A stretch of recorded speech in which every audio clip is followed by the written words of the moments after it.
Okay, I think we're good. It seems to be fine. No, it's not you. I saw the dreaded connecting to chat madness, and I was like, uh-oh. What did y'all last hear? Uh,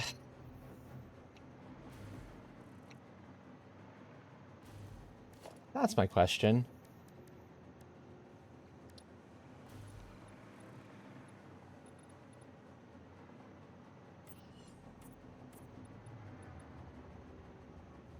Okay, so it wasn't short enough to long enough to. It is what it is.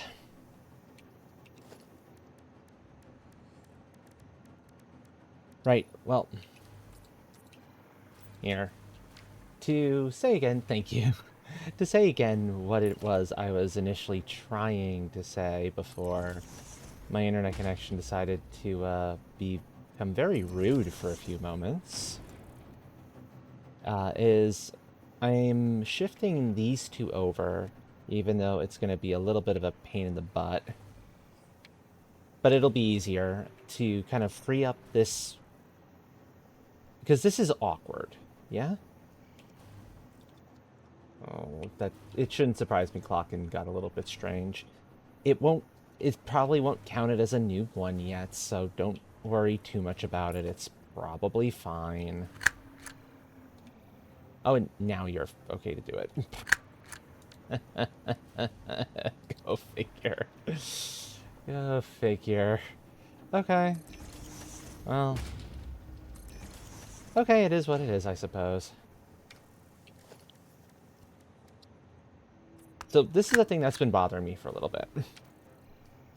That this has been a little bit weird to have, and how if you're using the portal, you kind of get caught up in a place you don't particularly want to where you can easily get caught up in the hypertube if you're not being careful. And I want to avoid that. And so this is the best way I could think to do that. Check this out. Yeah, temporarily just change that all to that. So I'm going to be moving the central auto plant over to here. I'm going to be moving the Illuminati to here, and then I'm going to be putting another portal right here, probably. I'm going to try to figure out the exact, like, perfect spot for it. I don't quite know yet. But it should be easy enough to figure out. Now, the only thing that's going to make this a little bit awkward is the fact that, well, I kind of established these two where they were because of, well, the rock here being where it is. It's a little strange, but I should be able to do a little weave around to make these pieces connect up to those and be okay. I just have to be a little bit smart about a connection point here. It's not a big deal. So, for folks who have never seen me do this before, well, here you now have an opportunity to watch how these are set up, because I'm going to be resetting up a couple of these. To be fair, it's a thing that's been bothering me for a little bit anyway, so this is kind of an excuse to come in and do something to fix it.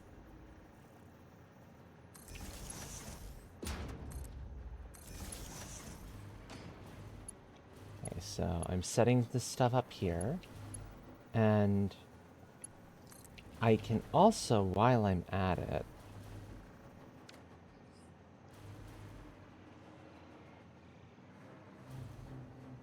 these don't need to be any of the, like, the newer ones. They're fine as they are. I might be able to just... Nah, I'll fill them in the way I've filled them in before, because it'll be easier that way. Nontop, thank you for clocking in. Welcome in, friend. Yeah, it doesn't... Honestly, you know what? It doesn't surprise me that it would take a minute or two for it to realize what was going on and kind of reset itself. That... that tracks.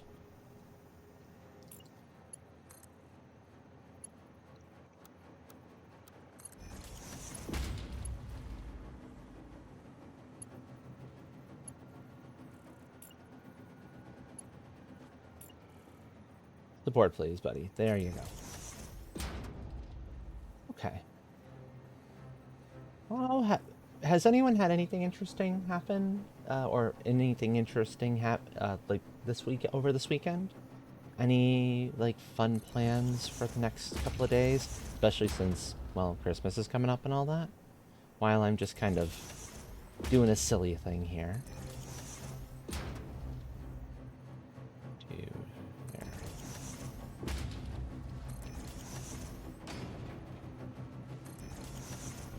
Ooh, new job within the next week? That's exciting. That is super exciting. Go you. Congratulations.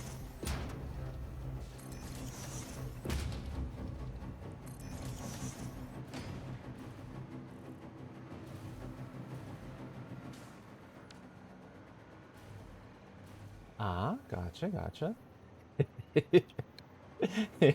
Yes, that is true. That would help out a lot. That would certainly help out a lot.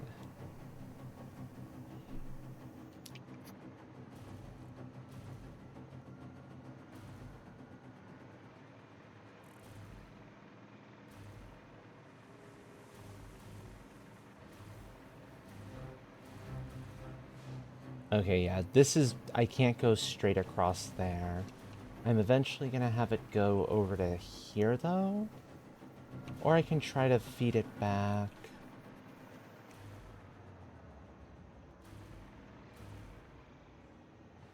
What's the best way to handle this? Set it up this way and then kind of do the last bit from there. Been trying to... that's understandable, yeah. It can be a little... Especially if you've been out of it for a while, I imagine it's probably... could be a little bit hard to get your groove back on it. So yeah. I can understand you on that one.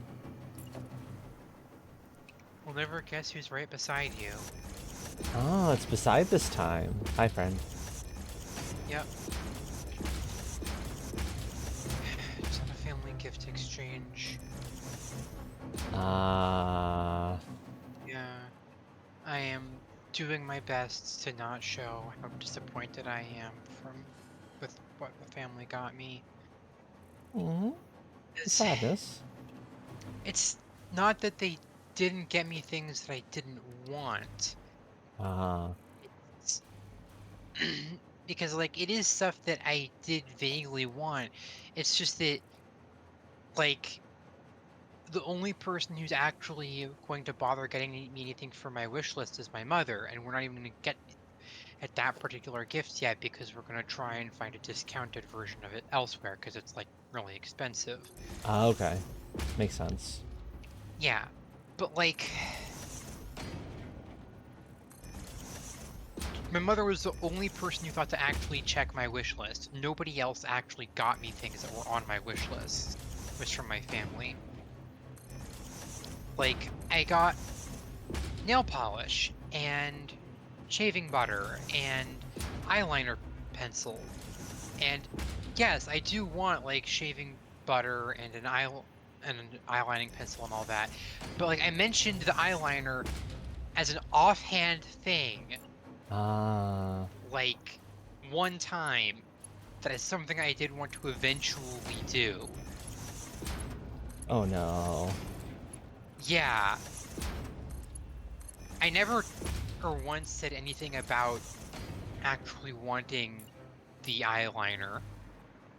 Although it is appreciated because eyeliner pencil is almost certainly going to work better. And, like, the other thing I got was a book that my mom said she made her think of me. And it's like, yes, I do want help learning more about how to handle intrusive thoughts. That doesn't mean I want you to get me a fucking book on it. That just feels like you're rubbing it in, that I have issues with that.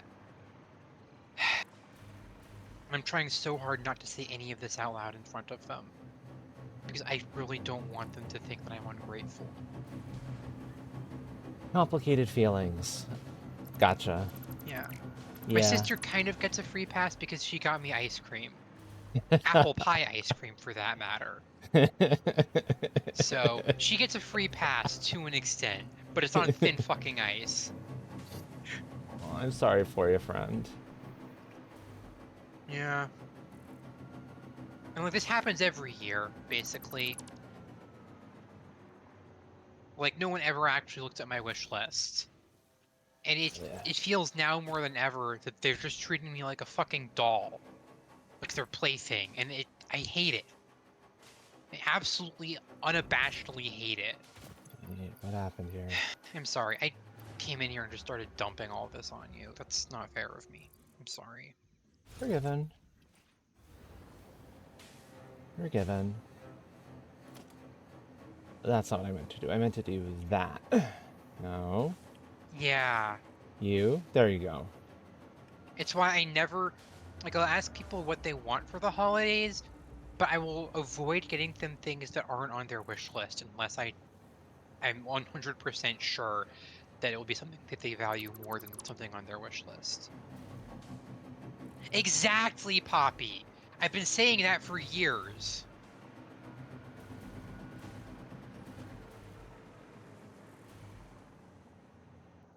It's a complicated thing, unfortunately. Because it takes somebody who knows you exceptionally well to be able to kind of work within the framework of uh how to phrase.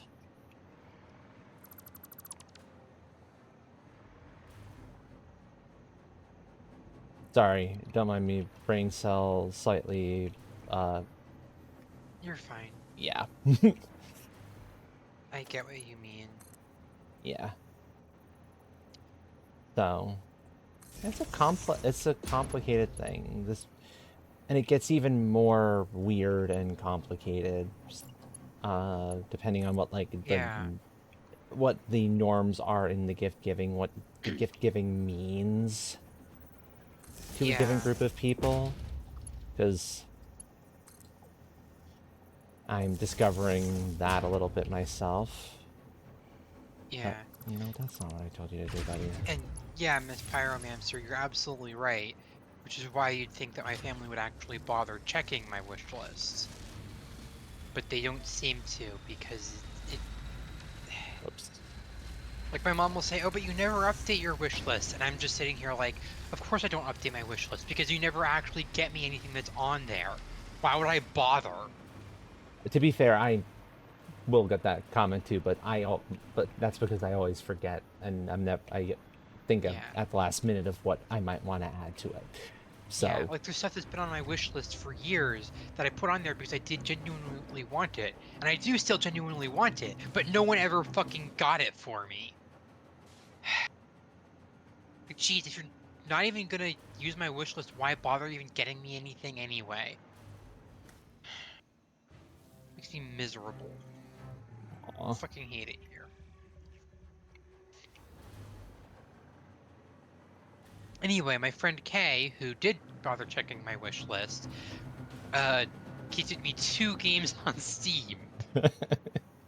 There you Total go. War Warhammer 1 and Guilty Gear Strive. Nice, I'm not nice.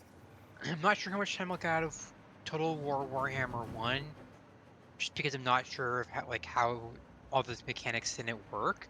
But Guilty Gear Strive I'm gonna be getting a lot of time out of probably, because Sereitza plays that. And I'll get my ass handed Ah, to me, but You- yeah. you'll have Yes, people. Poppy, Guilty Gear. You'll have people to play with, and that sounds very, very, very nice and a very important thing. Yeah. So yeah, no, that makes a lot of sense. Yeah. That makes a lot of sense. Oh my god, Twitch, stop reminding me about my gift badge. I don't have the money to care right now. Oh dearie, oh dearie. And even if I did have the money, I would just donate it directly. Total war, total war, total war, war, total war. I don't know at this Total point. War Hamster. Total war. There you go. That's a better one.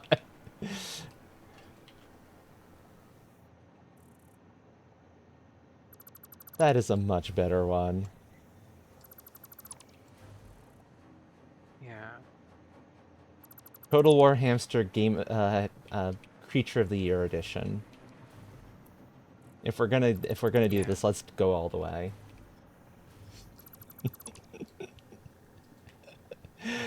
Uh,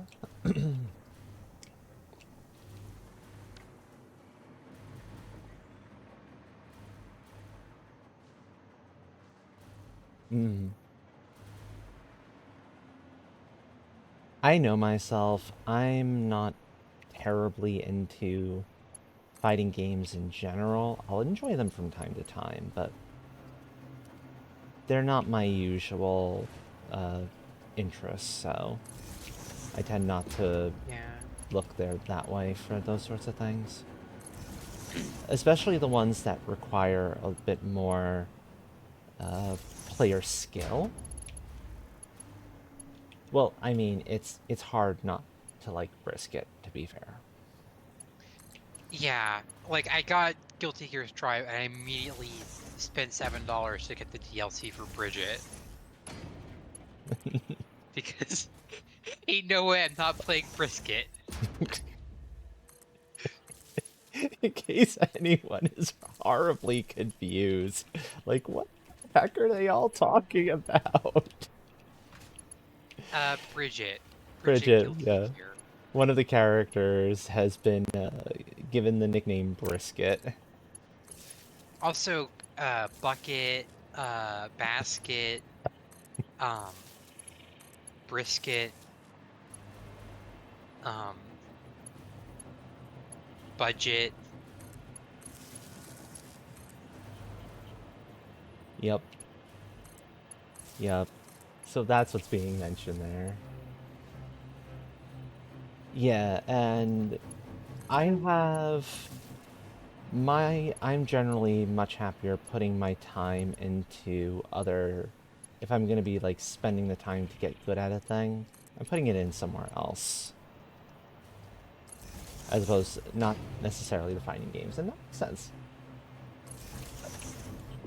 I don't see how they could make a satisfactory 2. Don't give them ideas.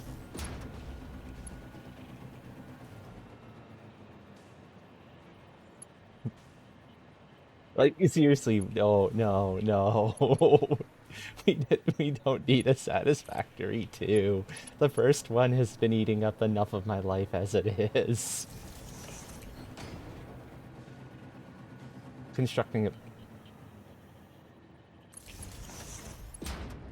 I don't know. That one somehow feels worse.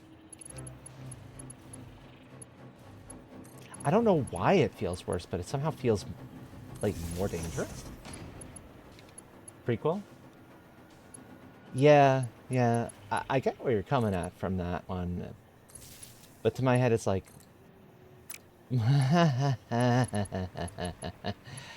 oh, oh, we're in Dangerville for that one, friends. The construction of Ada. Ah, it does sound a little bit like, yeah. Oh, mm-hmm. Beat 'em up roguelite. That's interesting.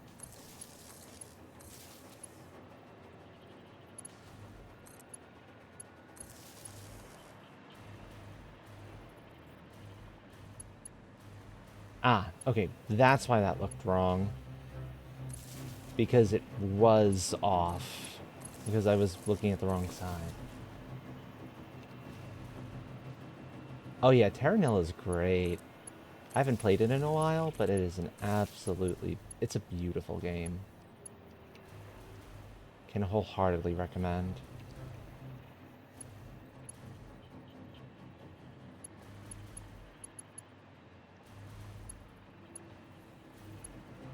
Um, Wait, did I? Haha. Okay, see, I goofed. I did this wrong.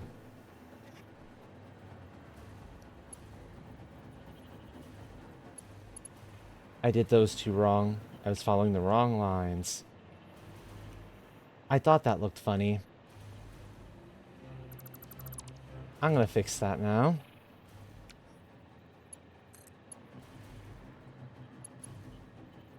I should be using this one as my follow line.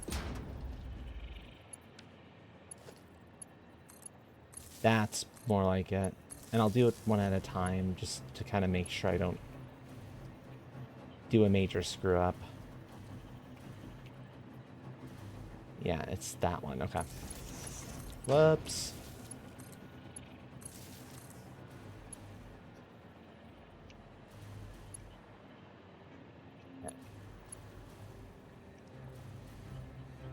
That's better. Right, because this one gets hit either from the other side, or it's a later one in the chain that I'm going to have to figure out in a bit anyway. Because, yeah, that's going to be a little bit different.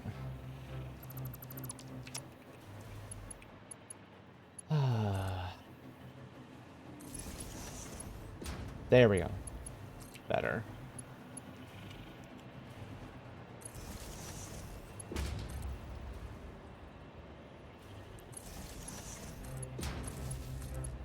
Okay. And as the tags show, energy is a little low tonight, so if I'm seem a touch out of it, don't mind me. It's okay.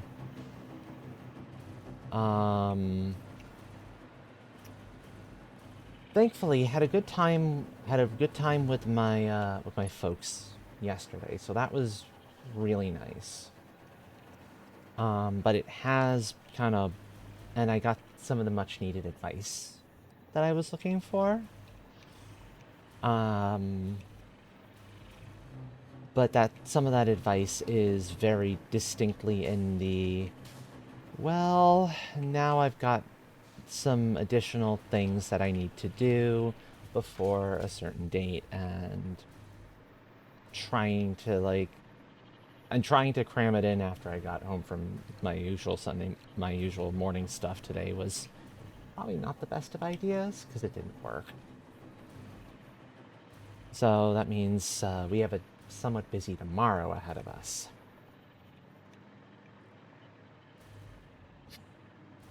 And why would that be, Life Forcer?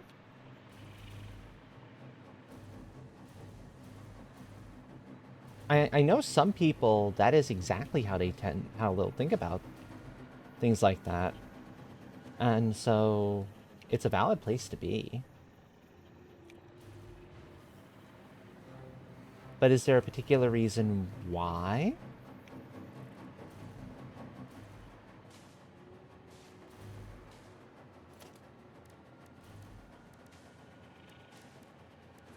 Okay, if it helps, affiliate does not in any way, shape, or form mean that you are expected to get serious with it at any point.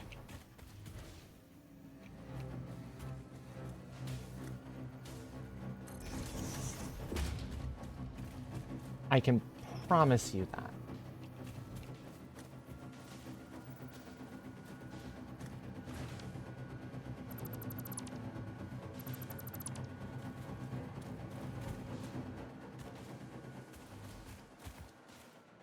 That is a very good question, yeah.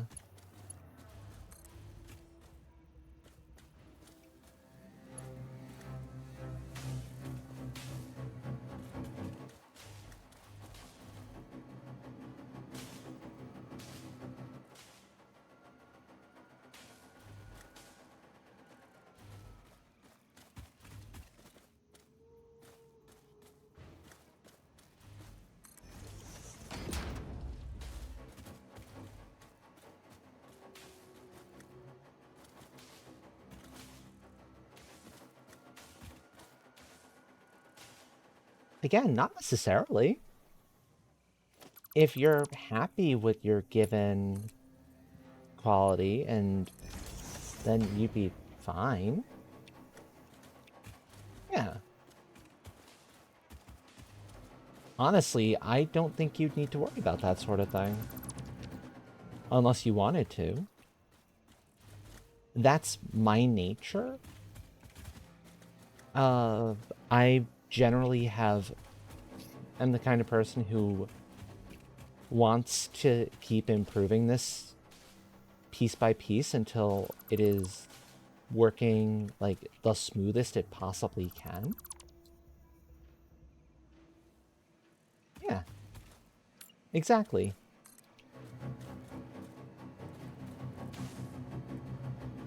There is no law when you're looking at the affiliate stuff that says that once you hit affiliate, you need to get on the schedule. You need to start working towards a given level of quality, any of those things. If that's not what you want to do, that's not what you want to do. I mean, of course.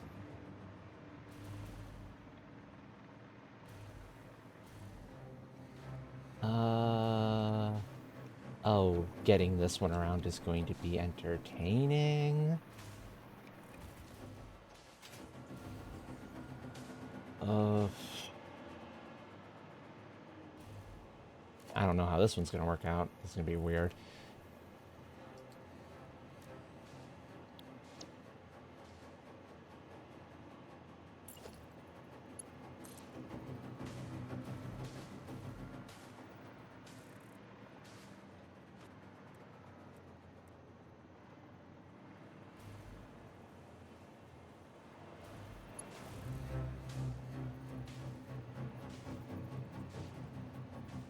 So I either basically snake my way around this rock here.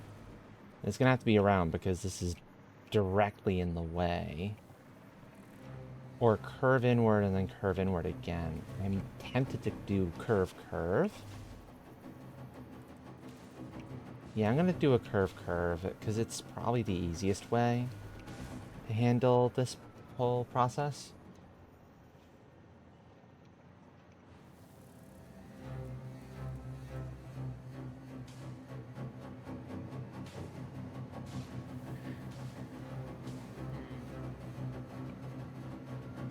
Here's a interesting question for you all.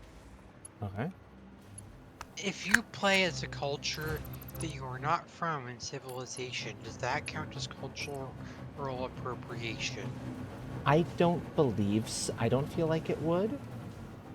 Because it would make for stiff, really boring, first of all. As long as you're not Yeah. trying to learn, like, you're not taking lessons from all of that. And Yeah. welcome in night. That's a clever one. uh, Hello, Ventus. Welcome in. Hello.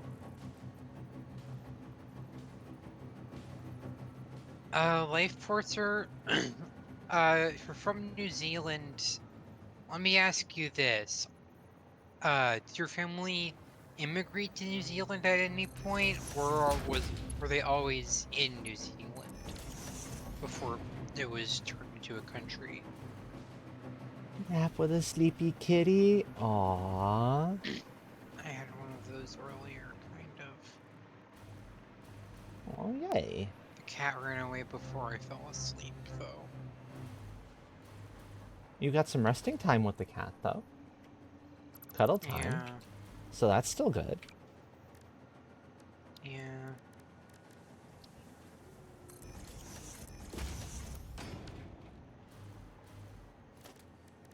Okay. We're very nearly finished. Well, yes, we know that's why it's actually happening, but that doesn't matter. Now, does it? in that Sometimes. case, Life Forcer, I would say that it depends on how much of your family's culture is still English or Scottish, and how much has been assimilated, but and how much is just assimilated culture from living in the area.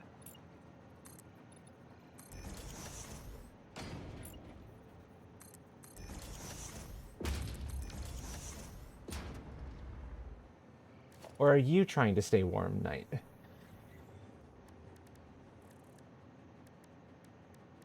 Ah, okay. There we go.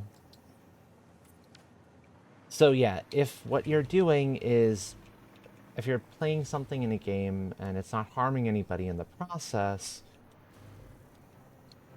Then it's fine. then you're probably fine.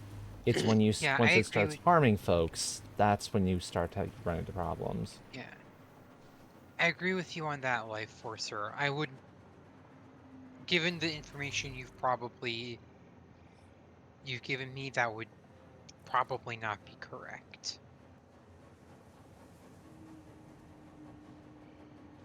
Especially given that I actually have a friend who is Maori, and I think she would agree with me. But I'm probably not in the best place to say one way or another. I've been having uh Try blowing this thing up. uh Nope. intrusive thought issues of late.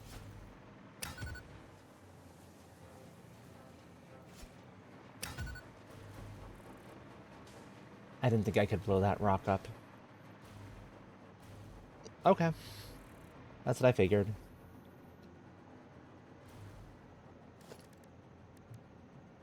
And we are now in ads, incidentally, just so folks are aware.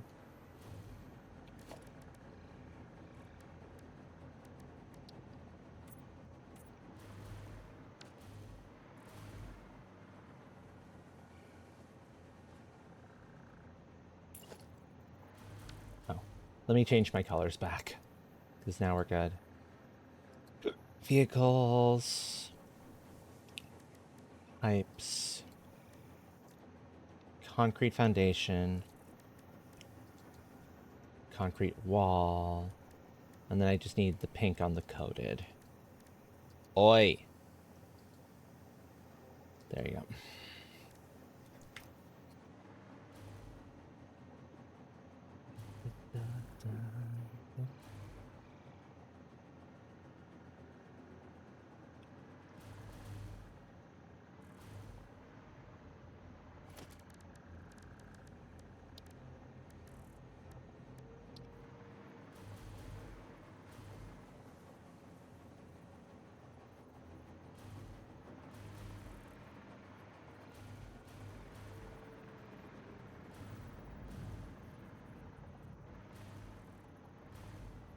There you go. That's what I wanted.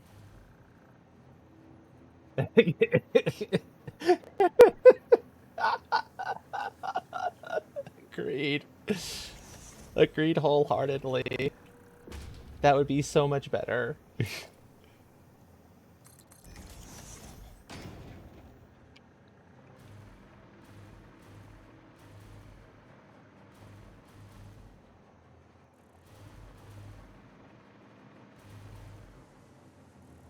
Yeah, I think that's the better way to handle it. So it shoots you there, so no matter where you are, you can just kind of swing out to here, pop in there, head upstairs. Yeah, okay.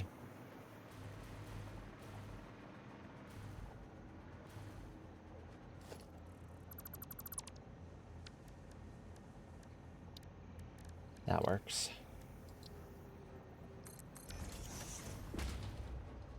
Welcome back from ads, everyone. Thank you for hanging out through those.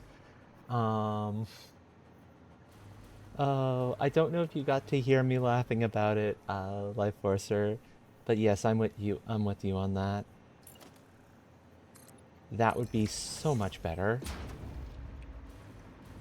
A million times better, for sure. actually. You didn't get ads at all? Excellent. I never quite remember, like, who has turbo, who doesn't, all those sorts of things. Oh, yeah, no, they wouldn't. You're 100% correct on that. They'd be like, It would be like, yeah, so. Yeah, I remember you said it's weird. Yours, somehow, you never have to worry about it for whatever reason, which is unusual. But, I mean, hey, if you don't have to worry about it, all the better, right?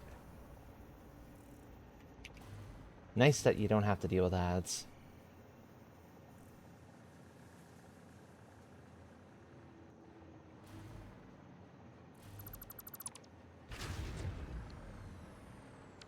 I could see the possibility of no advertisers.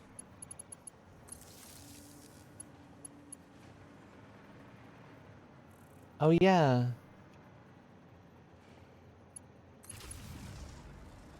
It means, oh, right. The one thing I didn't think about, because they lost power, every single one of those portals is going to have to charge back up again.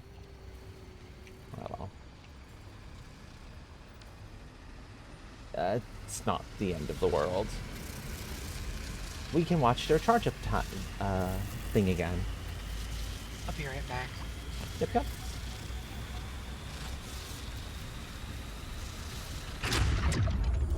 There we go.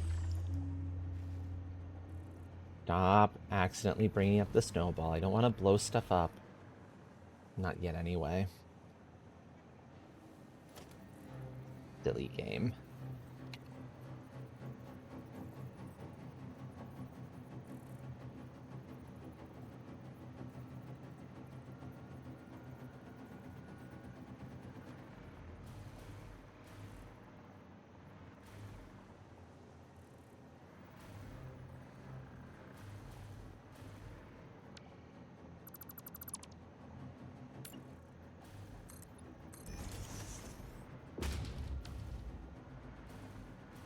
Yeah, I think I like this idea better of this kind of being... Oh, do I cover it?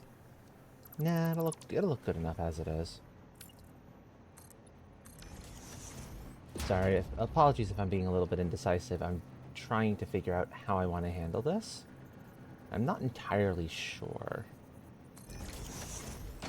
That's the easiest way?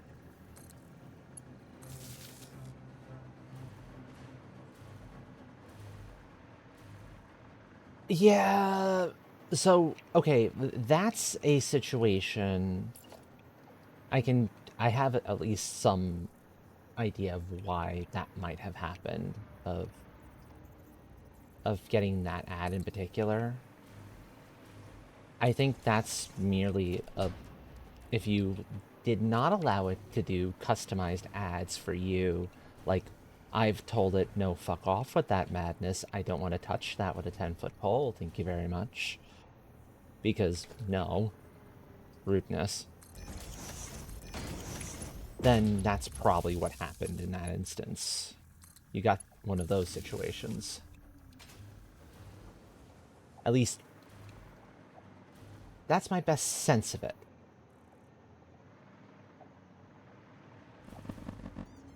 Thank you, Ryu. Welcome in, friend.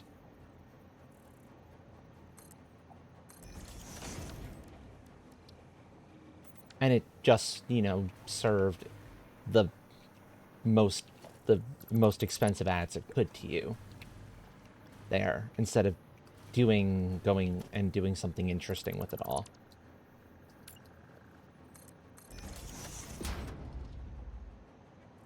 Thank you for the care package, friend. And I'm doing pretty okay.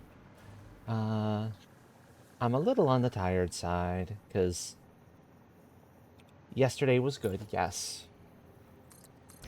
But after tomorrow, the next couple of days are going to be quite busy, and I'm sort of feeling it. The prep work we still need to do for all of it. Thank you. Much appreciated.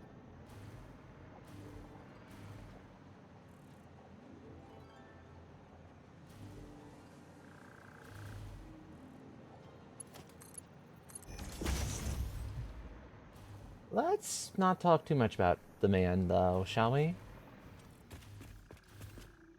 Because, I'm... I have my doubts about... I have quite a few doubts about him and the persona he's trying to sell. I think he's probably not a good person to be, like, talking too much on. So, yes.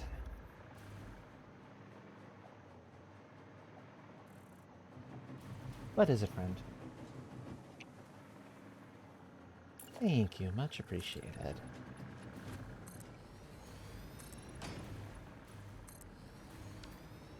That's better looking.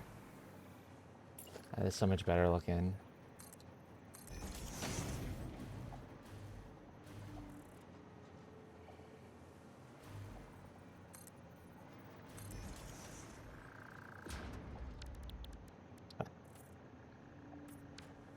Is that a little bit silly? Yeah, but considering kind of what's going on there, that makes a little more sense to my brain in the moment, at least.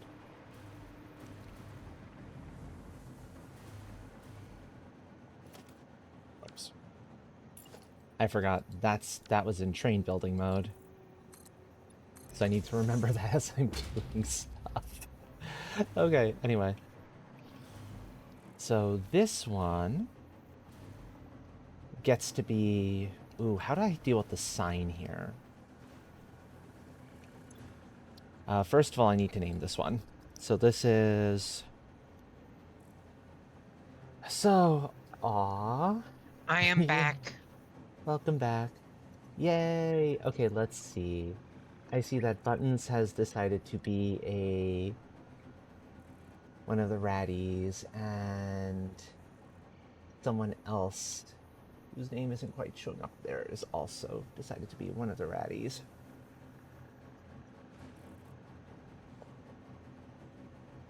Huzzah! I like seeing the little ratties running around. And it's kind of funny seeing them considerably larger than the Kirby's and the dragons. I didn't affect their just mess with their scale at all. I might need to.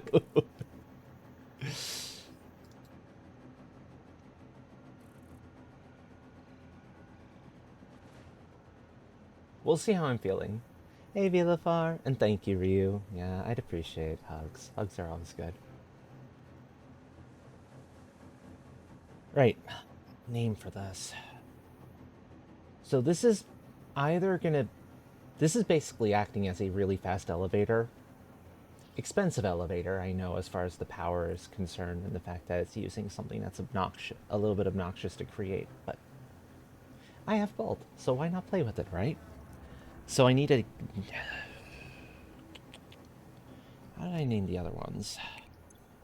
Main, a number. Oh, this would be internal. Because this is strictly an internal set. Internal 1, 2. What do you think, folks? Shopping center? So go straight to the shopping center, and then if you want to get to the hub, you're going downstairs a little bit. But it's really not far of a walk downstairs. Or try to find a space like right off the hub, which is going to be a little bit entertaining.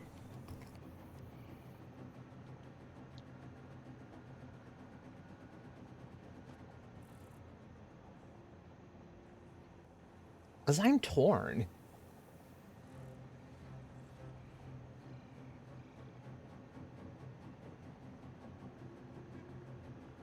I don't know what would make more sense in this instance. I'm thinking hub. Hub makes more sense than shopping center.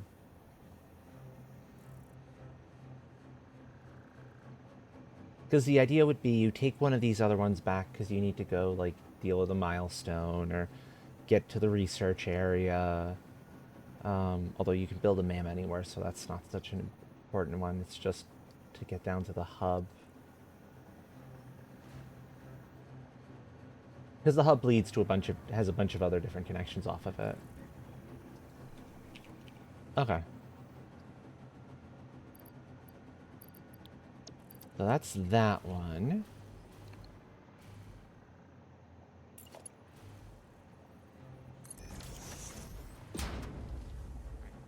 We're good.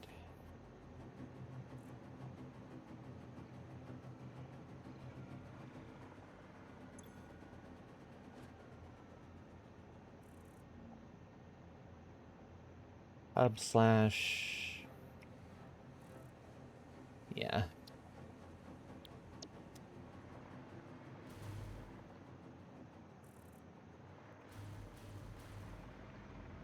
And this one is going to change its color, or Phase 5 parts is going to get a color change now that I know what it's going to be.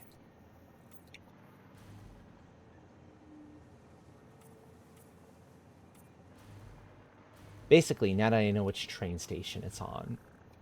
That's the important bit here. Becomes this wonderful little color here.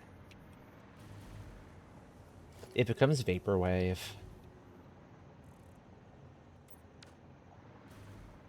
So that'll help differentiate between it and the main one. And I'll probably put a bigger sign up there saying upstairs / hub. Oh, roof access / hub. Because that is also roof access, basically. Ooh, 25 streak. Very nice, Velofar. Very nice. Okay. All right, that one's tiny. If I want big, it's got to be... It's like this. Yeah, let's do one of those. These ones will work. Okay.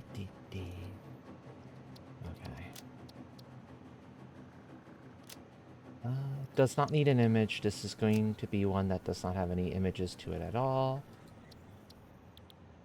Perfect. Bop, bop.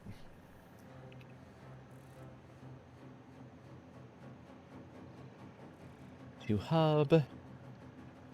Roof access. Shopping center. Etc.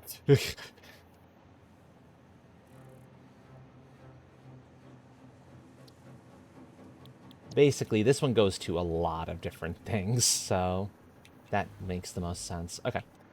And with that, let us head back upstairs to do the next part of it.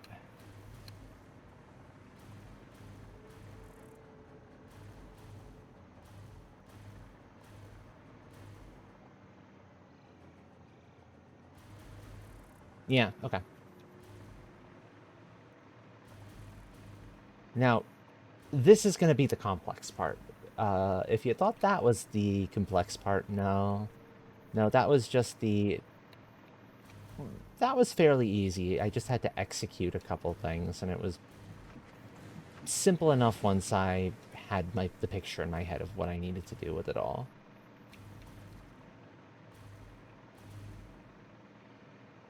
The complex piece is going to be the hub itself.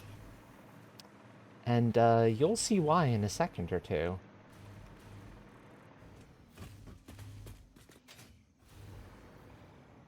So, space here is kind of at a premium. Considering if I bop this wall out, there's something behind there. There's stuff behind there as well. And while I could technically put it, like, back here, with, like, a little bit of an alcove, that wouldn't work. I don't want to move the crate either. Because it took me a while to find a good spot for the crate. That was going to be easy to get to.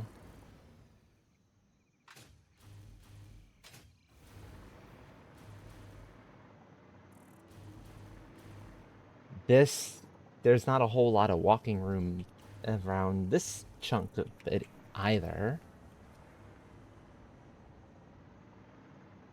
So, yeah, it's a little complicated where to find room to put this thing up here.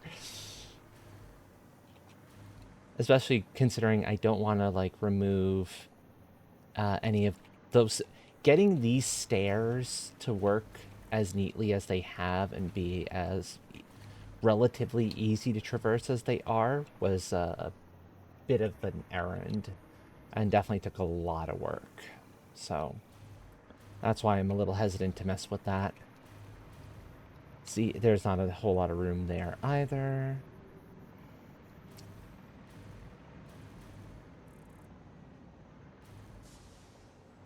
So yeah, best I can think is move where the crate is.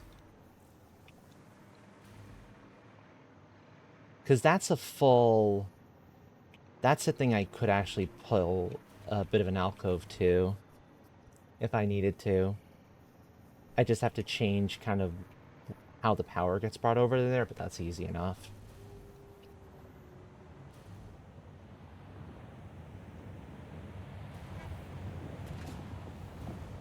The only downside would be it would be a little bit hard to see the sign for it if it was over here, because it would be behind it and kind of covered, which is the reason I have it in this particular spot. So, because the crate is most important for if you've had an incident and you're playing with the rules that say your stuff is no longer in your inventory, because I think that might be per player. Then you'd kind of pop out here and well, that's actually awkward too, isn't it?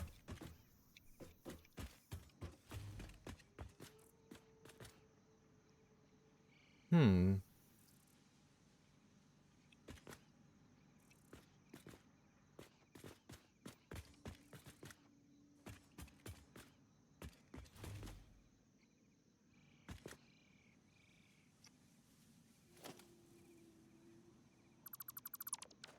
Let's take the crate out then.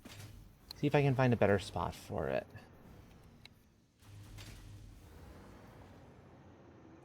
Because that would help. Oh, actually, hold on. Hold on.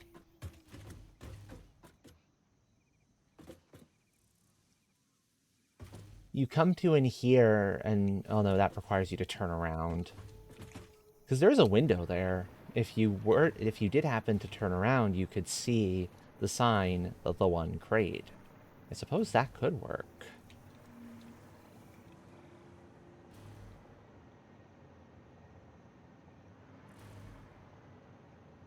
Hmm.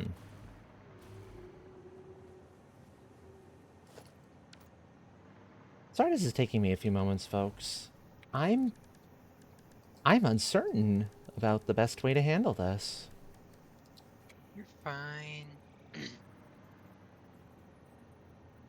Because I like the idea of the crate being kind of hidden behind something. Because I could drop it, like, right there. That would be viable. Or... Like... I wouldn't want it under, like, so. Because then... That's a little awkward to get to the the receivings area or anything like that. Up against the wall there, at least, doesn't present significant problems to getting around. Because this is such a small space, I have to be very careful kind of how things are laid out. Alternatively... Sounds good, Unix, but have a great rest of your day, or thank you for stopping by. Alternatively, I could just move it over by 1 square. And that would be okay.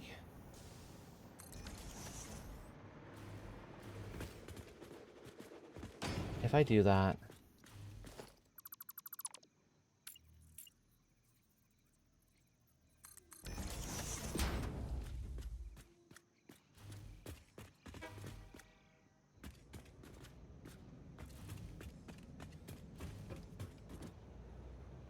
Well, you would see it fairly quickly, especially if you're kind of looking around at the doors or going to the sink.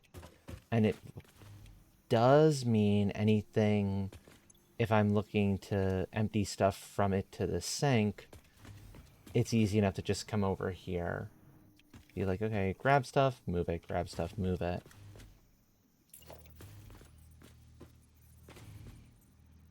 Okay, I think that's my best bet.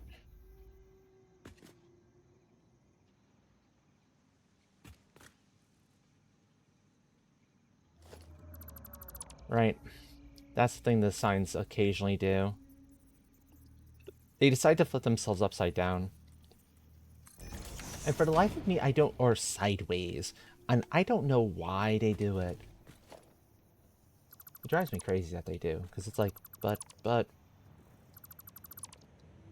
That doesn't make a lick of sense. Why you would think that's a smart move there, buddy, you know? But, okay. If you insist.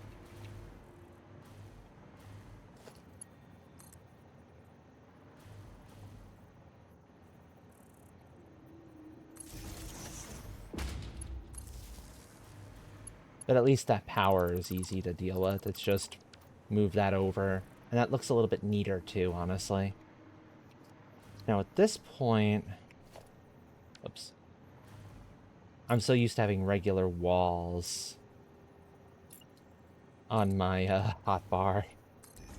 That's why I keep accidentally bringing up the train thing.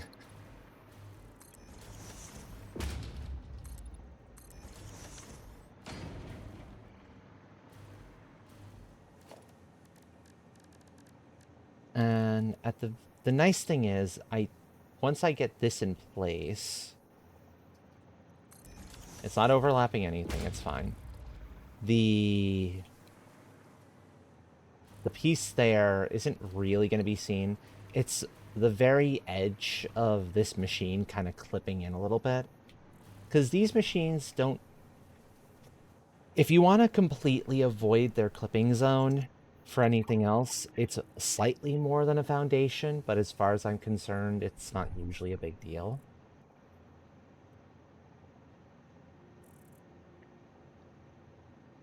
I do not lie. I do not lie. Whatever make you think that?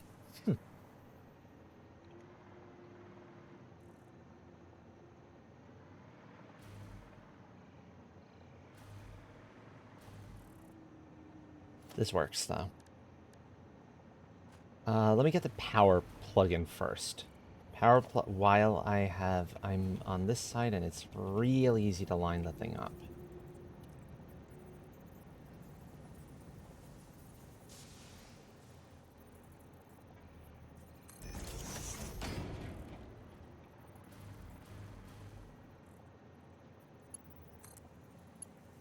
I'm not surprised it's upside down, but you know what, that's fine.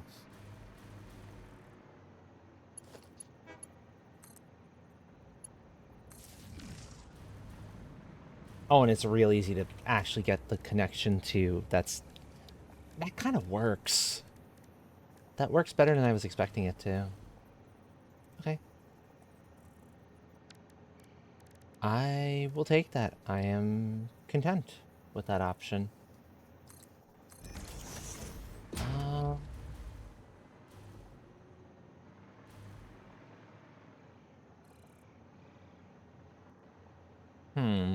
The only other question is what to do about the top. I like the idea of light being able to get in here. But I wouldn't want to use, like, say, one of these guys going... Actually, does that work okay? It's a little awkward for getting the power around to this side, but I have other ways of doing that.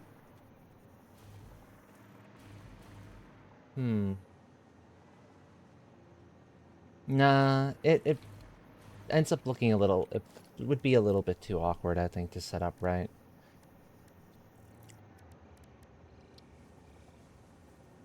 So I think just the glass frame foundation does the trick. Because it's technically part of the previous room, so I want to make sure I've got something there that makes it clear that that's what's going on with it. That's why I'm caring as much as I am in this instance.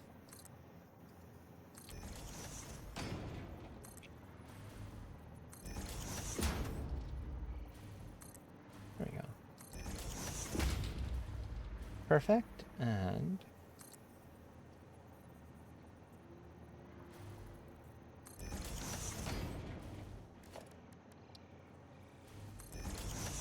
And I'm not trying to go all the way up to the ceiling at this point.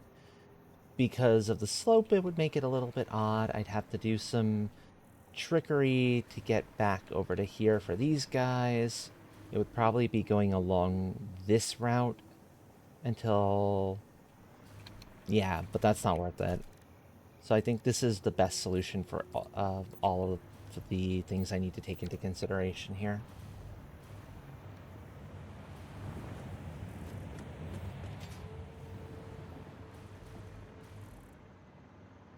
Yeah, I like that. That looks good.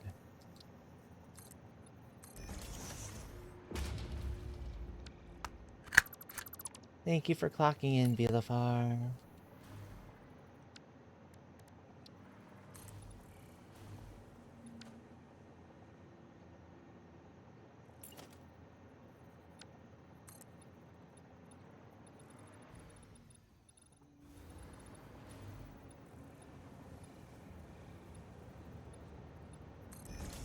I'll just keep it simple. Painting this side. Anywhere two walls meet, and make that corner that isn't automatically kind of cleaned up by the thing itself. That's where I put in my, how I always think of it as edge banding. And that looks good. Although this one's decorative, so this one probably gets to keep the purple. Yeah, that gets to keep the purple. Because that's structural.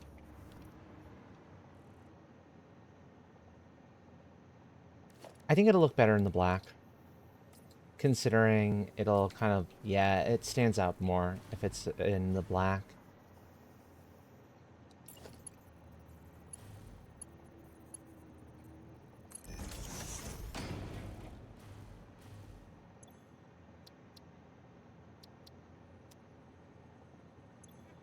Okay, now this is the portal slash the travel hub.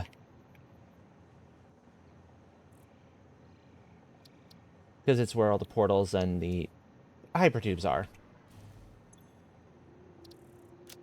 Now, thankfully, the power...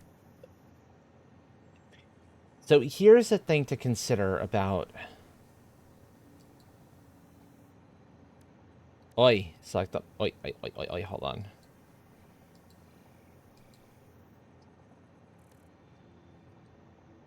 That's an annoyance.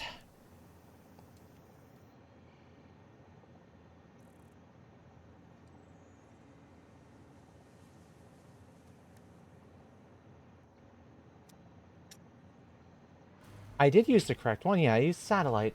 The one down below is a master, because it had the connection on the back.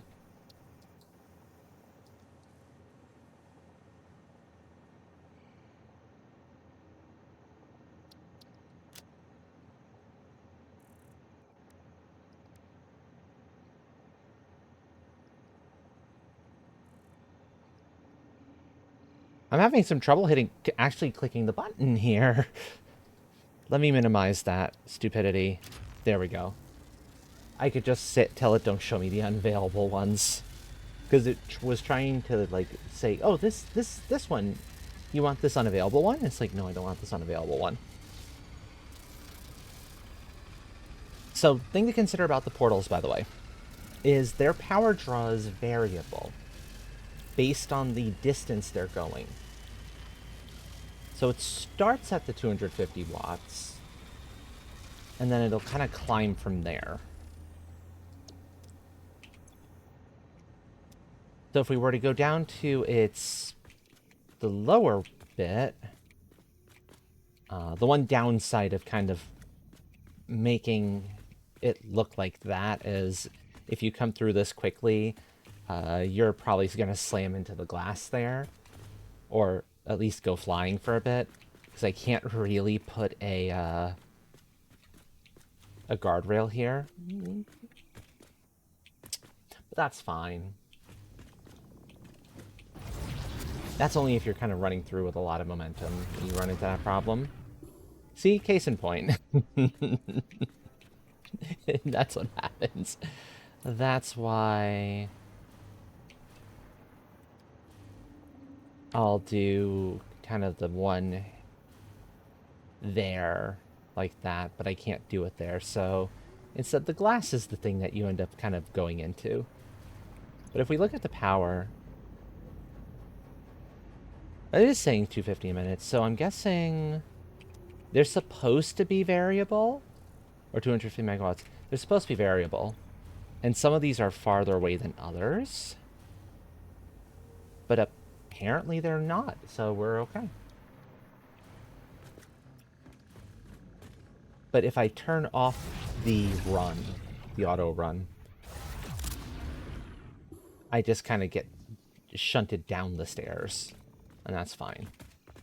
Okay. But if I'm running into it full speed, I want to see how this ends up looking. Oh, it stopped me. Huh, I wasn't expecting that.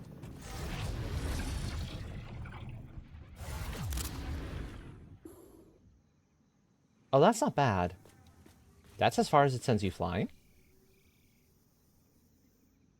Okay. That's not terrible.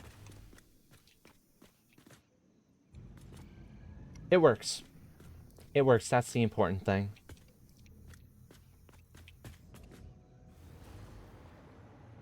It's okay, we've got our elevator. I do still feel a little bit silly about using alien technology level portals to be elevators, but the game doesn't give me regular ones, so you know I gotta work with what I've got. I know who's.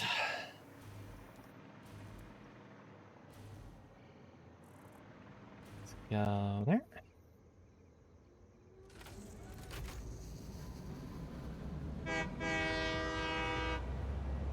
I'm going to take, since it is a bit of a distance, I'm going to take the train out to as far as I can and then kind of go from there. Keep building it, go back, grab the train again, so on and so forth until I've kind of got it all set up and ready to go.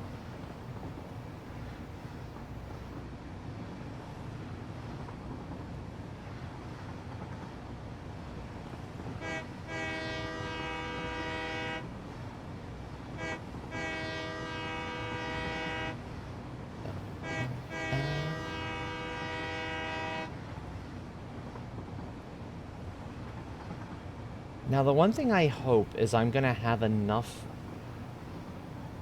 openings for this thing in the actual receiving center for the shopping mall, because if I don't, well, it's going to get a little bit complicated fairly fast. I know I have enough established for nuclear slash munitions. I don't know if there's extra kind of connections available on this side. No, it's not Shopping Planet. Also, I adore that the trains work this way. They just stop immediately the moment they hit an endpoint, so you don't have to worry about them derailing in that respect. Oh, they can still derail if you're not being careful, but that requires other things to happen to get it to derail.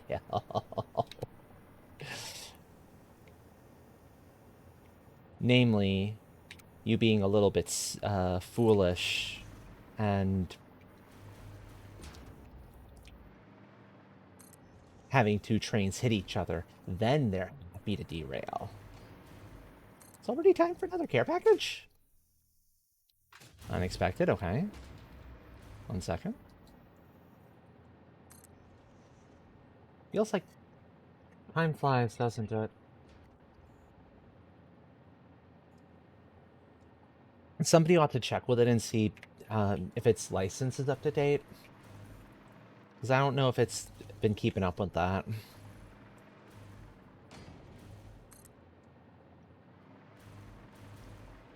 So 3. I'm going to do this side of things as long as I'm able to get away with it. 4. It's going to hit a point where I don't have another one I can run alongside. And at that point, I'm going to have to find myself in a situation of lock it in place, the hologram, go back quite a bit so I don't start falling again the moment I place one of these things down. But for now, I can kind of enjoy this. And you know what? Let me do the final piece in the puzzle while I'm thinking about it.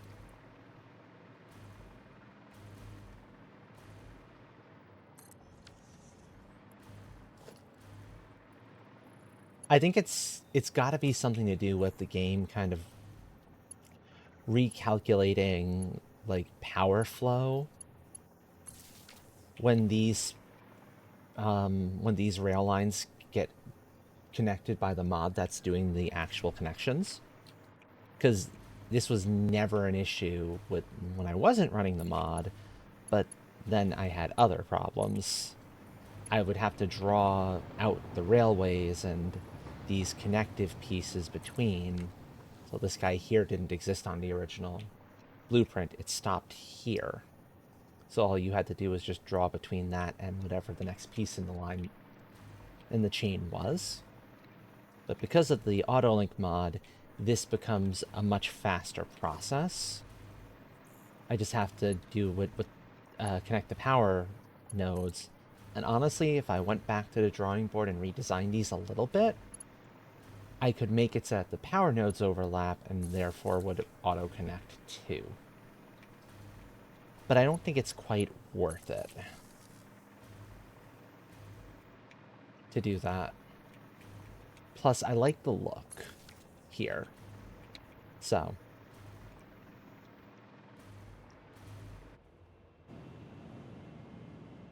And the way I figure it, I basically do a section, I'll bring the train forward, rinse, repeat, go as need be. This way I don't have to travel back a long distance to find where I last left the train, which is a genuine concern. It's required me to go fairly long distances in the past, and I've been like, did I have to do it this way? Yes, you did. On the plus side, this is super easy because of the blueprints. So folks who are playing the game, if you've not tried blueprints yet out, I highly recommend you do try working within the system because it's a game changer in so many ways. You see just how much time it's saving me on this train line. Actually, I'll give you a really good example of how much time it's saving. I can't do it for this next piece because we're at a point where I have to ramp down and it's going to get a little bit complicated. But once we've leveled out again, I'm going to do one chunk, one pair of these, so one full section or segment in with the blueprints, and then reproduce it without utilizing any blueprints at all, and you'll see the time difference and why I've taken to being very particular about this now. However, I need to make sure that coated concrete is on that standard vehicles pipes. All of that good stuff is on the correct color. Again, this saves me some trouble.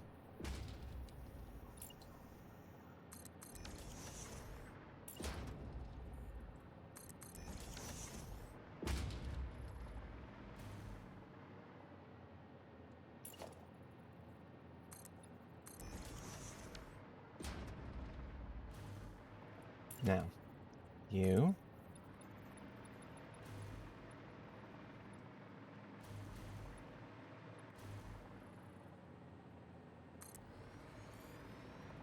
I'm pretty sure that's the correct height. Yep, let's go. And this is why I said it gets a little bit awkward at this point. Because now, in order... so here's the trick. If I wasn't running a hypertube along each of these, this wouldn't be an issue at all. I could just do the ramp down, which is fairly fast, and go from there. But because I'm doing the hypertubes, I need to also do this as well. Because trying to get the hypertubes to look good going down the ramp is a massive pain in the butt. I've had to deal with it often enough for my likings to not want to have to ever deal with it again.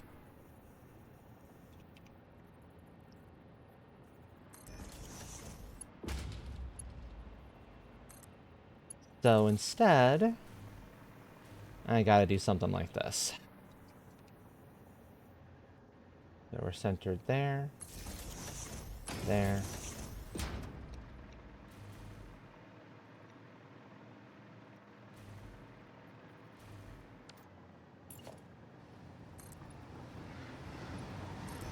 Go there.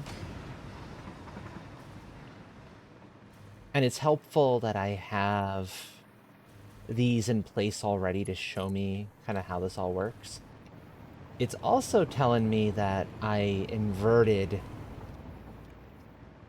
things at some point. You can see here, I changed which direction those were facing. And I don't quite know when that happened, but it did.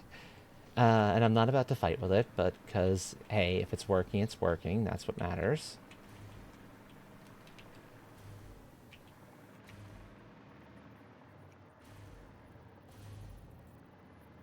Oh.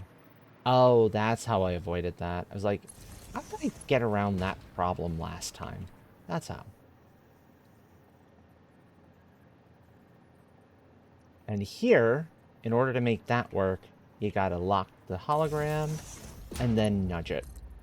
Because these are on kind of two different planes. And so that's why that particular little problem was showing up.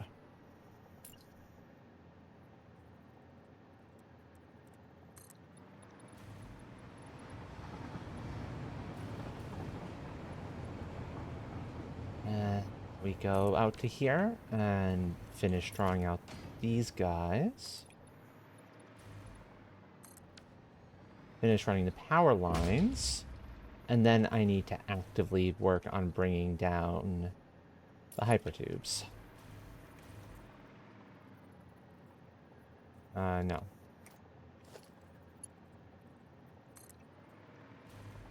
It is not, no.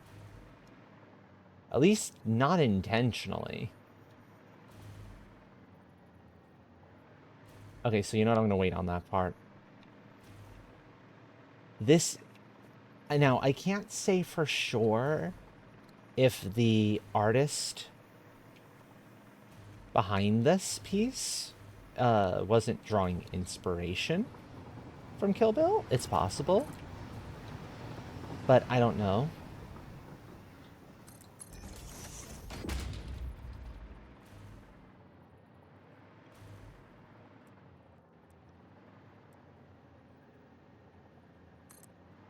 Oh, it's fantastic stuff.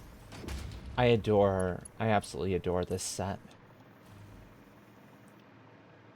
The whole group in general This is a independent record label out in Japan called Diverse System. Oh, I went one too far. Whoopsie. No wonder that wasn't looking quite right. Let's fix that.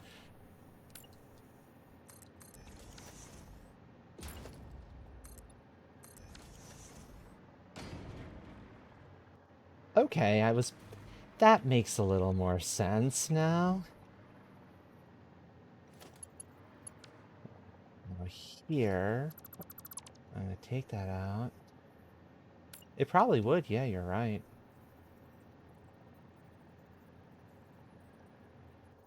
Lock that, bring it over, and we're good.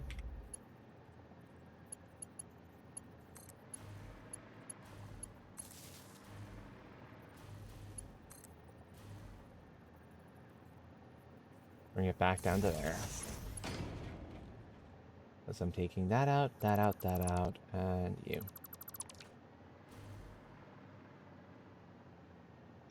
Oh.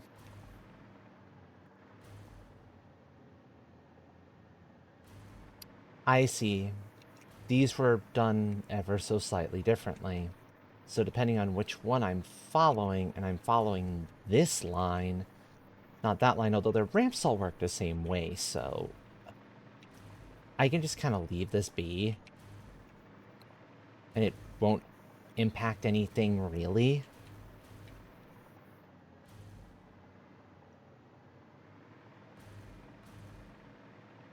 I'll leave this be. It's fine if they're not exactly on the same set.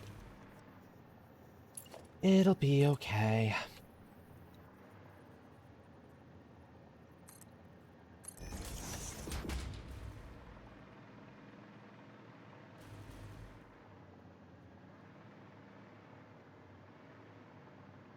Yeah, okay. I see kind of where I went wrong on things.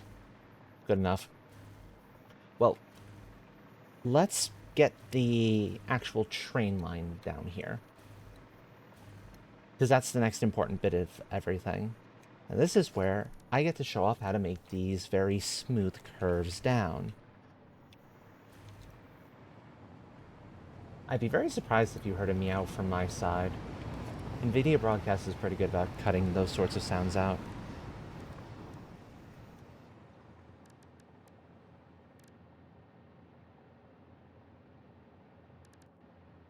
Okay, in foundations, I'm starting with a 1 meter.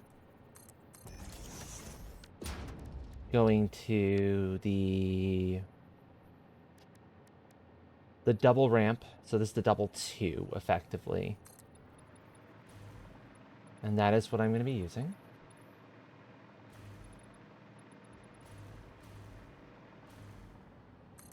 That's fair. I'm just surprised if a meow came through because I didn't hear anything. And as I said, I'm usually relying on NVIDIA Broadcast to try and keep to cut out background noise in a somewhat intelligent fashion. So if anything did manage to sneak through, it's like, huh, I wonder how that got through everything. Because that seems weird to me.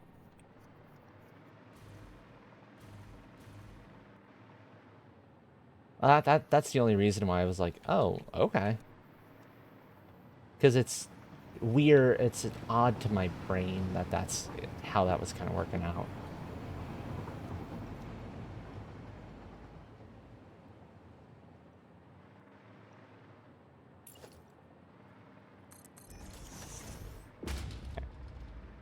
That's at the ready. Perfect.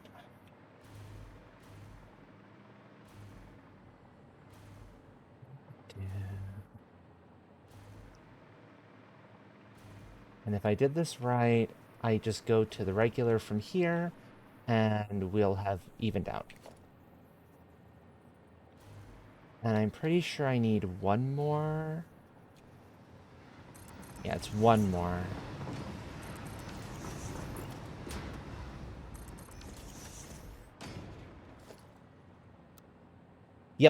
That shows me it.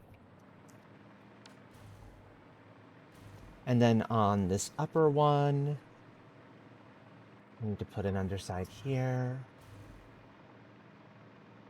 Oh. I hadn't thought of that as a possibility, but I can see that, yeah.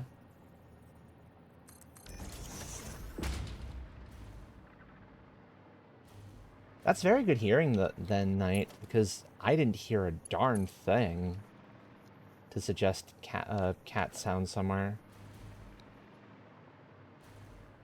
Okay, so that's correct. Then we go 1.5, 1.5 full.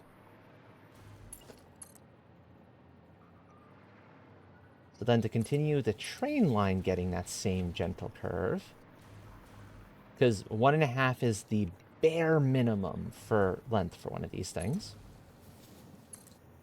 Yeah, no, our girls aren't in the room as far as I can tell.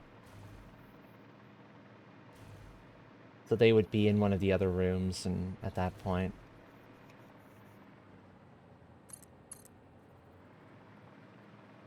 Which I can totally buy having, like, we'll hear them occasionally meow from across, from, like, down the hallway. We'll interpret it as the "where are you" meow.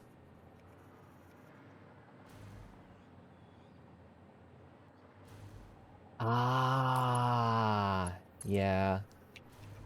And that's fair. Then the next one goes to the halfway mark just before the 2 meter goes into the 1. And now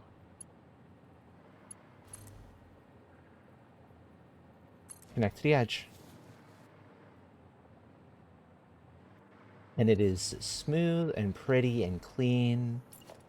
And it feels so good for the brain. Yep. I have a lot of practice with train lines. So I've gotten really good. I've got this down to a science now. There you go.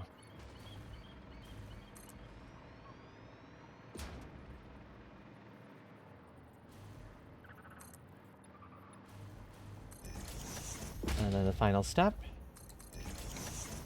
Because you never know, you might find that point in time where you need to walk along the train line for a little bit. So you want to make sure you've got some protection there in place. That's precisely why I'm doing that there.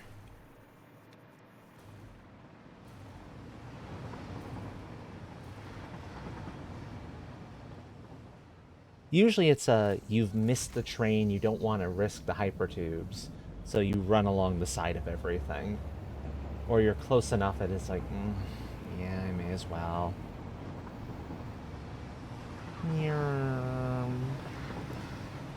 And it stops.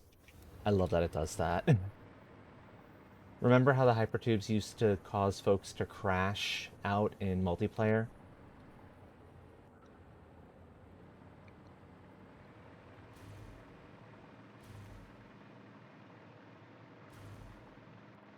And let me see here now. 1, 2, 2 full sections plus this. This is the equivalent of at least another 2. Yeah, so I'll just do 1 complete section and then another booster.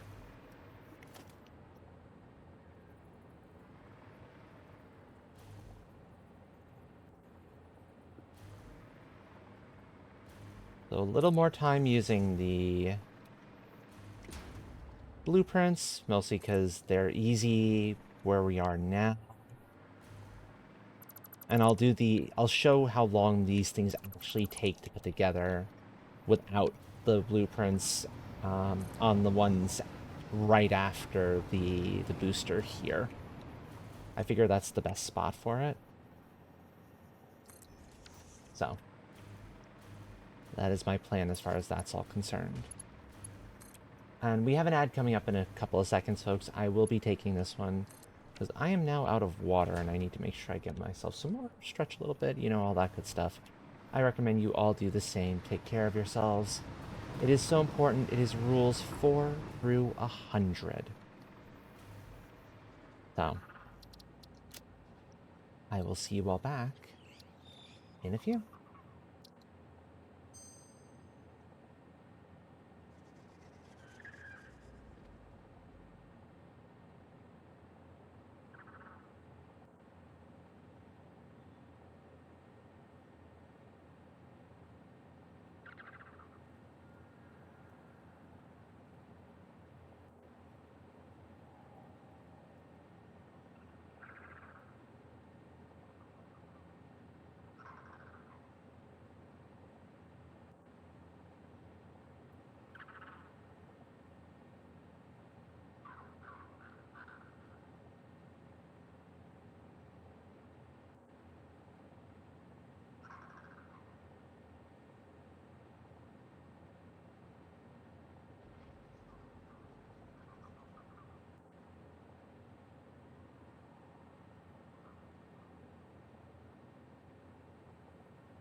Okay, thank you for your patience, everyone. As always, or as often as ends being the case, when I get up to take care of one thing, I find, oh hey, I have the energy to take care of a couple other things I need to do right now. Uh, and so it sometimes takes me a little bit longer as a result. Ooh, you didn't get ads. Very nice. Very nice.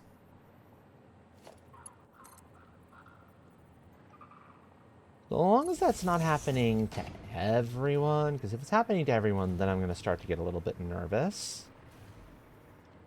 Because that's going to suggest possibly some problems down the line. Where it's like, Twitch.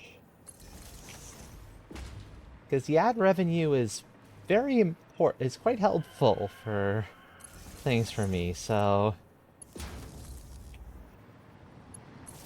it does matter.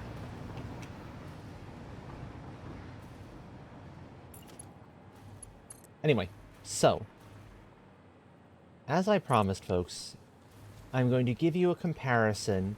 It'll be about the fastest possibility, the fastest option for this sort of a thing, to show the difference in time between using these blueprints and doing this all manually. So blueprint mode first, and I'm going to be making a full 10-meter long segment, or 10 foundation long segment here.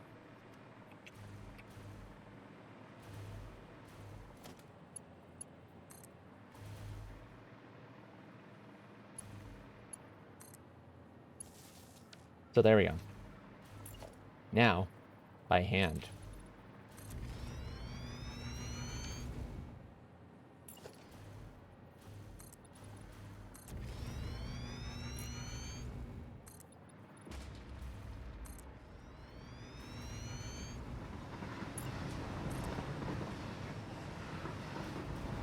One, two, three, four, five.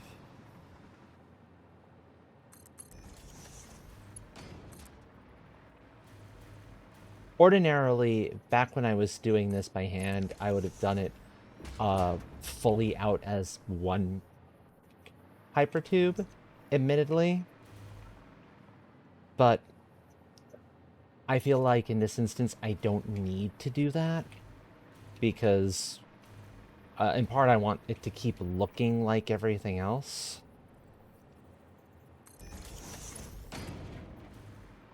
I will, however, do the rail line that way, the way I would normally have done it. Because there's no reason to basically do it in chunks the way it is done on the actual blueprints.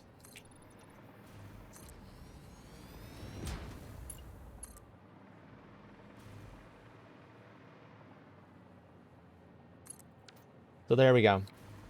That is a version done without the blueprint.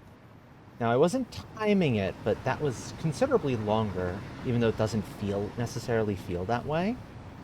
But for me, consider the length of some of these train lines.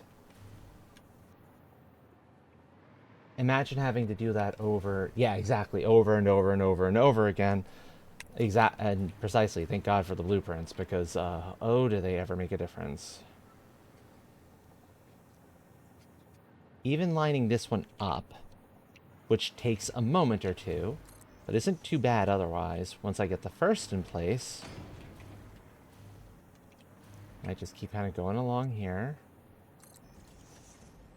So we've got 3 segments.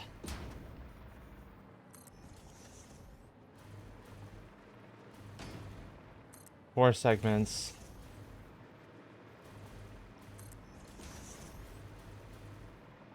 And 5 segments. And that's as far out as I want to go before I do one of these boosters. I used to do it like every 3, then every 4. So I'm kind of enlarging the distance between them because I was finding that, nah, I'm building up too much speed. Yes, you heard me right, folks. I said that it's possible to build up too much speed in a hypertube.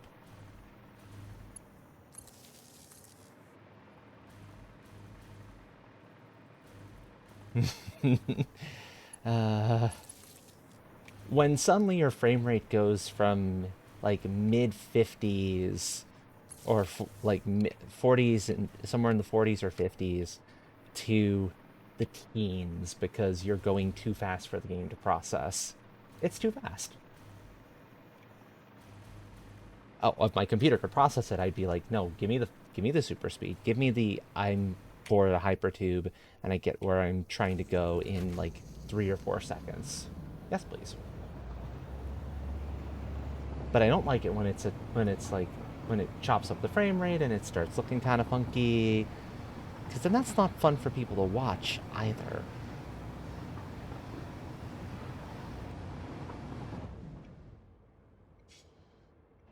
And that's the concern.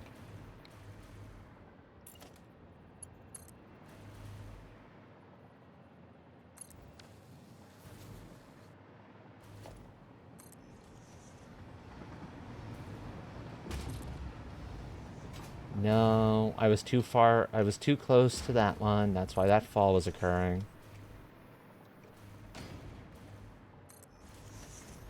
That's two.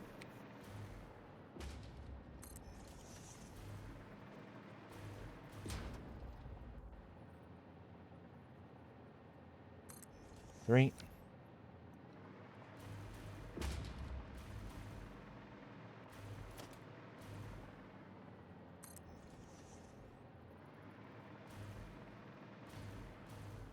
Four.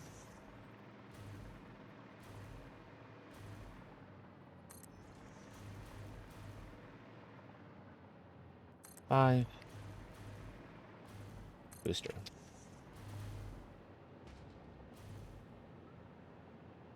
And I'm getting close to where I want to be. Where I want to end up is around here-ish.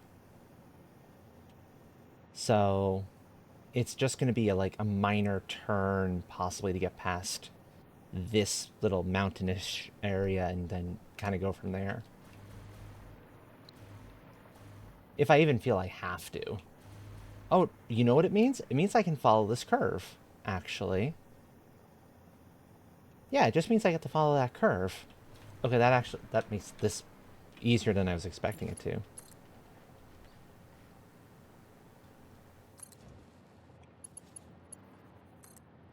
I was concerned I'd have to do a lot of time away from an existing power source, so I'd have the issue of you saw it a couple of times. If I was too close to this one that I'm working on, when I put one of those down, game recalculates power and suddenly, oh, my hover pack no longer has enough power to keep me up where I'm looking to be.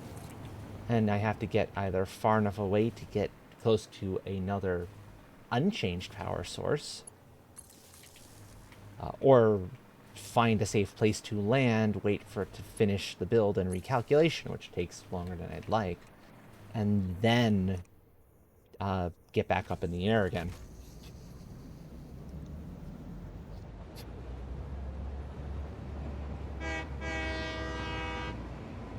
So, yeah, that's why I've been sticking close to these ones. In part, it's also a little bit easier this way too. Just generally speaking.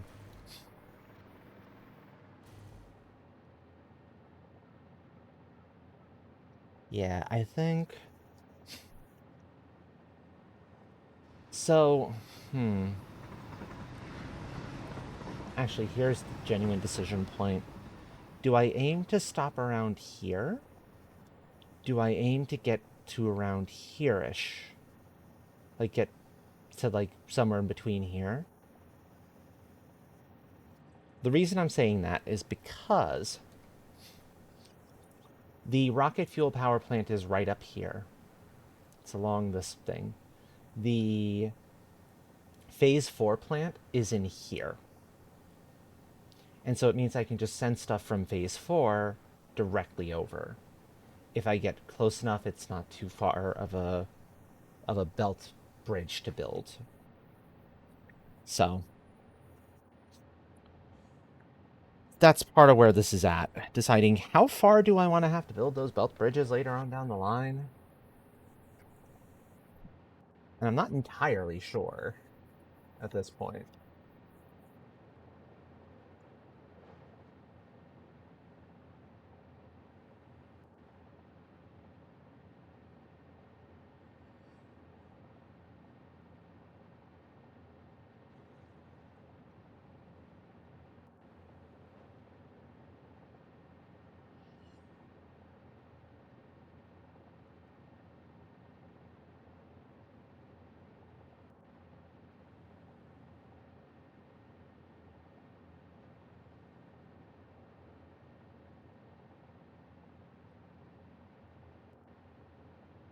I suppose getting into there is not a bad idea.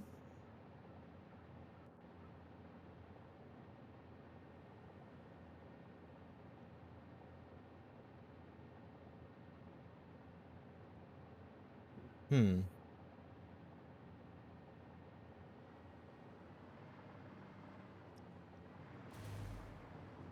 Yeah, that probably works best. So it's a curve here. It's a curve right around that point up in the distance. And probably gives me enough space to do what I want to do. In fact, you can see it right there. That's the phase 4 plant and right over at that point.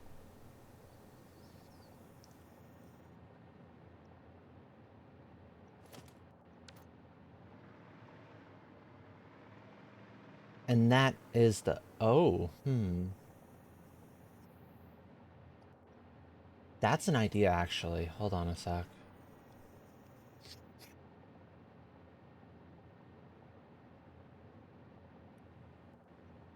That could work. Maybe. I'll keep building it out a little bit, a little longer. I'll turn around, follow this until I feel like we've hit a good point. Now, I'm not that concerned about water access for this plant. I don't think we're going to need a ton of it. If I was concerned about water access, I'd go a bit further and I'd basically kind of line up with the chipyard. So that's the computer one. Or I'd go all the way out here, and that would be a bit of an annoyance. Because over here, there's plenty of deep water for me to put down some water extractors. Now, that said, I don't mind occasionally needing to like run large, like long water pipes from the actual body of water itself to wherever I happen to be building. Even if that means having to climb some height for it too. It can get a little bit obnoxious, but it's generally speaking not too bad. So I'm not too concerned.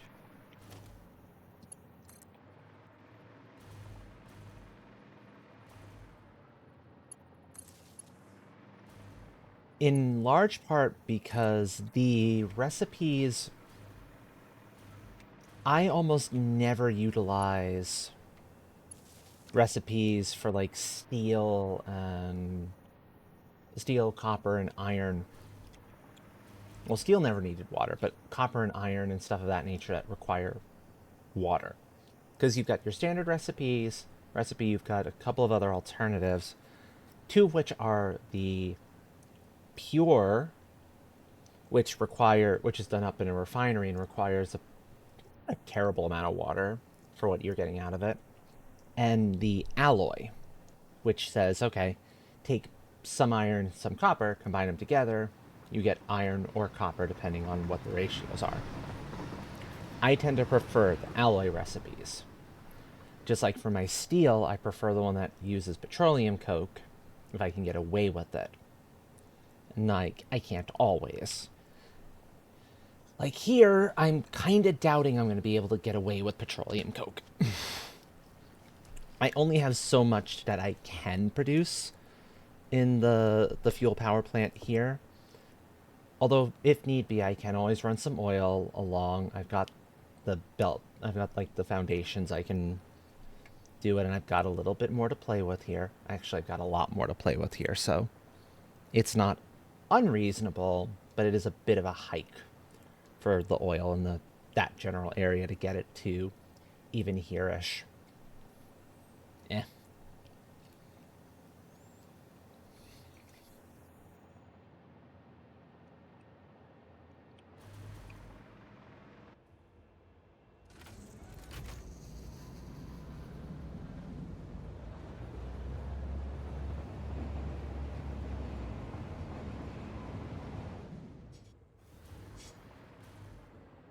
Now, let's see. I see things I can kill down here. Oh. Hey, buddies.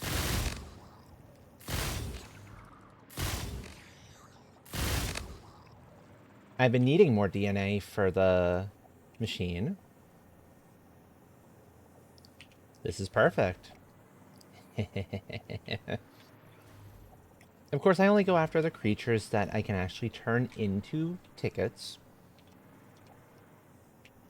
I'm not actually gonna go after the other friend, our little weird bird friend there, who's sort of a burb, sort of not a burb. They're weird creatures. I don't quite understand them.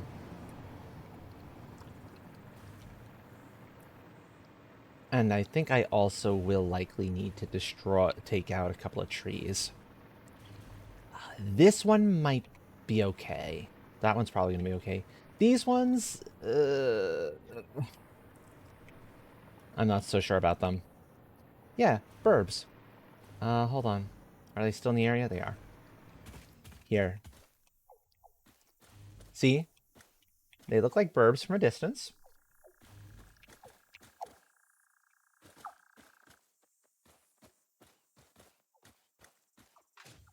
And they do this weird thing where they can open their mouth to look like a plant as a means to attract insects, I have to imagine. Which I'll give them one thing. It's a clever idea, and it's a pretty smart way of going about it. Pretending to be plant. Burb. Okay, and that was satisfying. Utilizing an explosive snowball to take out some trees.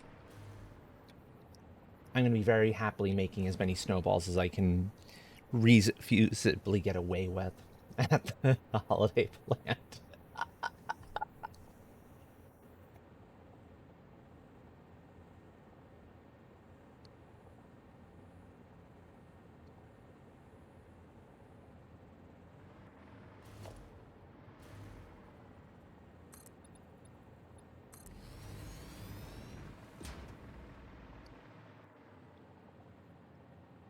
Nope. I gotta go a little further out here. So let's go... one more?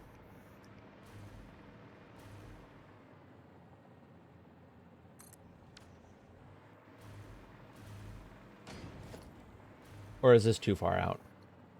This might be too far out.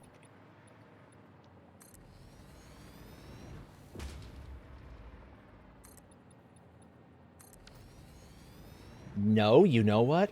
That just fits. And I kind of like this look. Whoa, this is gonna look good. Okay, no. I'm okay with this. I'm okay with this. This will be nice. So, you go 5x5.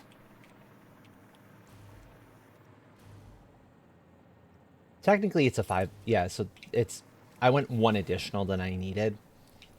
I'll put it back later if I find I need it. So 5 out. Total 5 this way, so 5x4 if you're just drawing your foundations. But it makes a 5x5 L. And then you get that perfect curve. Take out those. Because I happen to be near this guy, I can grab the corner pieces I need.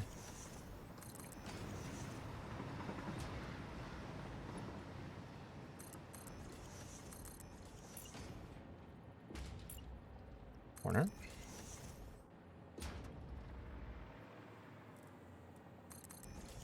There, there, there.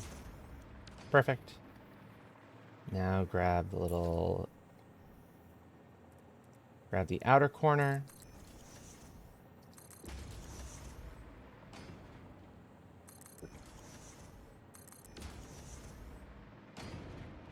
Oh yeah, it just barely hovers over the rock. That's cool. I like that. Yeah, that'll be fun. And we go bop.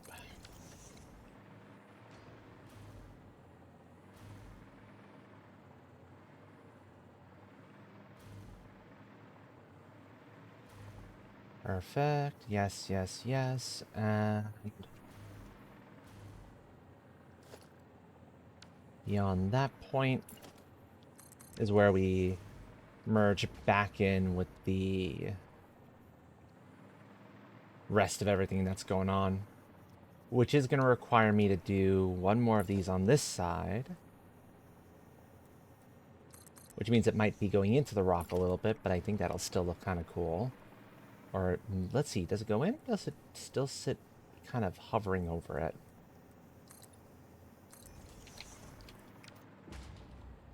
No, it's still hovering over. And it's hovering over it at a point where I could easily like put pillars between it and the rock below.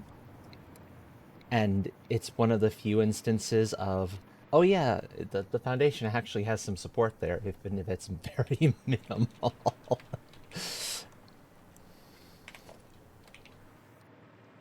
One, two, this will be 3 full segments. It's fine. It's absolutely fine. Nothing to worry about.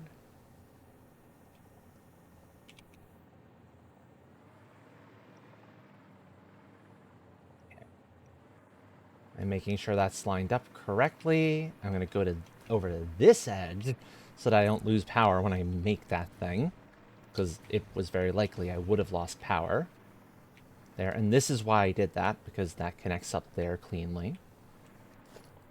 I delete the one bit of railing there, and now I just got to make my connections.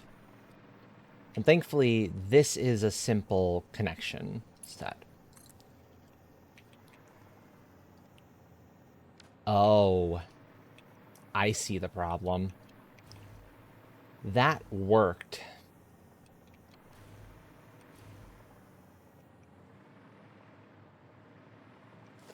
It's not an issue.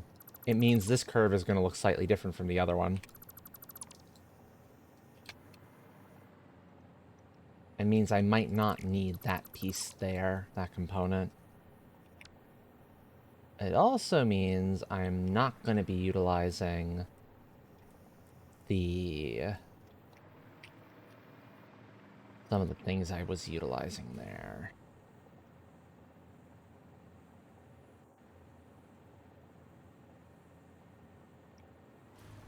There we go. That's what I need. And sure enough, it does mean another tree needs to go. It's fine. How many of them? It's just this one. I get to take out the tree the fun way. The snow way. I adore that the snowballs are explosives. There's no way that'll work. Indeed.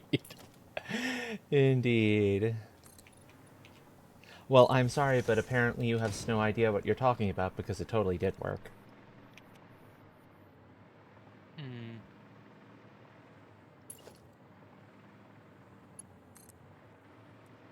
And that means... Wait, snow kidding? Snow kidding. Yeah.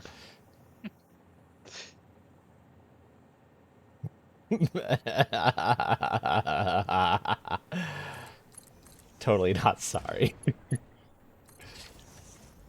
It does mean though that my curve is the easier curve because it's the inside curve is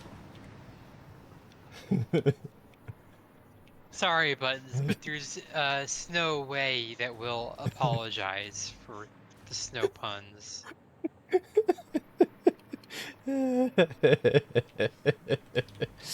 uh I mean, if you had no idea we were going to do this, you don't know me well enough.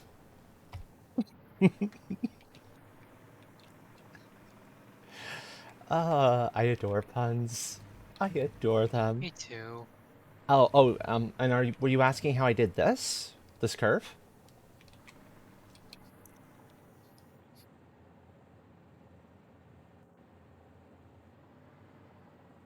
Trial and error.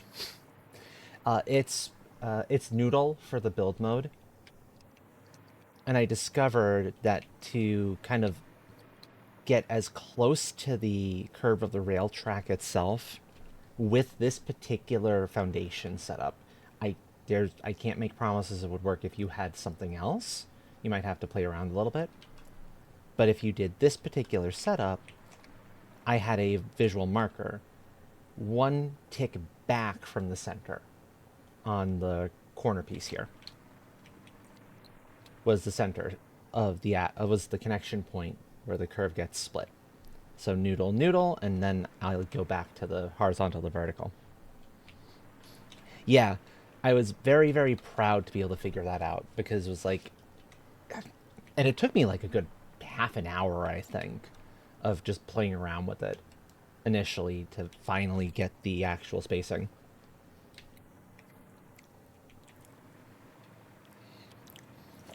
So when I say I've got some of this down to a science, that's the sort of thing I mean. I take the time to to try to figure these things out.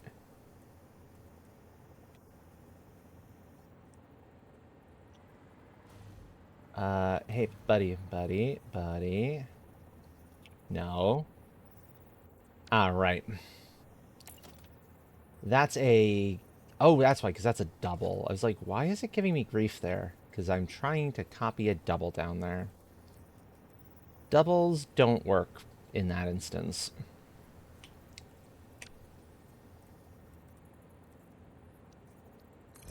Now it'll behave. I completely forgot I had to copy one of the singles.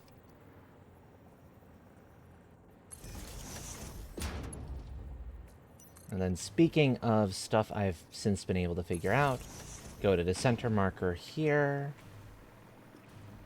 Go to the center marker on that. On there. I think I needed to go one further, but that's fine. Yeah, I needed to go one further. I couldn't quite see where I was because of this tree. That's the center marker I needed. Find where I'm coming back up again. Center.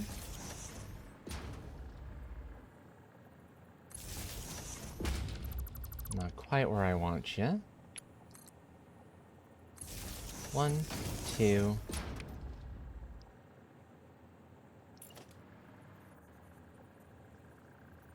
And this is where I need a double. So I grab that, shrink down to the Mark 1, because the Mark 1's all I need. Lock it. Half nudge, that's you nudge, but you hold control while you're doing so. And I've got the power over. And the curve is done.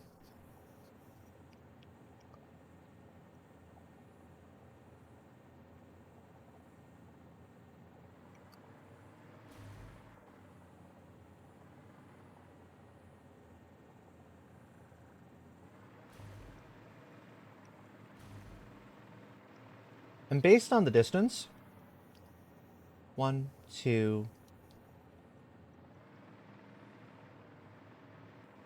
3, 4. Call it an effective 4. It means I think I can get one more before I need a booster.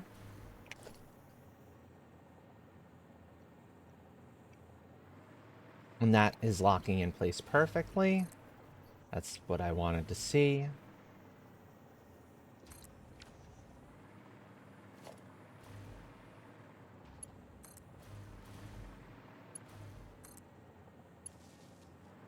And now booster.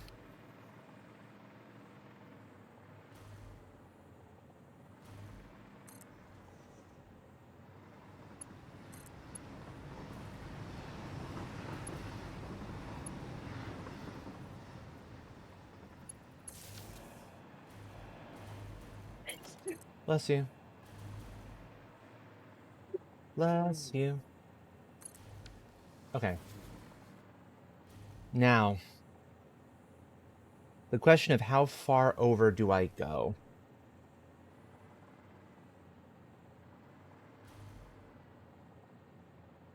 I could run this in parallel for a while until I hit a point that's like centered between enough of these resources that I wouldn't have too complicated of a network of stuff coming around. And then make it boom, boom, boom. And keep following this line all the way I'm going.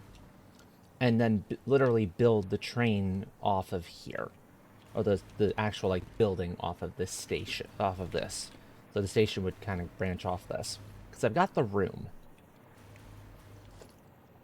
When I say I've got the room, it's because I know off the top of my head that that's as much space as I need on either side.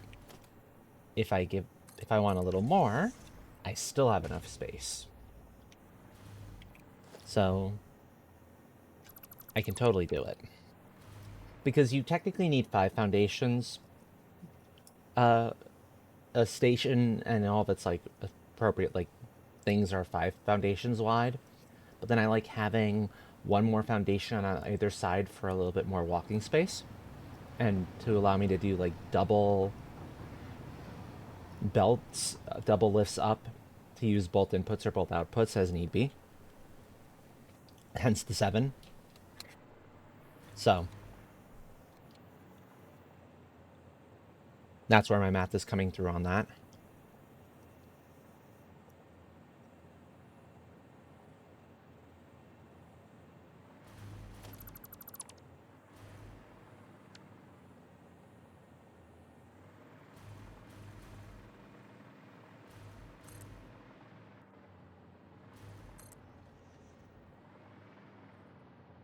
And if that's true, that makes me very happy. Because it means I can just keep kind of floating along, doing my thing until I'm in a spot where I'm happy with everything. And I don't have to do the pull back for a bit just to avoid being knocked down to the ground again because that gets annoying fast.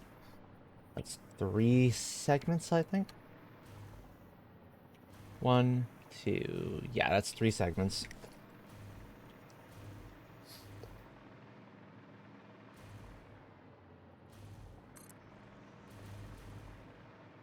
Four.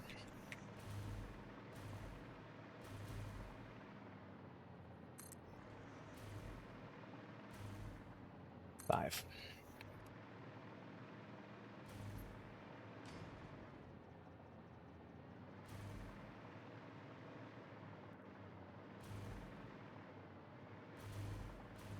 Oh, and you know what else that means?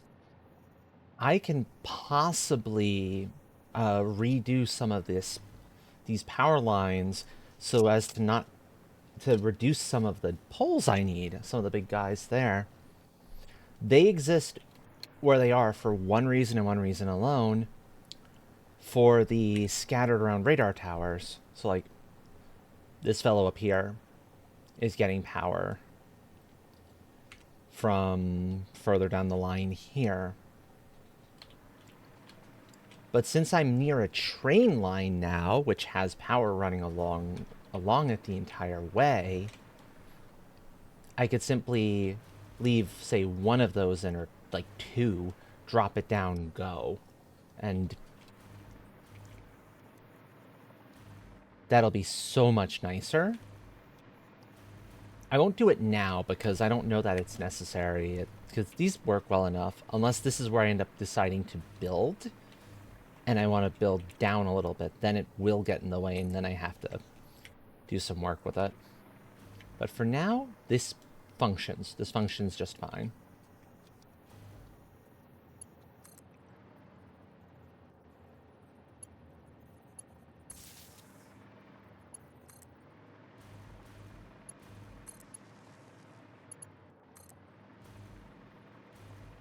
Not that I don't like the look of the massive boys. I like them a lot better than the little guys, that's for sure. I was so happy when they introduced those. I think they brought those in update 8, right? If I'm recalling correctly.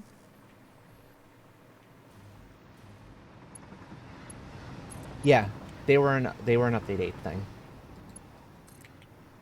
So prior to update 8 of the early access, you ended up having to do much chains of the little power poles that you'll sometimes see get drawn out, or that I'll use to check like how much extra is in the system, that sort of a thing, across wide expanses. Whereas these can stretch for like 3 or 4 times the length of your standard. Now it's at a cost, admittedly. The cost being that your hover pack really doesn't do well going along them, but eh. You can still use them for the other fellow, though, the one I never touch. The zip line? Yeah. You can use them as zip lines, still. That's viable. It just doesn't quite give enough power per piece to make the hover pack completely happy.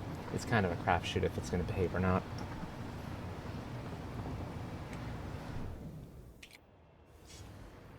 And I prefer not to risk that.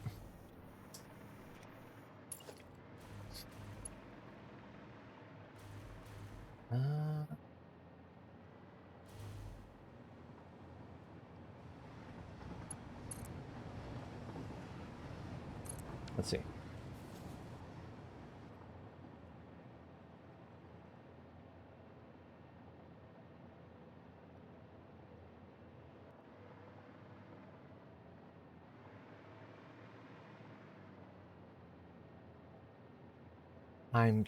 Oh, you know what? This might actually be a good spot to stop, because there's a bit of river right there that I think is viable for tapping if I do find I need water.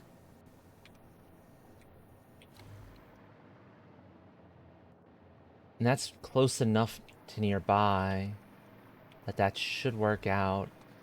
Because I don't know if I want to go all the way out here. I don't know if that's going to be it. More helpful, less helpful. Because admittedly, if I go like to say in this section here, I've got a little more room towards I hit the bottom. I've got a lot more water over there if I do find I need water. It becomes easy enough to work with them. And we're much closer to phase 4. Yeah, I think I'm going to go out just that little bit further length, because that's going to be simpler in the long run, I think. So that's how I'm going to run this.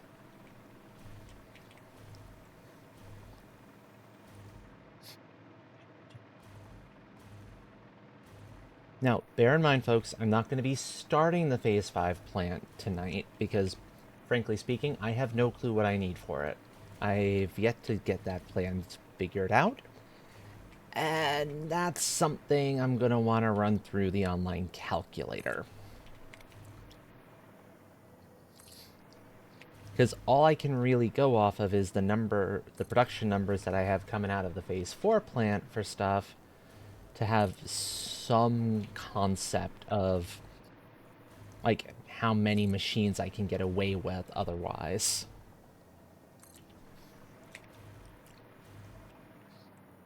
Unless y'all want me to start trying to math that out myself and you think it's interesting.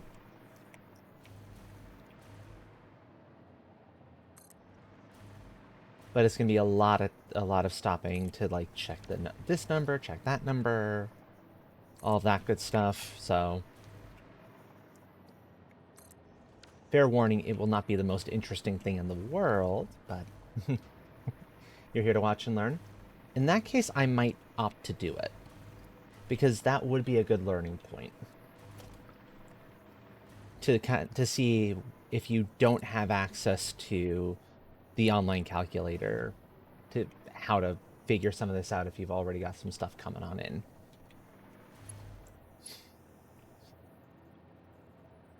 And it'll be really easy to have a good sense of it because we're really close to the source producing the most obnoxious material.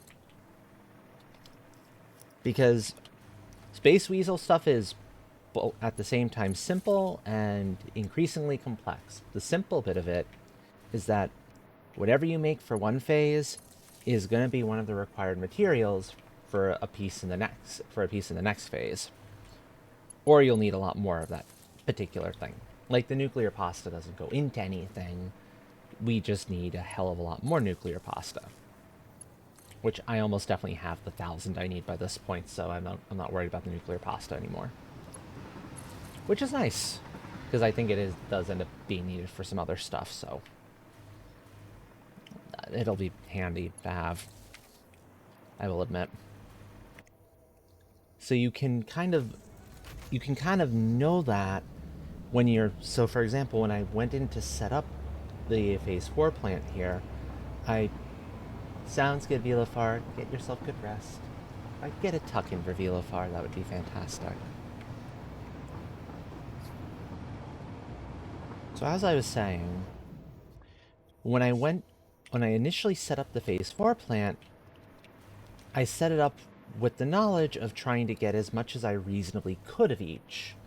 Not just a small amount, but enough to produce what I needed for those things in a reasonable time frame. Which is why that plant is as big as it is, and I build as big as I do. And it ends up helping for situations like this one, where now this is a good spot to actually do the building, I think. Yeah, this is a perfectly good spot for it. All I gotta do at this point in time, let me see, this train here. 1, 2, 3, what are we, 6 freight cars? 6 freight cars, that's what I thought. So 6 freight cars is 12 foundations, plus 4 more, 2 for the station, 2 for the extra. So I'm gonna go 16 out here. This is gonna make the boundaries of my station.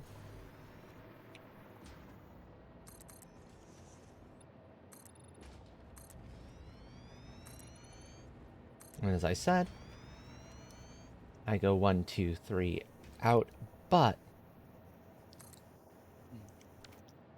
unlike everywhere else, my last one here is going to be, on either side, is going to be the pretty coated concrete. I just have to change the base color first. So I'm going to wait to do that a little bit. And I think I need one more. Yeah, I need one more.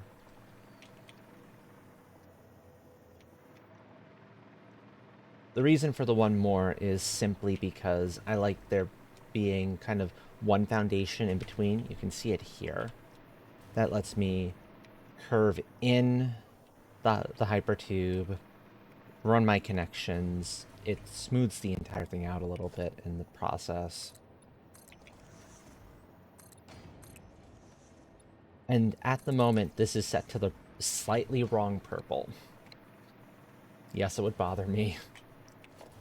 Which is why I'm being a little bit pickier here. So what it means is I only go this far back when I'm putting these in place.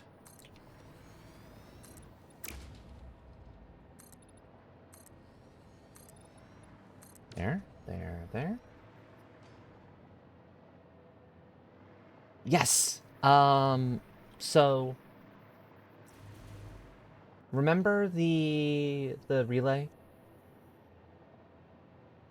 one of the other folks in the relay, Oceanax, who should be listed as the artist, attributed as the artist for that one if she approved the attribution. I don't know if she did yet or not. If she saw it.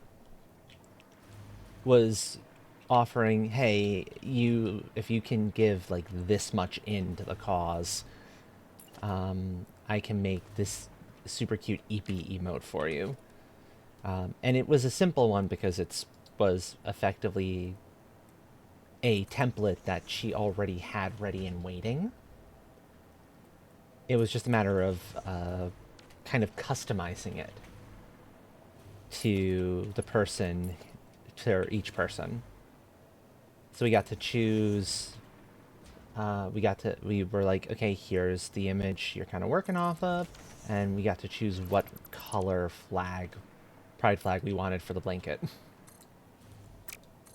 Yep. So that's Eepee. I love that one because it's so cute, and it just felt right to utilize it for that particular piece, with how everything was kind of working out. All right, I want to use regular wall first. Okay, so at this point, I put the train pieces away. I don't need them anymore. I put the basic wall back. What else do I need here? Probably ceiling mount and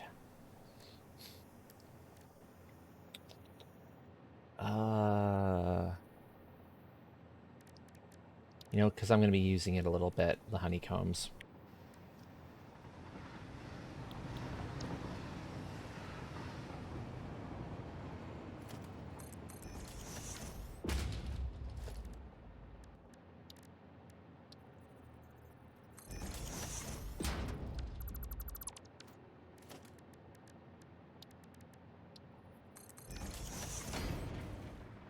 There we go. Set up the wall hole. Set up that. So you put the regular wall down first, connect the wall hole into its place, delete the old wall, then put the appropriate conveyor wall option in its place, and you have that wonderful beauteousness that where you don't see the piece going down into the ground, which if you tried to just build straight into one of those, you'd see the little stand going into the ground. And it doesn't end up looking, when you're approaching it, like you're about to go through a wall, which has bothered me before. And this distance was specifically set to horizontal to vertical, just goes whoop, done. And more or less follows the curve. Oh, it would follow the curve if I did it one further over. That's why. I'm off by one. Oh, oh, shouting kitten.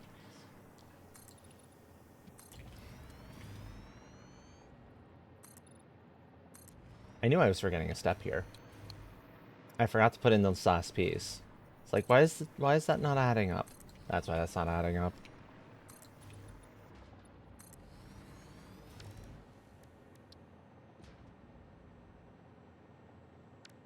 Actually, wait a minute. Is that the same? No, it's not quite the same color, but I think I do want to keep this color going this entire way. So no, this will work well.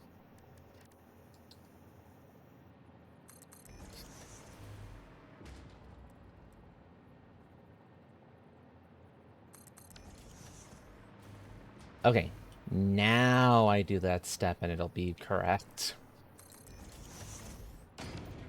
That's my fault for goofing this one. Give me one sec.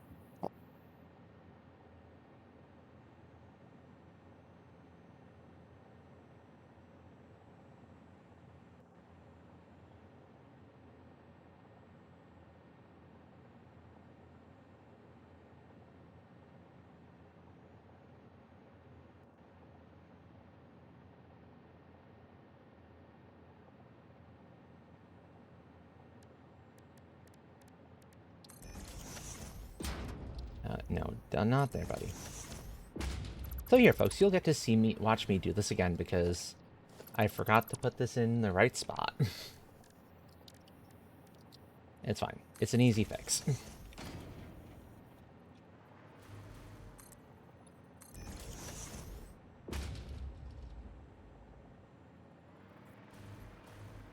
Okay, so now if I do this, that's what I wanted to see. So when I say that more or less it follows the curve of the horizontal to vertical of the piece if you did it right, this is what I mean. It's so very satisfying. It's almost there. But it's good enough that from the right angle, it looks perfect. I know, isn't it? Also, we have an ad kicking off in about a minute and a half, folks. So if you haven't gotten up to, if you need to get up, grab something to eat, drink, whatever the case may be, please take this opportunity to take care of yourselves. It is so important. It is rules 4 through 100 here.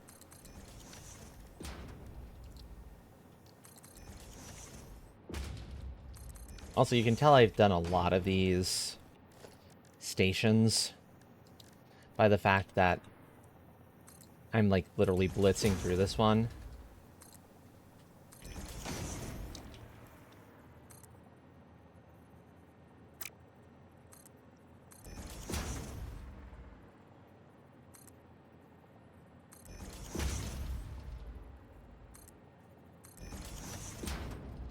Yet another thing I've got down to a science at this point, since I know exactly how I want to make them. And I've done so many of the things, it's just second nature now.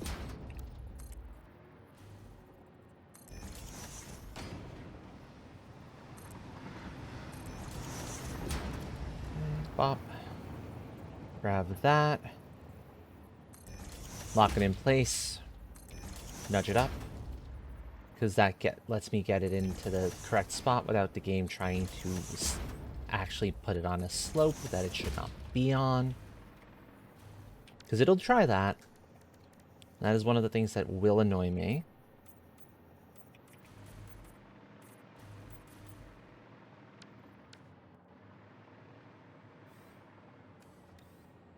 Set that to automatic.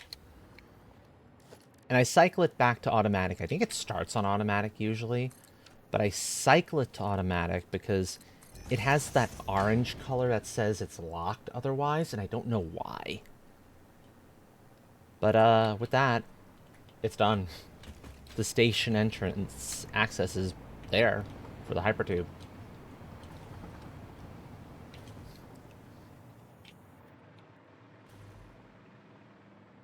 Now I'm gonna wait until the ad is over. Oh, I didn't put the entrance actually. Hold on, I am missing a component or two. That's just the hole to let you put the entrance at this point.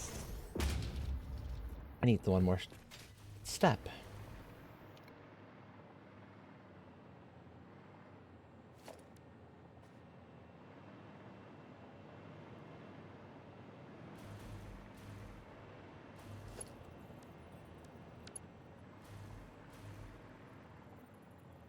I feel weird about getting whatchamacallits, like not having a block off point if a hypertube isn't complete. This is effectively completing it because you've got the safe area. If you happen to come through here, you're not gonna like get yourself horrendously mangled.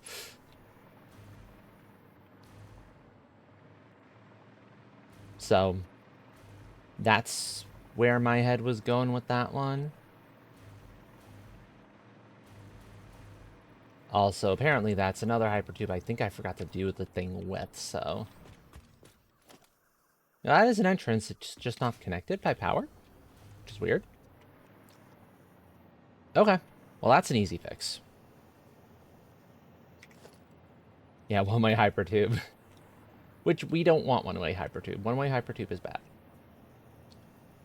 So instead what I'm going to do here is lock that down.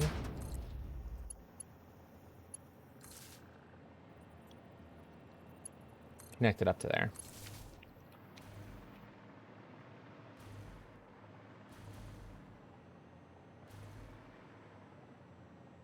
Wish there was a slightly more... a slightly prettier way to do that, but because this is the laser cables and not, you know, regular cables, it doesn't look bad. So now here I can get away with a different option,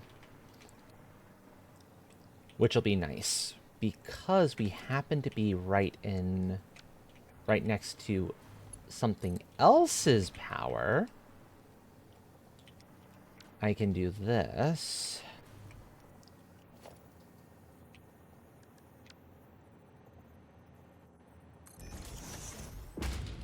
And I'm going to have to connect up to either side.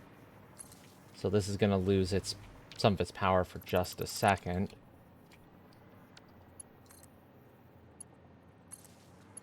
Namely because if I had tried to connect that up, like, directly in, it would have refused me the ability to do the half nudge. For whatever reason, it's that way with power cables, and I don't know why. Eh. But that's what it is. But yeah, now we're good. Also, welcome back from ads, everyone. So you did not miss the train station itself being built. I was just fixing one very minor problem that Buttons was kind enough to point out to me that I hadn't caught before. So, with the train stations, you have to place the station itself first before you can place any number of the actual, like, freight pieces. Or rails, for that matter. Rails, game gets a little funny about. When you're dealing with train stations, if you've not done one before, be sure that you're paying attention to which direction that arrow is going, because that arrow is telling you what direction the train is expected to come in, to pull into it from. So that's why I had to rotate it around. Otherwise, if I had it the way it originally popped into place, this wouldn't have worked to be a back and forth automatic line. But now that I've got that one there, I can put in the freight platforms, and I just need to remind myself kind of where I usually like to have the freight platforms come out. It's this side. So it was one. This is another thing the game likes to do for whatever reason. It flips these, and I don't know why. 3, 4, 5, 6. Then I do an empty platform with the catwalks.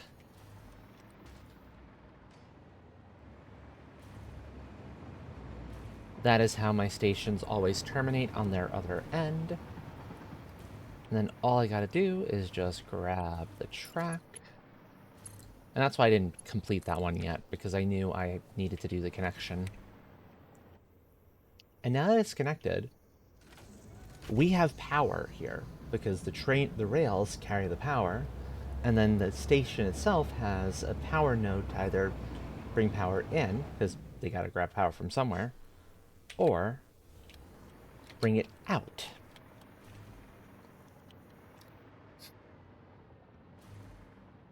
Now, this train is going to need a name.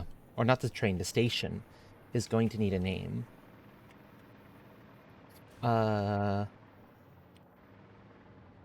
You know what? I have the name.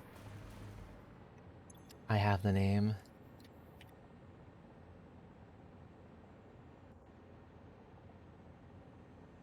Aliens. Because Phase 5 is all about alien technology.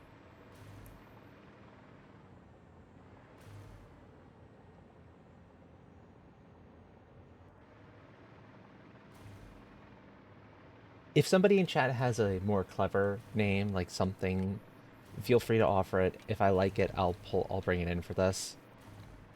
Because I'm not... I like that one well enough, but I don't love it. So I'm content to replace it if something better comes along.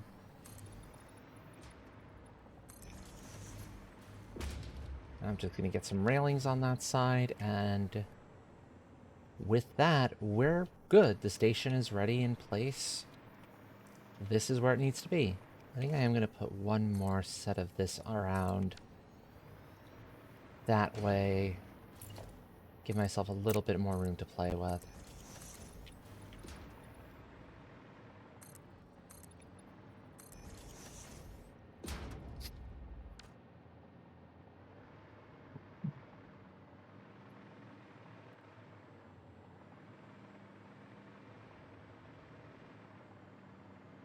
This is not a holiday station, though.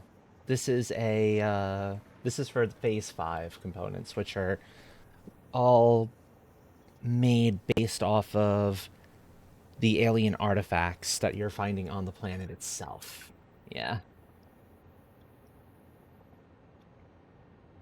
No, the holiday station has its name already. I forget what I called it off the top of my head. Hold on, let me look it up because we're close. Close-ish. Where are you? There you are. All that glitters is what I ended up calling it. Alien artifacts. Oh no! No, no, no, no, no, no, no, no, no. This is effectively taking alien technology, running research with it to make new stuff.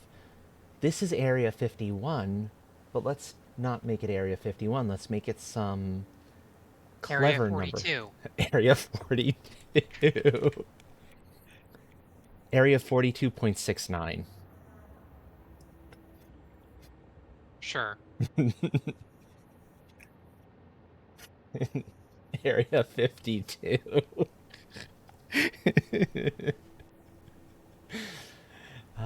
No, you know what? I'll call this one Area 42. If I end up having another one that needs to connect somewhere else, that one can be like Area 69. And I can mess with the numbers as I go around. But they're still all the same station. It's just a bunch of the areas are vastly different numbers. So yeah, Area 42. Area 69 is best. Well, this is the answer.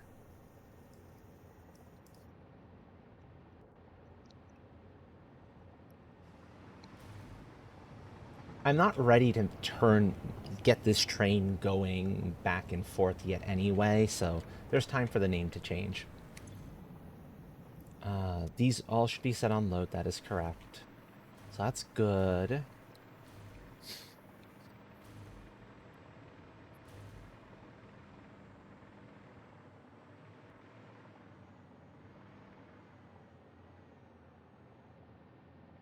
That's looking really nice.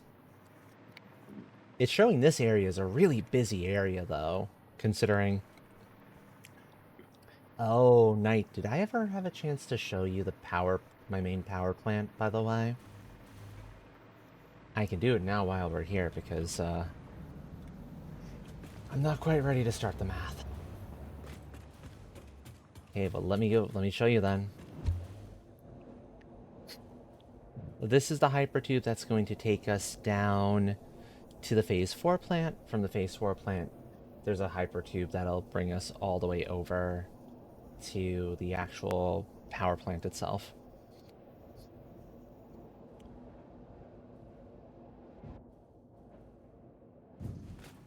Yep. Including where the nuclear pasta has been produced this entire time.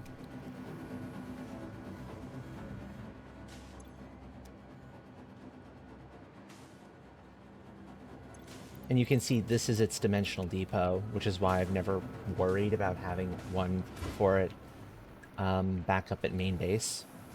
Likewise, the top floor here, and this is actually helpful because I do need to check the numbers of what's being produced here anyway. So this is good. There's one more floor I've got to go up, I'm pretty sure. Yeah, when I say I build big, I mean I build big.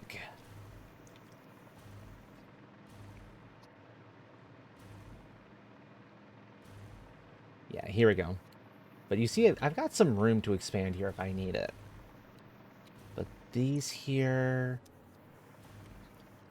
And to make the Phase 4 parts, I needed to get mass production of the stuff that led up to it. That's why this one is as big as it is. The Phase 5 one won't be quite as ridiculous because I've done a lot of the work here already. That'll be helpful. Turbo motors. Oh no, this is only some of the Phase 4. Here, this is one of the Phase 4 products, the thermal propulsion rockets. So it's 5 a minute on those. It's those guys, and...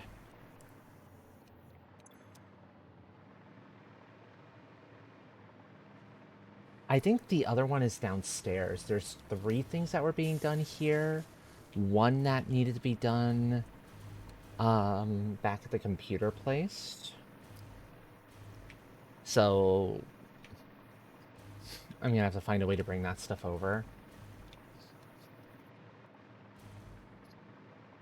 Now, where is that one? I think... Oh, it's this one here. You can tell because there's one of these guys present. There's a dimensional depot in place for those for that situation. Yeah, the field generators, and that's 10. So field generators at 10 a minute. Propulsion's at 5 a minute. And then we'll take a trip out to the computers one to get the last piece of the puzzle. But I'll make the note here, just so I can kind of remember.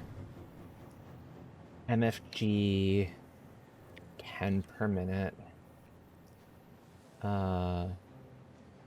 Astral, I need to be honest with you. I hear MFG and my brain autocorrects to motherfucking gun. That's fair. That's fair. Thermal propulsion rocket. I'm going to shorten that to TPR because I'm not writing the full bloody thing out anymore. TPR at 5 a minute.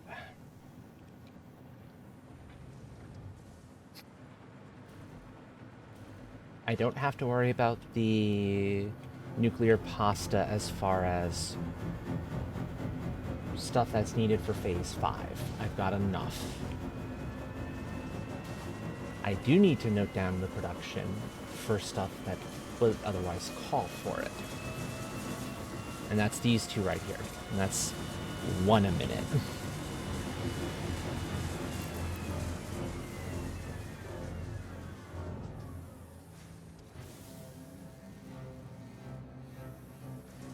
Because nuclear pasta is kind of a pain in the butt. It doesn't look like a lot. There's only 2 products coming into here, yeah? Looks simple enough, the machines are massive. But, the pressure conversion cubes require a lot to get up to them. And the copper powder? That's a pain.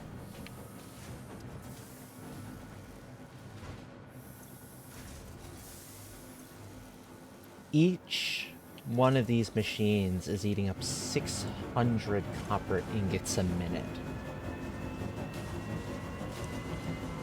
worth of stuff. To give you perspective, it's like, yeah, kind of yikes. But I mean, that's the nature of the chain for like the stuff, where the stuff is concerned.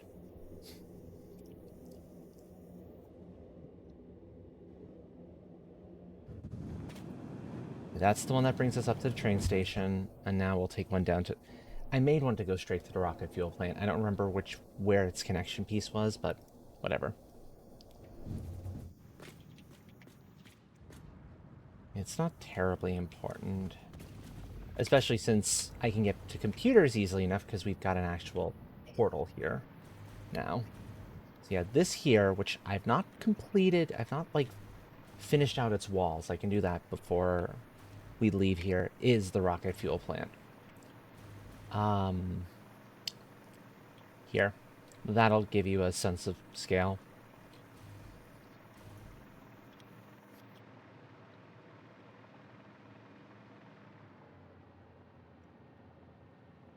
I didn't put all of those were blueprints.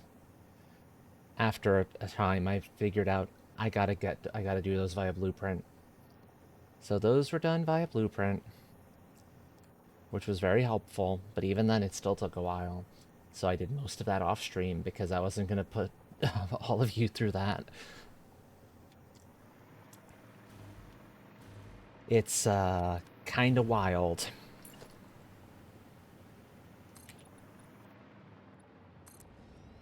This is 416 fuel generators, I think, in the end. Also, I think I hadn't quite decided how I wanted to handle, like, the windows for this place.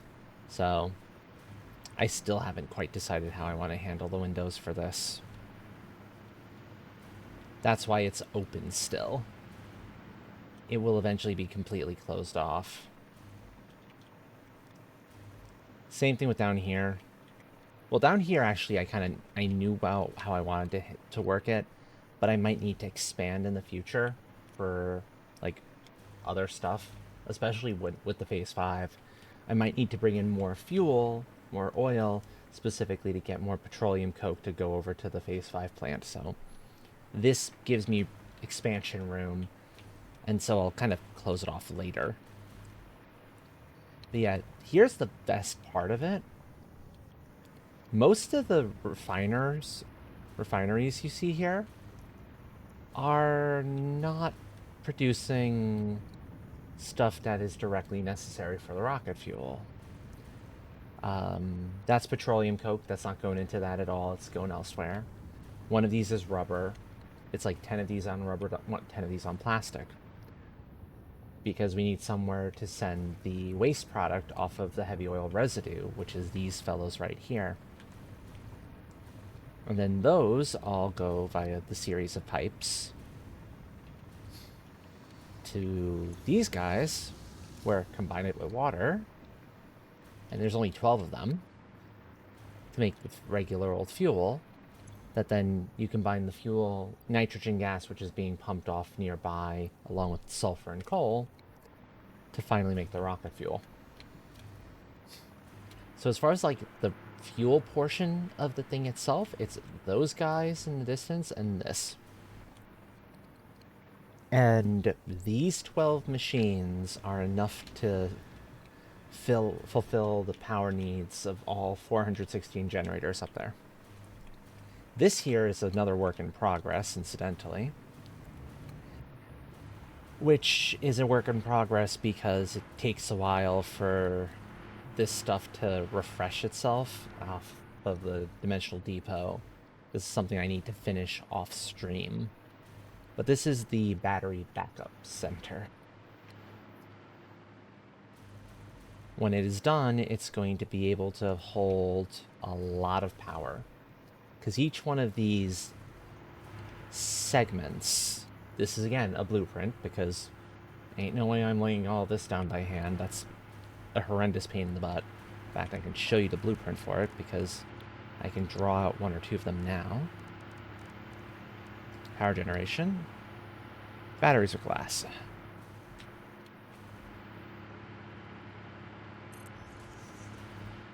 I think you can see there's only enough up in the cloud for one of these at a time. Then I have to wait for more wire and more of the modular frames. So that's why I haven't been doing this myself on stream. But the nice thing is then all I gotta do is come on in here, connect it up,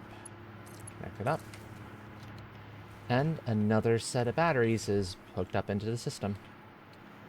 I might wait out this one just so they're even, because that'll make my brain happy.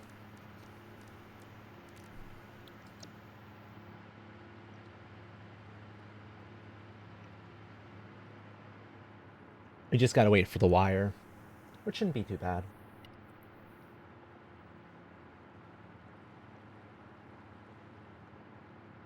It'll give me a chance to grab a little bit of water, actually.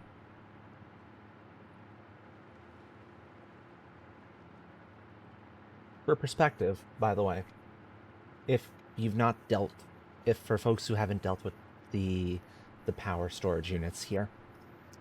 Each one of these battery-looking power storage pieces can store 100 megawatts of power for an hour in game or minute in game. I forgot. It's a pretty reasonable amount of time that it gives you a backup for. So each one of these is 200 megawatts of power, and there's room for a lot of them here. So I think by the end of it all, I think, what was it, 88 per level in the end? 88 of 88 segments, mind, per level, and there's 2 levels. I forgot the number off the top of my head, but it's pretty big. It's more than what the fuel plant is capable of producing. So it means there's going to be plenty of backup power.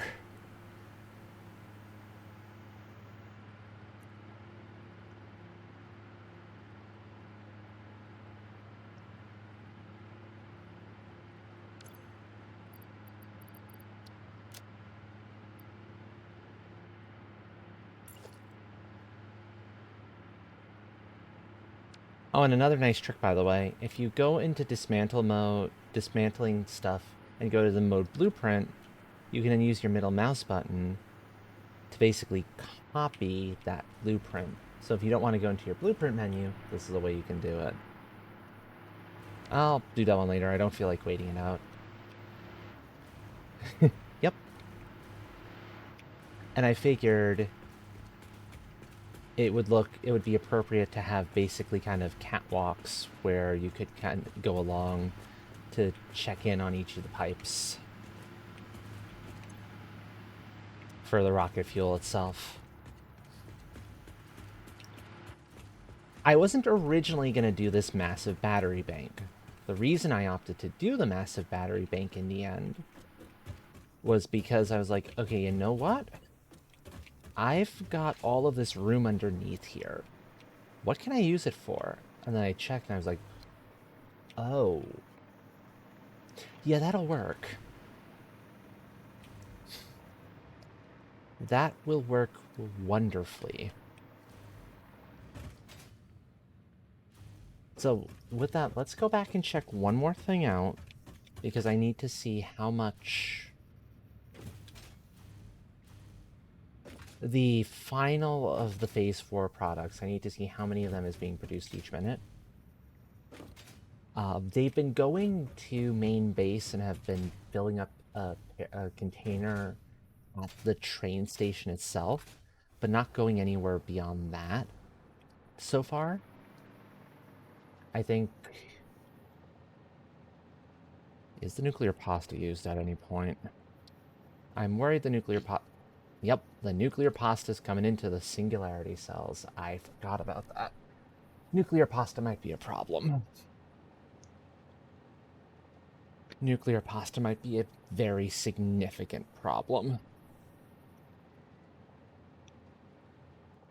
Actually, no, it's not, because unless I need singularity cells for here. That's a bridge I'll burn when I get to it. Yes, I used that intentionally.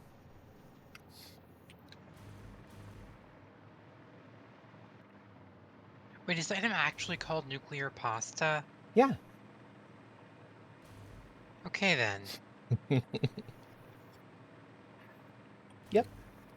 I adore it. It's and it looks really cool too.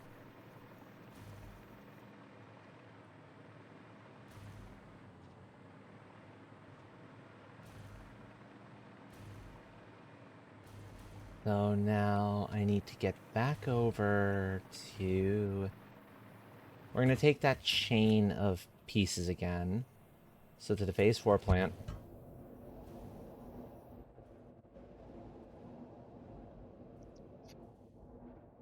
And of course, we have to call it the we have to term it the Space Weasel, because that's what it is. It is the Space Weasel.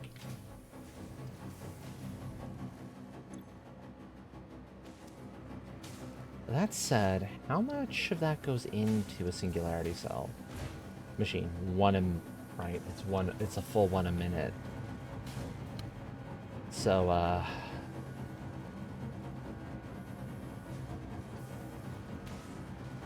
that's a complicating factor for sure.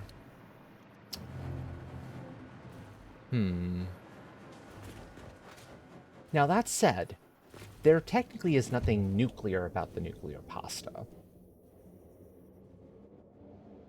Not in its materials, anyway. It's a containment unit made of aluminum and a couple of other things, and a bunch of copper powder. But it looks blue and glowy and shiny and pretty, and I'm inclined, therefore, to think of it as nuclear stuff anyway, even though it's not radioactive in any way, shape, or form, which is helpful.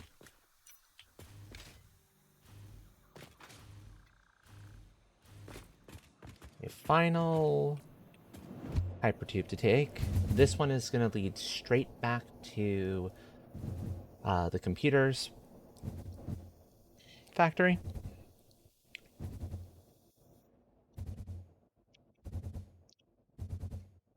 Yum.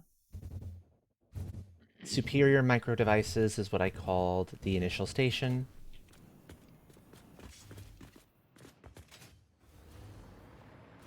Where it all came in, Superior micro devices is the one that was bringing stuff over there.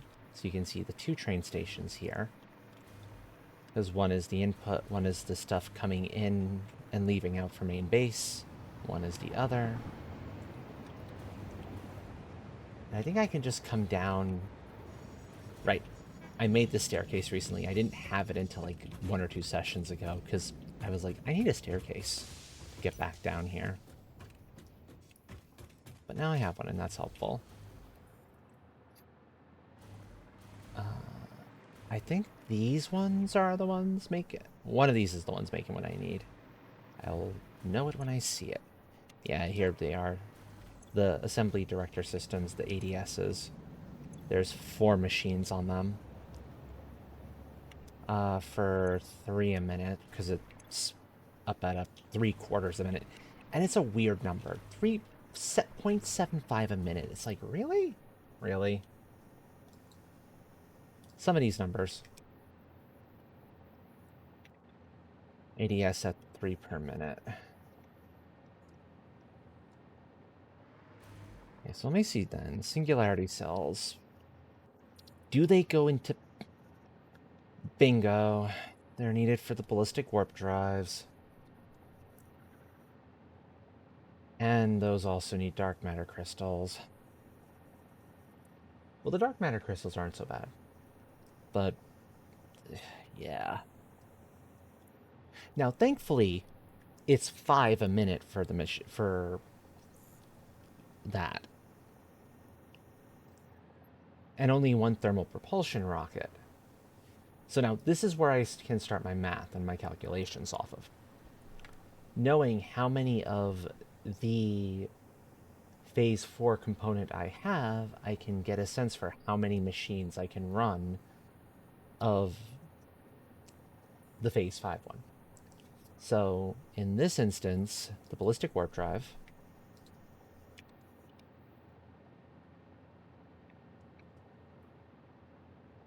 I have enough thermal propulsion rockets to run 5 machines. But I don't think I can get away with 5 machines. I think if I'm lucky, I can get away with 2. Because I'm concerned about the singularity cells, I'm concerned about the superposition oscillators.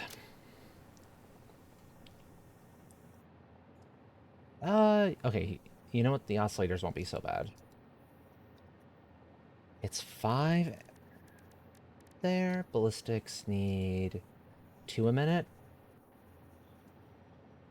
Okay, so 2 machines making the oscillators will feed 5 machines there. The dark matter crystals, 200 dark matter crystals is a lot to produce, but it's doable. It's a lot because it's going to take up a lot of space. Dark matter crystals are done up in the the big machine you saw making the nuclear pasta.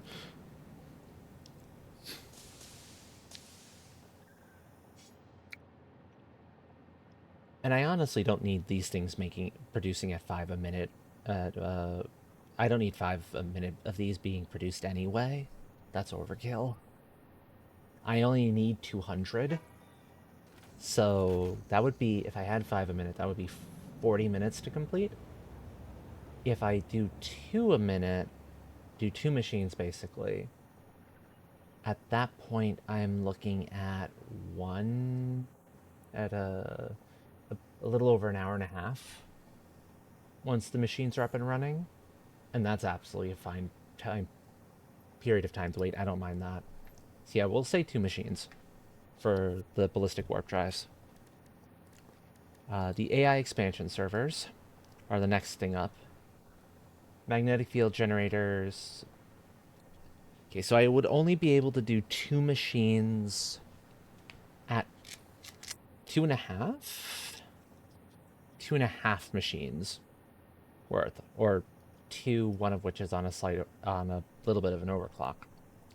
However, more superposition oscillators. I'll be needing a lot of those things, it seems. And what goes into the neural quantum processors? Supercomputers, of course. Something tells me this Phase 5 plant is going to be a bit of a pain in the butt to get going. I'm going to have to redo a bunch of the work that I did at the computer plant. Oh, and hey, look, it's time crystals.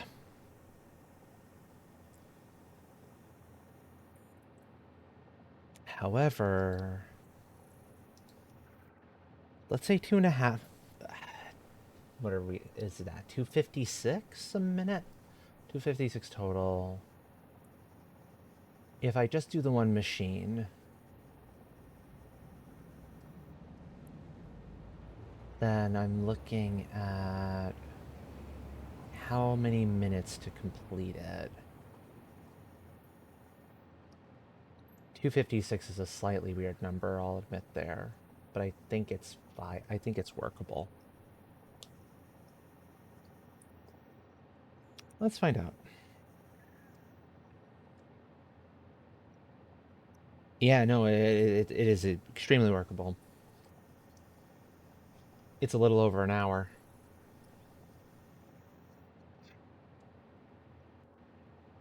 So 1 machine gets the job done in a little over an hour. That makes my life a little simpler. I'll take it. AI expansion server. X1. And I think I will change the name. I will put the full name here for this. Ballistic warp drive.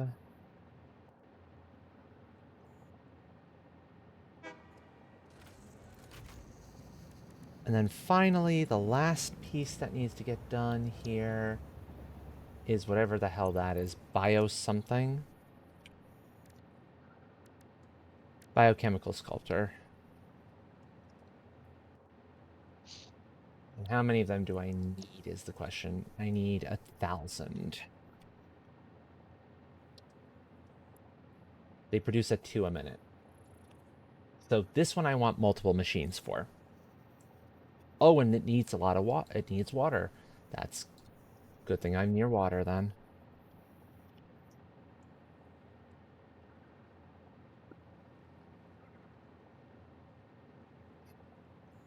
So if I do just the 1 machine, I'm looking at 500 minutes total to get the job done. That's too long to wait. I don't want to do that. 2 machines brings us up to 4 a minute out of it, that's 200. 250, sorry. It's 250 minutes, so that's about 4 hours. Again, still a bit much. I don't want to wait that long.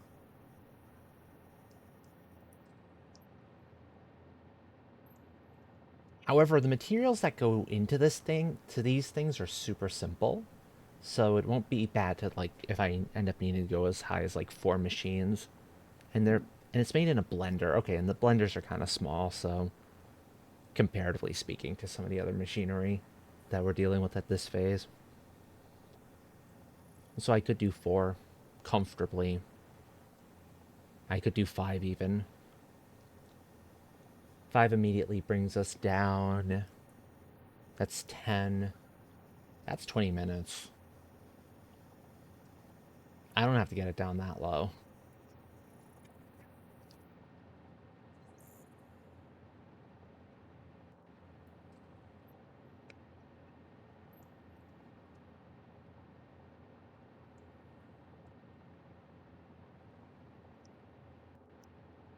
No, it's 100 minutes because it's 10 out total. So it's, again, over a little over that hour and a half. Okay, so 5 machines. And I have enough of the ADSs for that. I have 3 a minute being produced. So I only need 2.5 per minute. That's fine. The fix-it trigons are going to be the more obnoxious component here. But honestly, in that amount, that becomes 200 a minute. That's honest. That's not bad to produce. That's relatively simple. Plus, however much extra I want to. No, those I can. Those are easily produced off of other stuff, no problem. So I'm not going to sweat that. The question, though, is do I have a SAM node nearby? Because I'm going to need a lot of that stuff. That's going to be my problem spot. But we'll see if I can... We'll see if I can do the numbers here that I'm dealing with. There's no guarantee I can.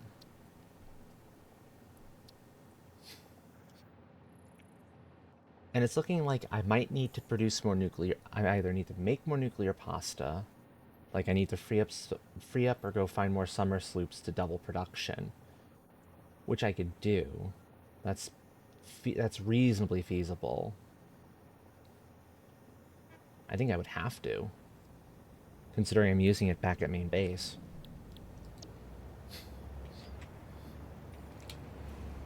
Yeah, I think I don't have a choice on that matter.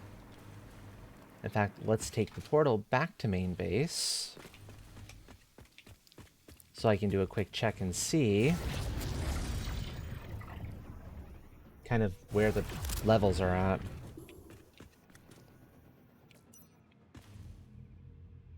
I'm so glad I've got the portals in place now, because this is going to make my life so much simpler.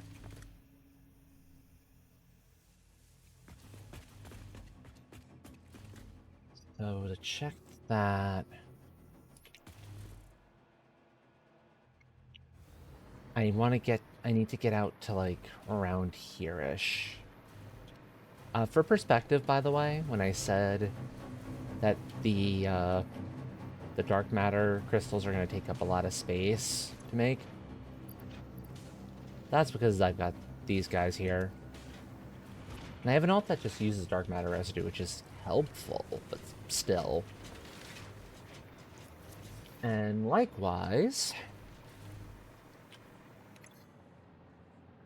the diamonds that go into one of the other components are a bit of an annoyance. The trigons are easy. The trigons are a constructor, which is wonderful. So you can run as many machines of that as you like. No big deal.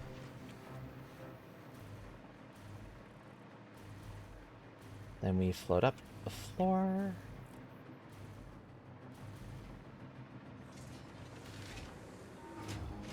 Where dark matter residue gets produced to make the crystals off of.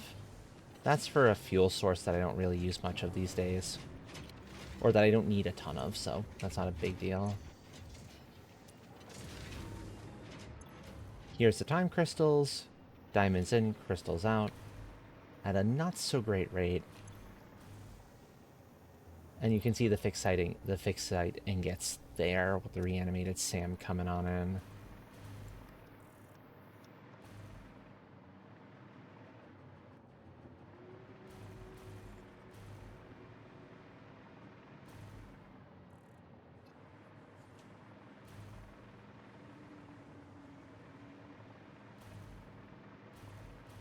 And this is the one I wanted to look at, the singularity cells.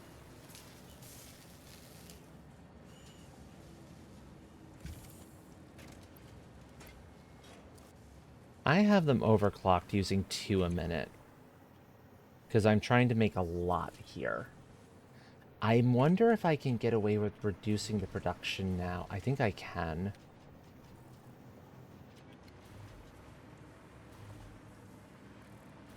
Granted, there's enough here that it's not a big deal. This is the thing I'm concerned about. Because that's coming in from where we just were in the phase 4.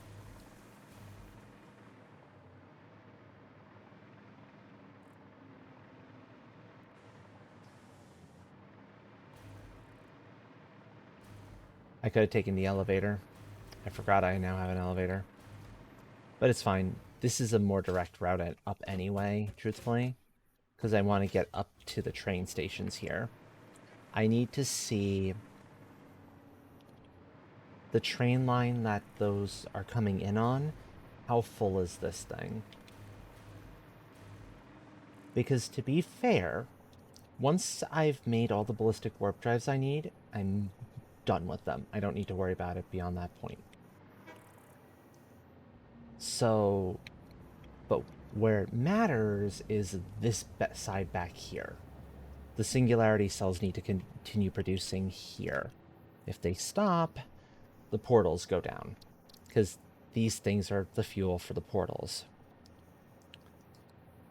Eventually... Hey, Astral, Mm-hmm. I think I'm playing Civilization right. Oh? I'm getting 111 gold per turn. Yeah, that sounds like you're playing it correctly. Nicely done.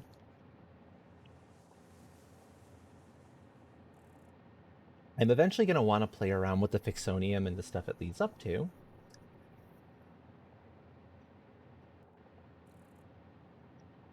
But we'll see how I end up needing to handle that. That might just be a case of make some nuclear pasta out at that location, which is probably the more doable thing. Just make the singularity cells I need for that whole section. That's a case of making the Fixonium fuel rods.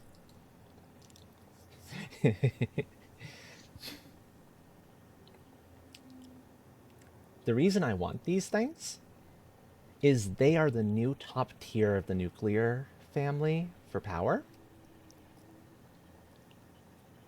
Only, unlike the uranium and plutonium rods, which, if you're careful how you process the uranium, you can make it into a byproduct that you can waste into a sink.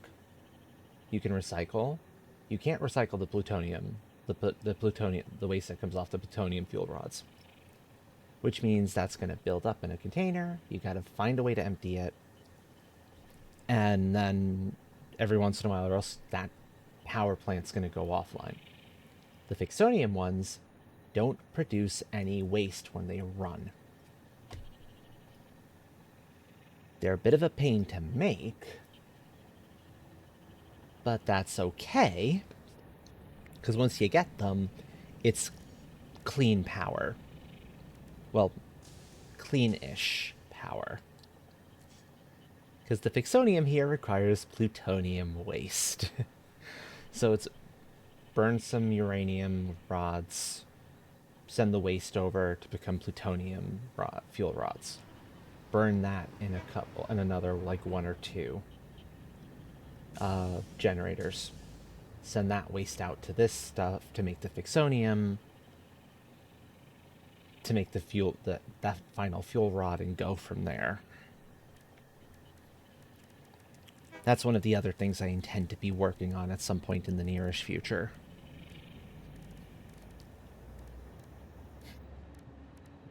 But at this point, the thing to take into consideration now is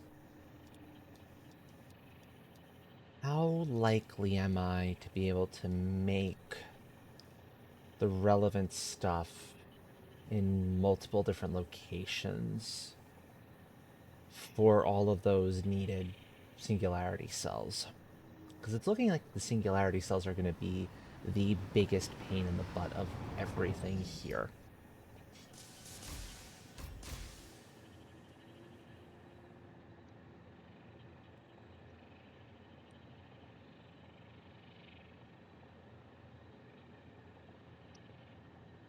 I might be able to run that on this chunk without too much difficulty. Oh yeah, no, that won't be too difficult because I'm gonna be needing to do aluminum to some degree anyway. And aluminum is the obnoxious part of the containment pieces, the pressure pieces that are required for the nuclear pasta. The copper powder just uses a lot of copper. However, my nuclear power plant is going to be out in the desert where there's a lot of copper and iron nodes, and quite a few of them are pure, so copper's not going to be hard to come by. Nor is iron. Steel will be pretty easy too. Thankfully. And I see there's some nitrogen up there, which is necessary. We have a little bit of sulfur. We have some sulfur to play with, so this will be good.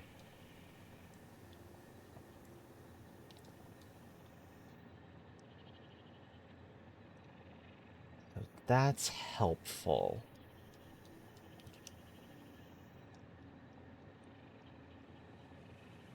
Well, the problem comes into play over here, where aluminum is reachable, but a bit of an annoyance. The only bauxite that's in easy reach is this normal node right here. Unfortunately.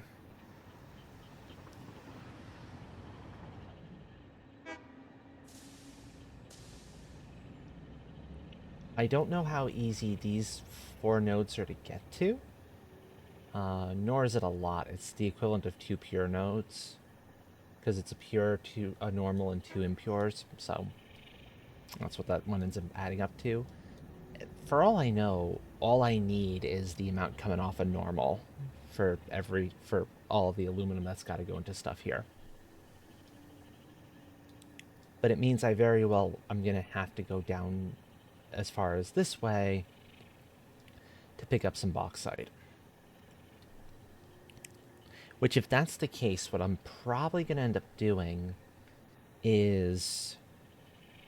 Yeah, I'm just going to run it along and down. But it means I can tap this Caterium node, which is a lot closer and it's a pure. That's actually going to be helpful. Okay. And it's giving me...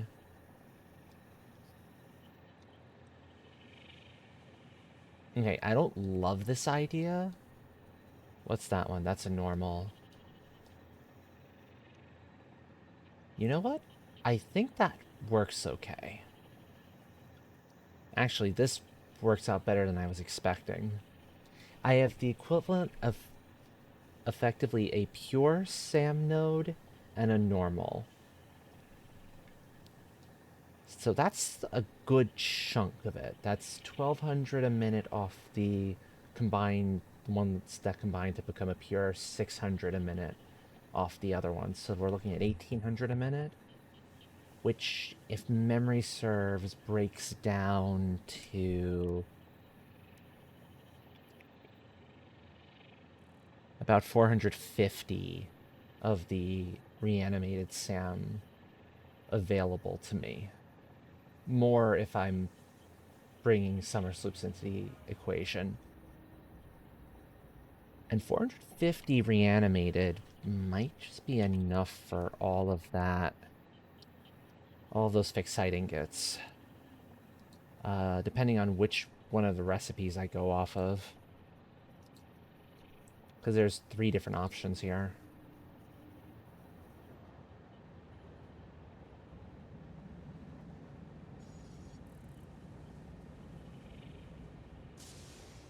If you're tight on space, the one off of the aluminum ingots is probably the best bet. And I can easily make aluminum ingots at a decent rate without too much trouble and without too much space being required because of alternate recipes, which is helpful.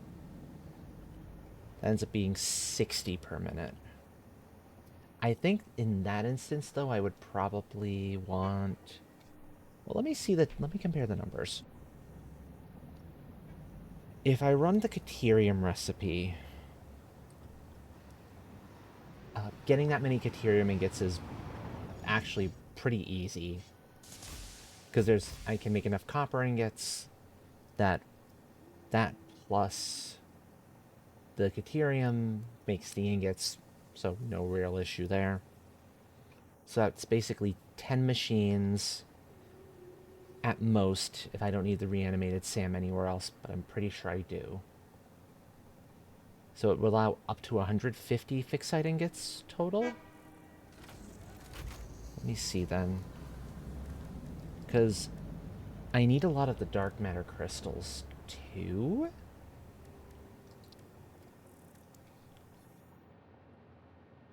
That's the thing I need to take into consideration.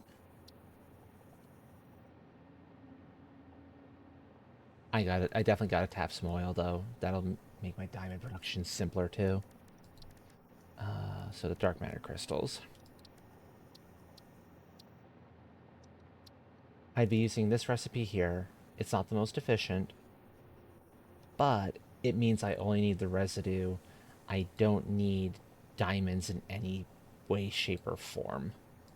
Which I like the sound of that because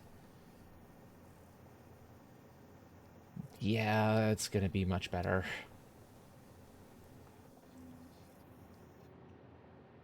Most likely anyway.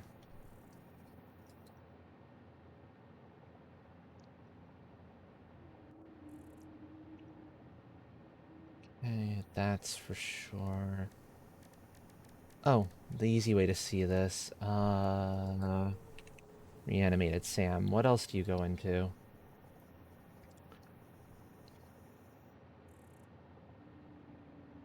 A lot. A whole lot.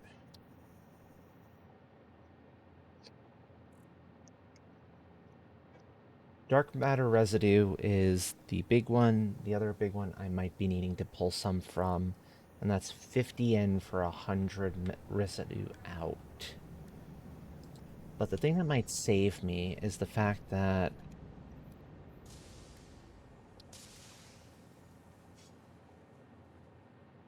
a couple of the recipes here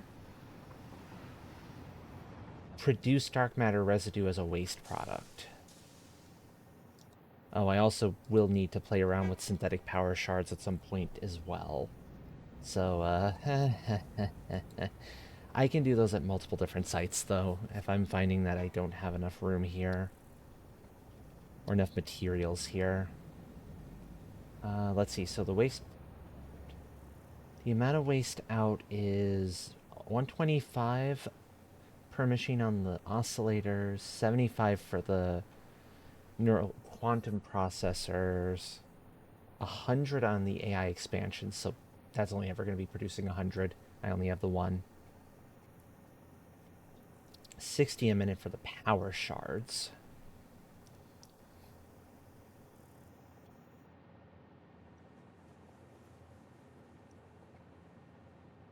Not, which isn't terrible. but I think it's likely going to be I'm going to get most of it off of the oscillators, truthfully. And thankfully, their cycle time is short. 12 seconds? Even the expansion servers, the cycle time is short. That's good. That's the other thing that matters here. It's not just how many it makes per minute. The cycle time matters very much too. If it's produces a lot per minute, but the cycle time is abysmal, you're going to be waiting a while because it could be like a minute or 2 minutes in between each one that comes out. And I mean like a lot for a given item. A lot in some instances can be like 2 or 3 a minute. So you have to be kind of keeping an eye on both and taking and balancing them is the big trick of it all. So okay, I might be able to get away with this. We'll see. We'll see. But having access to all of that SAM ore is a good thing in the scheme of things. Okay.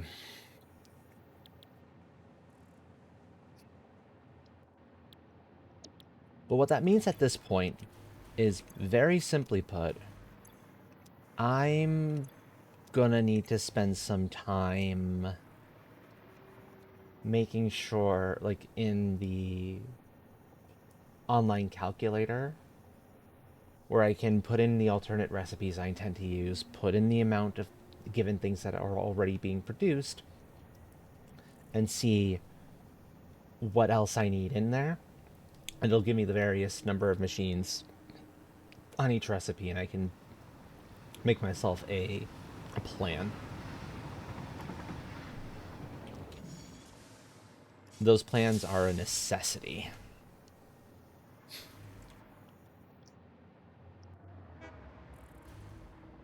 Now, the one thing that is making me feel like there's a lot of promise here,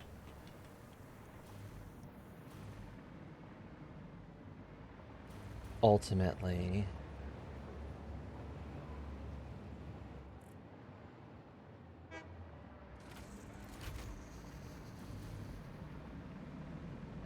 give me a sec. I'm thinking how best to phrase this.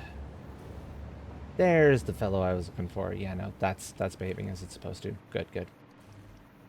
The one thing that's filling me with some degree of promise is just how full this container is of the nuclear pasta.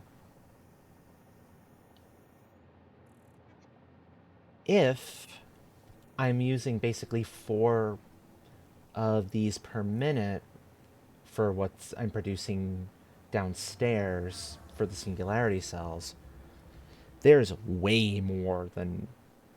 I've got plenty of time here. 1, 2, 3, 4, 5 full rows, so that's 250, 3, 4, 5.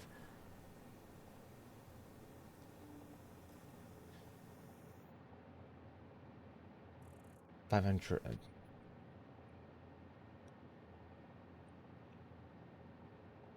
I should be able to run this particular math in my head, but I'm not trusting my sense for math at the moment. Okay. So there's enough nuclear pasta here currently to run the machines downstairs for a full 2 hours. That's good. Because I don't need 2 hours of time on the other guy, on the ballistic warp drives, which is where stuff is going into, I believe, if memory serves. Because that's the case, I'm pretty sure I can get away with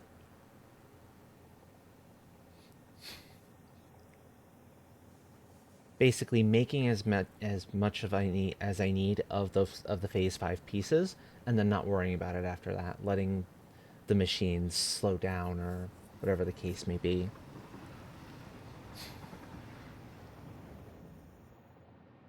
Or even just kind of split the production so that less is coming in here, but that's okay. This has been so full for so long, it's not really a huge deal. And I'm overproducing, admittedly, downstairs anyway by a pretty significant margin, if I'm being honest on the matter. I have to double check my numbers, but I'm pretty sure I'm overproducing for those things by a very significant margin. I should be able to cut back. And if I can do that, we'll be in even better shape. Because it'll mean even more leeway for how long those can go without receiving a new shipment. Because that's where my concern is. How long are they going to have to go without receiving a shipment? Actually, it's over here I need to be. These all eat up 2 per minute, generally speaking. Welcome back from ads, by the way, everyone. 2, yep, 3, 4, 5, 6, 7, 8. So, unless I'm planning to add more portals into the system somewhere, into this portion of the system, which I don't particularly have the space for, I'd have to turn this guy around facing this direction, which I really don't feel like doing. It would end up going like here. And that would be awkward because of the corner. So I think 8 is where I cap out for this, for my actual portal hub, which is fine. I don't need anything beyond that.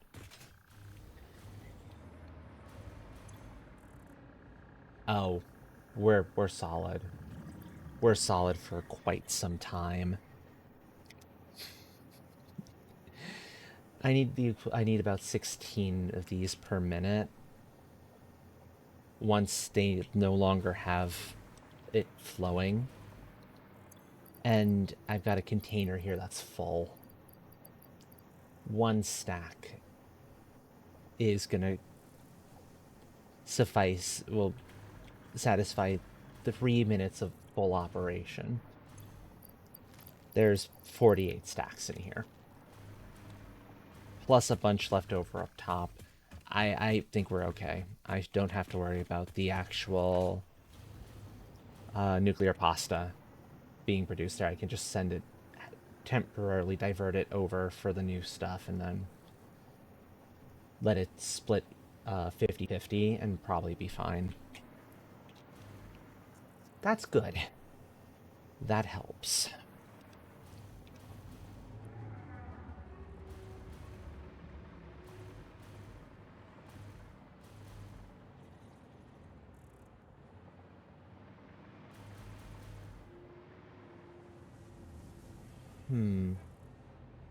Okay.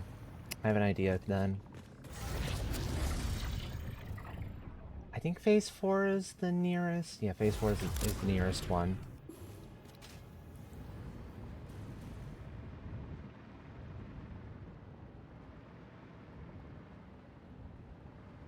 Oh, right. Phase 4 brings you out to the rocket fuel.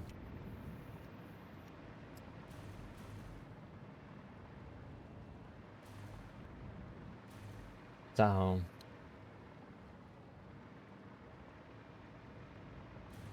that's okay, we'll just ride the hypertubes. I want to lay in, like, the beginnings of where the actual facility for this place is going to be, so I can get its portal in place, so to make kind of getting back and forth a whole lot easier.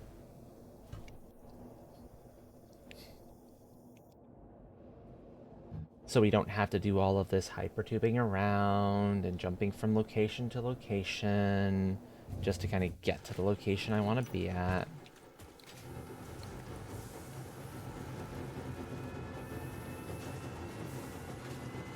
That's the idea anyway.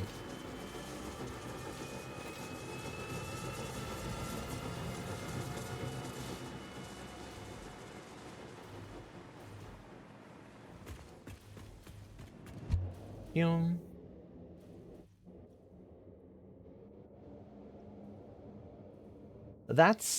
This is the speed of an unmodified hypertube, by the way. I keep forgetting to get a booster set up in there somewhere. So if you've ever wondered why I use the boosters, this is why. It's pretty.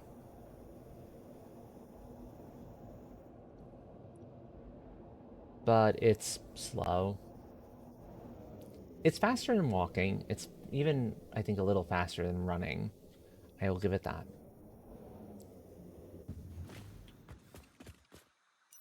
But it is a little bit slow for my tastes at this point in time. Okay, so now I have two sort of choices in the matter here. I can build out this direction, and I think I might do that for like the bulk of the factory. The further out we go this way, the closer we get to the phase 4 plant, and therefore the shorter distance I need to bridge to bring the phase 4 materials over. Because the connection ways are kind of a little funky there as it currently stands.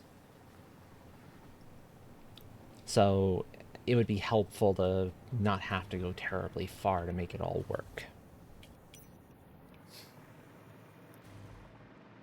Alternatively, I start building underneath the train station. I've done that in the past, not in this file so much, to a degree. But in my other file, I do that more. And I can still go back that direction. But if I start building underneath, especially here, I'll show you because it's just going to be the easier way to handle it.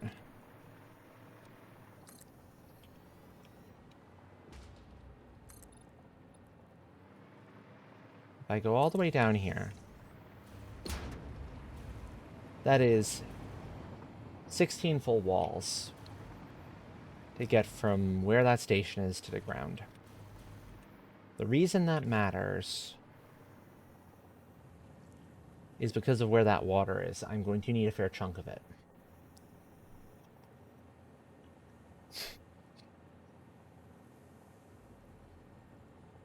And if the thing that happens to need the water for its production can be done closer to it, it means I don't have to deal with pumps to get past the issue of not enough head lift within the pipes themselves.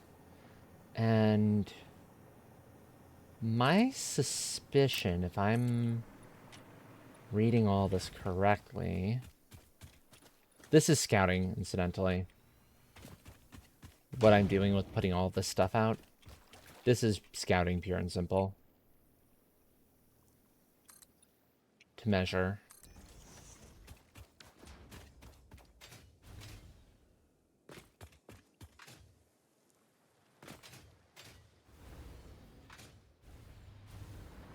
Oh, I'm close enough to power here. Not for long, though.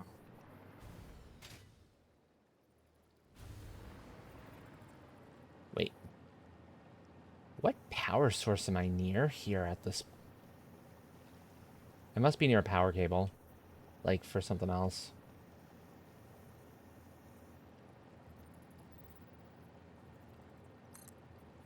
There we go. This. This right here is within the bounds of what the game will accept for head lift. No, that doesn't carry power. I wish it did. Yeah, the Space Weasel up there? Nah, that would be wonderful.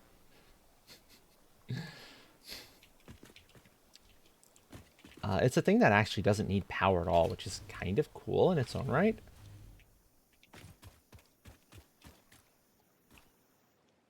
And yeah, as I'm seeing here,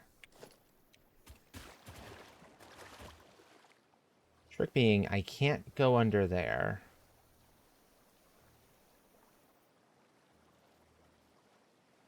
Not easily, anyway. Because the moment I get close enough, it puts me into swim mode, and then I can't do anything anymore.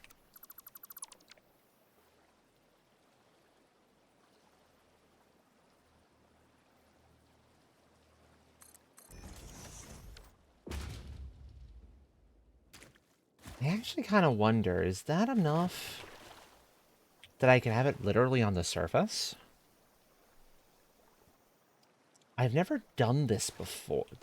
I'm contemplating trying something I've never done before. Game is technically letting me build here.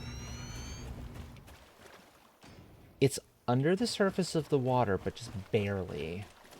But what it does mean is...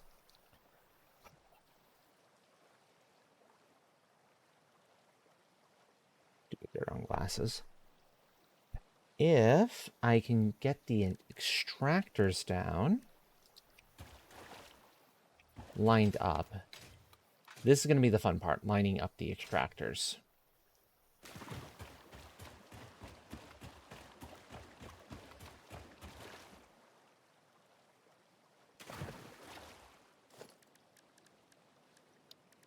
This is where I see if the game allows me to do stuff. Lynn, thank you for the raid. Welcome in. Hello, hello. Tough Onion, welcome in. Harlan, how was your stream? What were you up to? I'm imagining satisfactory, but, you know, I could be terribly, terribly wrong on the matter.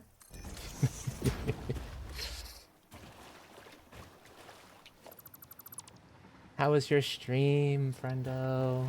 I hope it was fantastic. I'm currently fighting with is not the right word for this. Jiggies of time. Oh.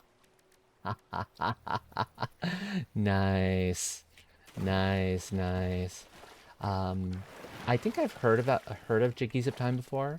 I'm assuming that's a Banjo Tooie, but done up via OOT mod, considering the name. Am I more or less accurate on that?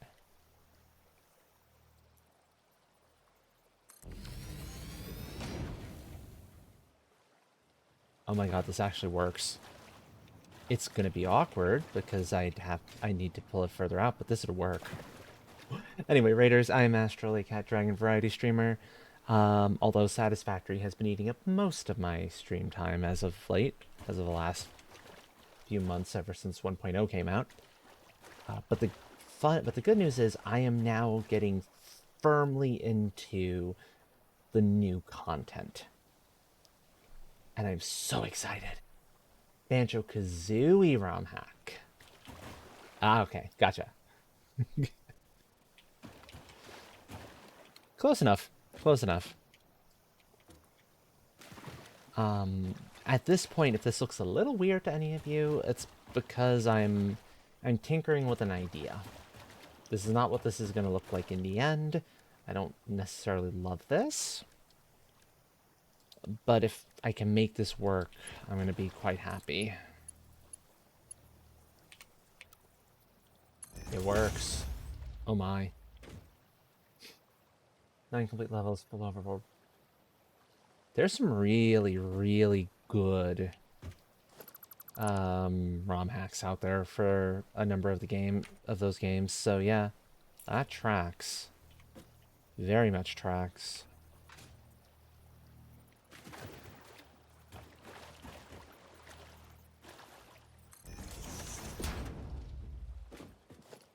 But yes, so at this point what I'm doing is I'm seeing if the game is going to let me build slightly underwater. Because if it will, that's going to make me very, very happy. And it's looking like it will. So that's good.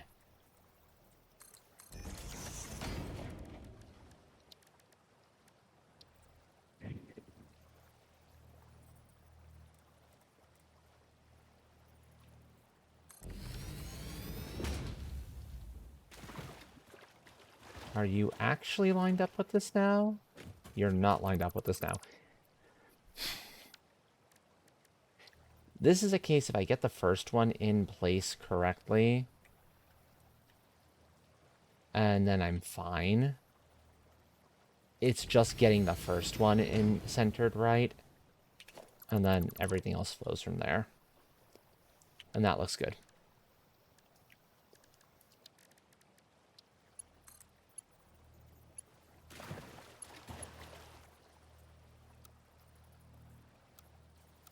Yeah, I think Noodle is the best looking one there. That works. And I don't think I need a ton of water. I just need a little bit. And this should do the trick. I might need like one or two more of them. But the reason I say you get one of these in place on either side, generally it starts behaving itself just fine. I suspect I'm just going to need like one, maybe two full banks. But now, let's assume I need a full bank here, because that's probably what's going to happen. That's not deep enough. Yeah, I figured that wasn't going to be deep enough.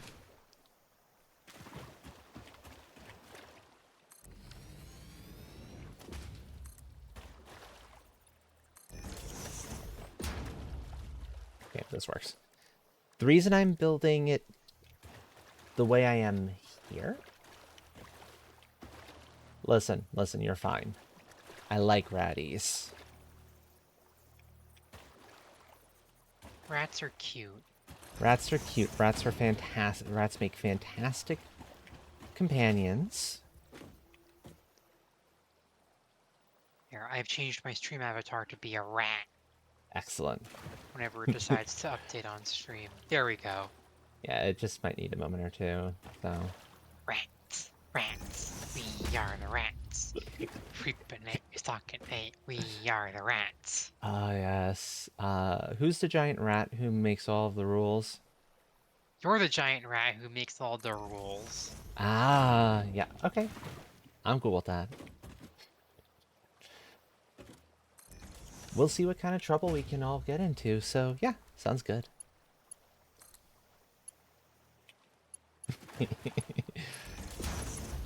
This color scheme probably is not going to stay.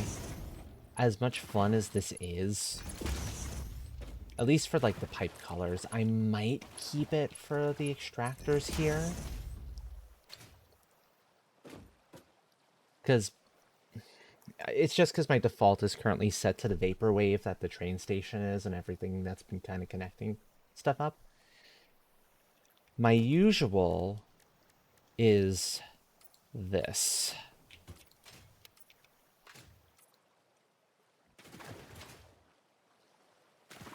And then for the pipes,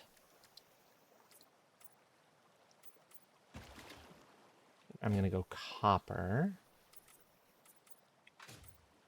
By the way, I've been wondering, have you seen the latest dev stream that they made for Civ 7? I have not, no. They showed off the two leaders for America, Benjamin Franklin and Harriet Tubman. Oh. Oh, that's a take I wasn't expecting. I like it, honestly. I like it too. Franklin makes 'Cause- sense for like how much of the various things that have happened he ended up having a role in. But yeah, like we wouldn't have Tubman, electricity without him. That's a really cool touch. Sounds good, Knight. No worries. And like everyone who says that peace, truth, and justice are the American way, well, Harriet Tubman at least embodies two of those virtues. Not sure about peace, not 100%, because I haven't studied Civil War history in far too long. Yeah. But truth and justice, yeah, I can see that. Oh, yeah. They'd be crazy not to... If they're using her as one of the leaders, they'd be absolutely crazy not to bring that in as her ability. So yeah, that's an interesting question. It really is. Honestly, I can't wait. I mean, I'm not gonna be able to get Civ 7. It's just not in my budget. Yeah, that's fair. That is absolutely fair. Okay, well, I've got my foundation piece in here now. Mm-hmm. Yeah, the Steam Winter Sale is on if folks have anything on their wish lists that they haven't been paying attention to the price of recently. And and you're in a safe enough spot to do something to pick some stuff up off of it.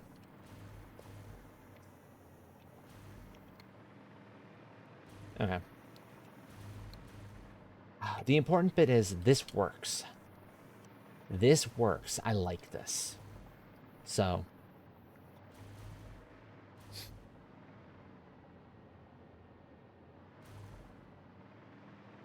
there's a couple of games on my wish list that are on sale, but honestly, most of the ones that I'm seeing there are like, okay, that's an interesting enough one, but I'm not like madly. There's a couple ones that would be real fun that would be whole lot of fun, but most of them are not worth.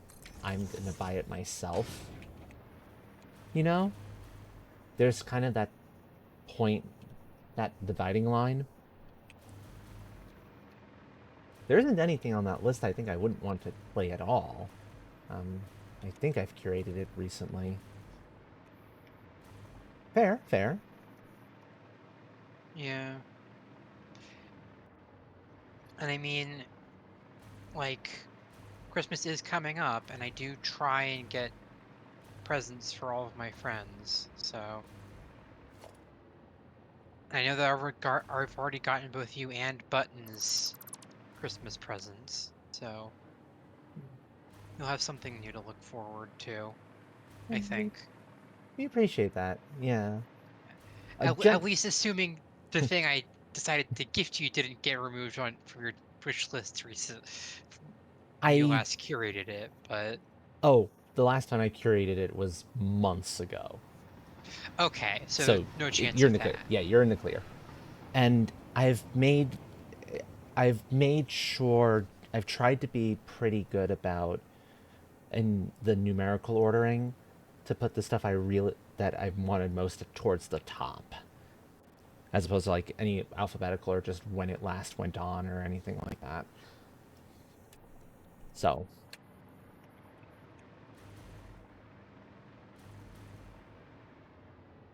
okay, let's see. I've got about 2 hours left on stream. So I don't think we're going to be doing much more building today. Because as you can see from my little sidebar here, the notes tab here, well, that's the number of machines I'm looking to make for each of the three remaining phase 5 pieces. Oh, there was a little bit of building I wanted to do. Right. Like a dragon pirate yakuza. Oh, why? that's that's a phrase.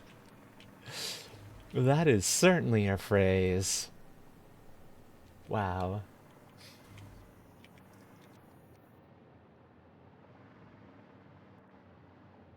Yeah, I can. That makes sense. That makes a lot of sense.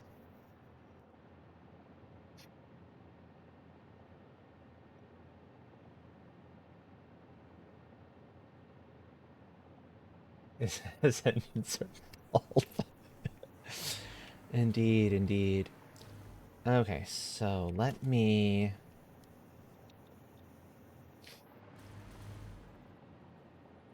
If this is gonna be I'm gonna make this the end corner. Regardless of how anything else plays out, this is one of the end corners. And if this is one of the end corners,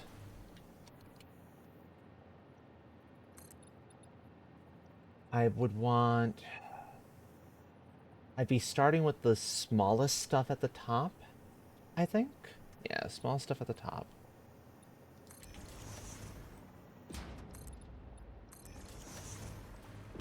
I'm just needing to think a little bit about how I want to lay stuff out here.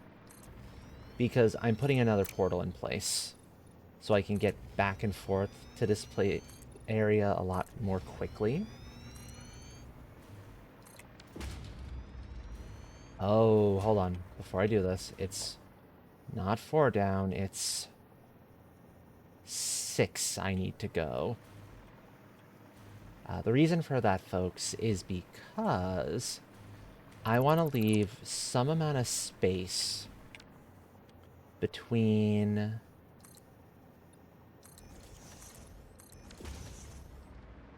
the actual train station here and the factory below it.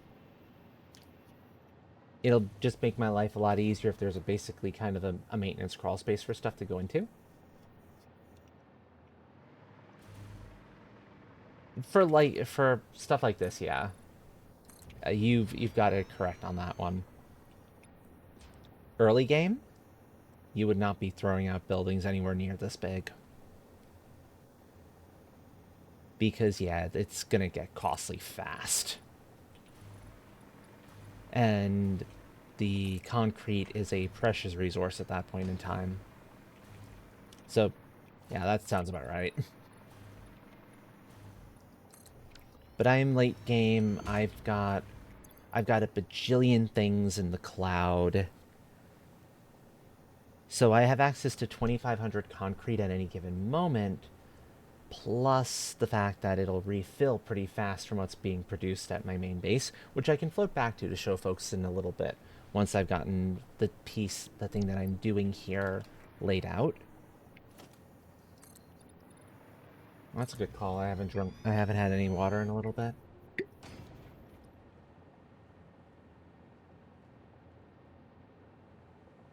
Yep. Straight up material cloud storage. I did stretch recently. I needed to get up and refill my water, make myself another cup of tea, you know, all those sorts of things. And the cloud storage is was released in 1.0. So it's part of the new material. We didn't have that before. I had to use a mod to get access to that sort of a thing. And I'm glad I don't need that mod, even though I did kind of like having little drones I could call to grab me a stack of a thing that I was able to name after people.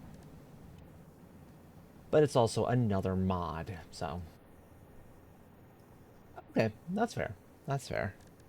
I never tried Factorio. I don't own it. So this is my my variant for that. I've put in 1,600 hours into this game to date. I think something close to that. Right, transport, satellite portal. This is another one of the new things that I am very excitedly pulling into play here.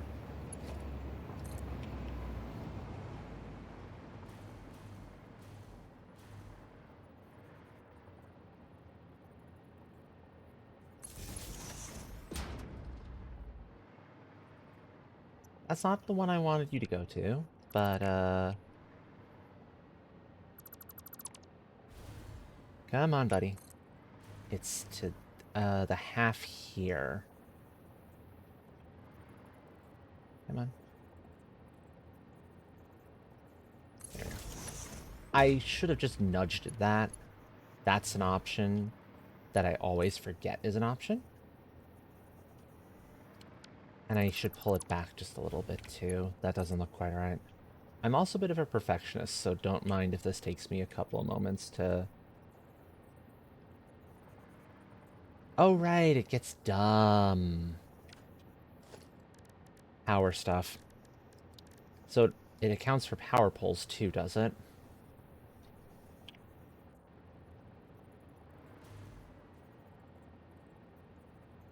It accounts for power poles. The stupid does not let you half nudge. I was wondering if that would work that way, and sure enough it does.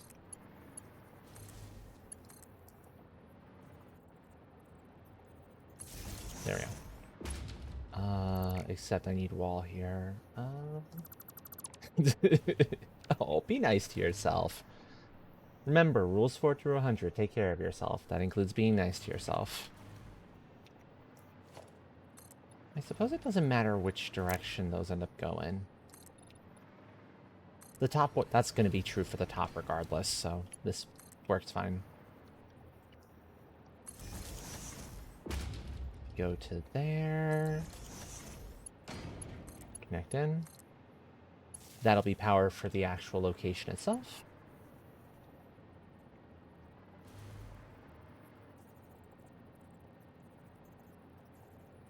So my little quip about I forgot it gets dumb about this is because if you're placing just the node, you can half nudge. So you half nudge by holding control once you've locked it in place and you going whatever direction you want with the arrow keys. So for example, that's where it would normally place it. This is full nudge. I can only nudge up and down because this is a power node.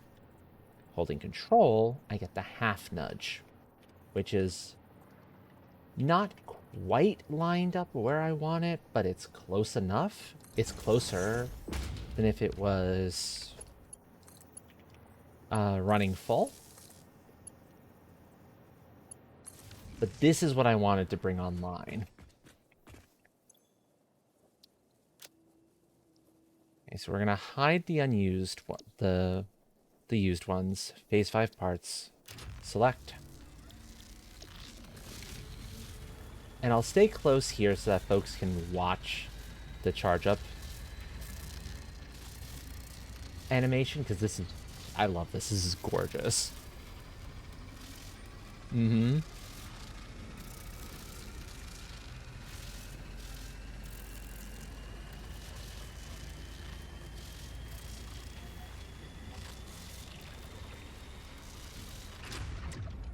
Thought occurs I put that power spot thing in the wrong spot, though.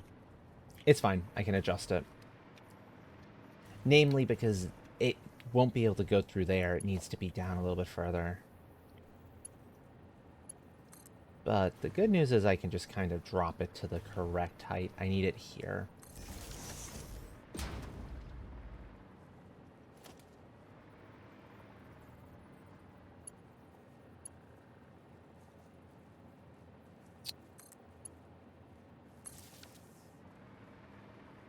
This way I can take that piece out and it'll be fine. And I'm okay with that there being a node there. That's not a huge deal in the scheme of things. Yeah, let me go over to my main base, because I can show it off now because I've got this in place.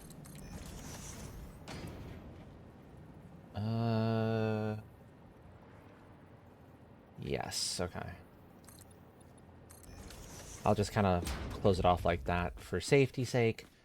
That railing there is important. You'll see why in a little bit.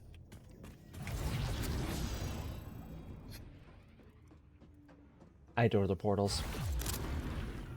That's why those railings are important. Because the momentum you have is preserved when you go through these things. So if you've got a lot of momentum because you're running, you get shot out pretty fast. Welcome, one and all, to main base. Raiders, if this is your first time here, this will be your first time seeing down here. The portal section here is relatively new. I've only had it here for a few sessions, because it took me a little while to get the fuel source automated. The fuel source for these things is a bit on the obnoxious side, but it is what it is. Previously, this had just been my hypertube network hub. So, phase 5, we could have taken the hypertube instead, and it would have brought us to right here. And I'm going to change that from phase 5 here to area 42, because that is its new name. I like that a lot more. It's significantly more clever. And I made myself an easy little thing to get out and to get upstairs because I was getting a little tired of having to either float up through here or find other ways, like take those stairs. So that's the only place I could put the stairs. I just didn't have the room over here. But we got the garage under here. This is a massive 30 by 30 foundation structure in the general footprint. And then the height is, you'll see when we get up top. And we'll take we'll take the elevator there. Although you can take this instead if you want to. It's a little bit slower. Where's the entrance? This side. This is the old elevator. It literally wraps around the central pillar. And is a pretty cool way to get up there. Sounds good, Harlan. Get yourself good rest. So here's our elevator to the hub.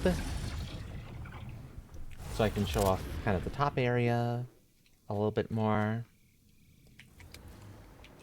So hub up here.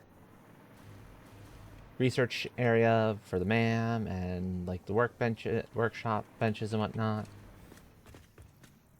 A little processing center for turning power slugs into more power shards through the use of summer sloops, as well as alien remains into more points via their DNA. That's another wonderful mod, the Unique Crate Organizer. I adore that thing. I'll show the upstairs first, because this isn't the way I usually give the tour, but I think this will be a good way to show it. So we have my Christmas tree, my FICSMAS tree right there, right near the Space Weasel. And right behind that is the shopping mall. So just about everything is going to come here. Any of the materials that are specific to a phase of the Weasel part usually aren't flowing into here because they have their own spot you can go to, and they always have a connection into the cloud at the very least. But everything else, copper sheet, wire, concrete, various types of fuel like the ionized, the packaged ionized, the packaged rocket fuel, ammo of varying types, the different rebars, the turbo rifle, explosives, they're all popping into here, whether they're being made in base or being made off-site and being brought in by train or some other means. There's a sorting system here too. So if there's something you want to get back to its appropriate home and not worry about, well, you can put it in here and it will go to the appropriate container if it has space. If it doesn't have space for that, it'll then go to a sink. Unless it's something that can't be sunk, because there are some things that can't be sunk. Thankfully, they're things that we're not really going to ever fill up on, because it's plant things, it's like grass and wood and stuff of that nature. Things we don't want to be filling up on. This here is where all the trains come in. All my trains are sky trains. Now, note, this isn't the exact height that the train station we were at a little while ago is at, because I had to kind of go down a little bit. But this will give you an idea of just how big this building is.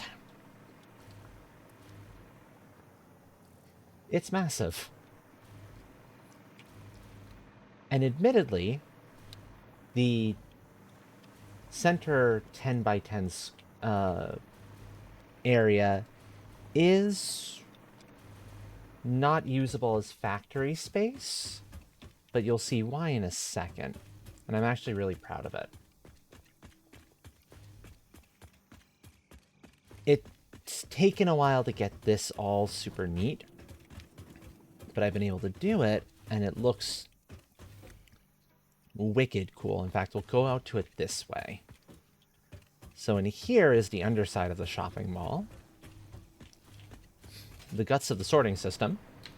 A couple of programmable splitters that say, okay, here's a list of items that go to this side. If they're in that list, come here, then split out again as need be. Same thing here. And then everything else that remains goes, whether it's to the lower or upper floor. And I'm using the Mark 6 belts because I want the fastest belts for this particular thing. You can see here how the stuff is getting up there. Tons of lifts, very carefully laid out belts. I'm a bit of a perfectionist on this sort of a thing, and I like to make works of art out of my belt work wherever I possibly can. This is why I say that center 10 by 10 isn't usable as factory space, because it's effectively the central carrying pillar. So you can see those train stations send their outputs and inputs down, and it comes in through these spots right here, goes to where it needs to go. They're labeled too, so if you're in doubt about what a thing is, you can go over and see what the heck is supposed to be there, and know if you've goofed and sent the wrong thing to that instead. I've done it a few times. It's easy to screw up from time to time. And each floor is devoted to a particular set of machines. So like this first floor is the constructors, smelters, and foundries, I think, fit up here too, because the foundries fit up here because they're small enough. So basically the simplest of machines for the lowest tier products. This floor down here is assemblers.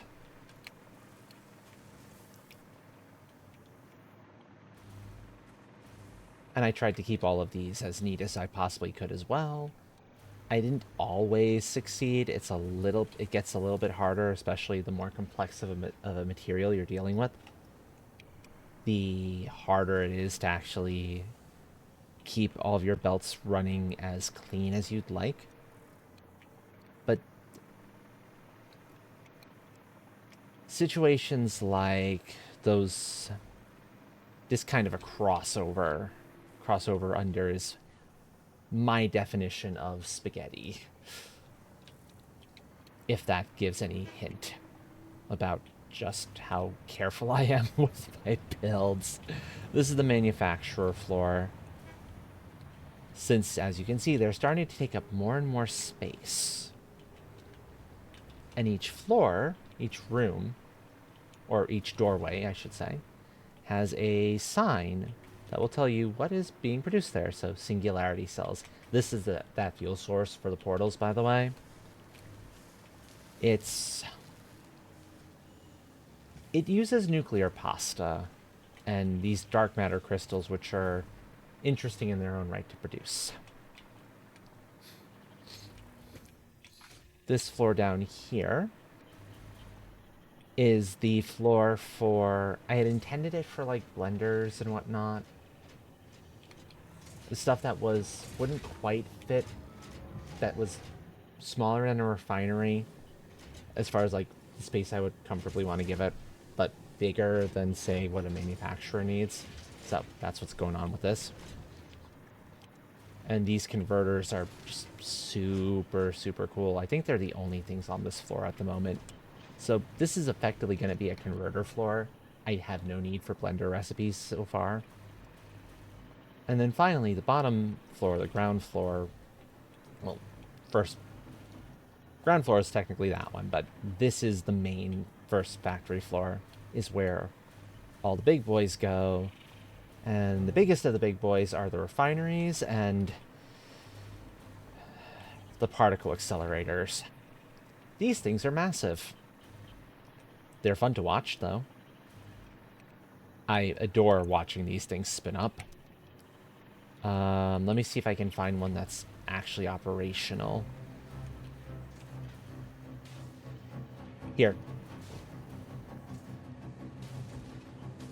This is such a cool sight.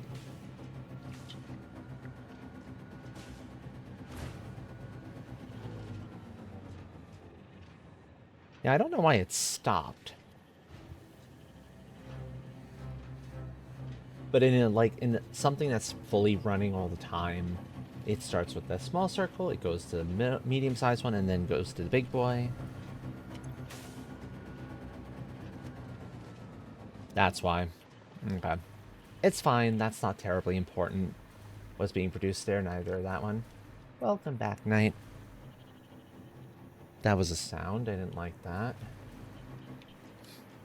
I'm just giving a quick tour of everything. Oh, there you go, here. Oh, those spun up briefly. This is the problem of making the dark matter crystals and why I'm going to need to do some very careful work later in the online calculator. Because otherwise, I'm going to run into issues. And this here is one of my favorite spots, the Wall of Awesome People.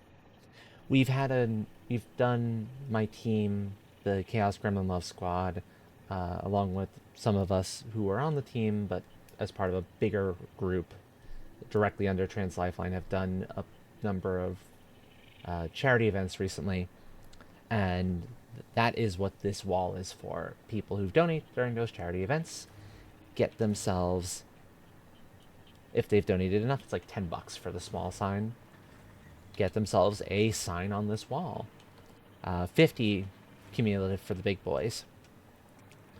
So it's a place to recognize the people who helped us raise as much money as we did, and to show that they did something awesome. They are awesome people. So you can see Harlan, who was in here earlier. So Tough Onion, anyone else who might still be here from Harlan's raid. There's Harlan's sign. We got Latent. We got a couple of our standard folks. Latent Logic.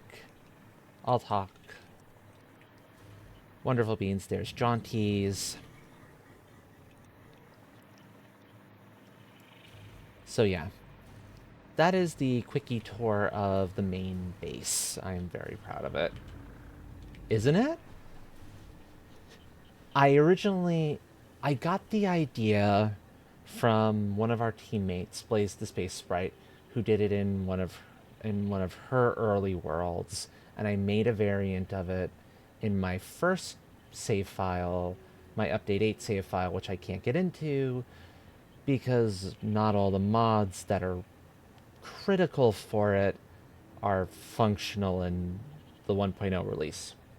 Otherwise, I would be going back in there. And even if I got back in there have been enough things that have changed that some stuff there is going to be an absolute freaking mess. Fixing it's going to be its own interesting job. I'm aware of that. But that's okay. I'm getting to use those lessons I learned from the mistakes that I made in that file to do things right this time around. Hence this monstrosity, which I planned from the get-go, as opposed to kind of cobbled together with buildings in different places and the sorting system on the underside that I had to figure out in the moment at one point. And that took me like a good 24 hours of in-game, 24 hours total time to actually set up. There's one other really cool thing I want to show off too. Besides the holiday plant, which is what I've been working on recently. And that's here. The main power plant.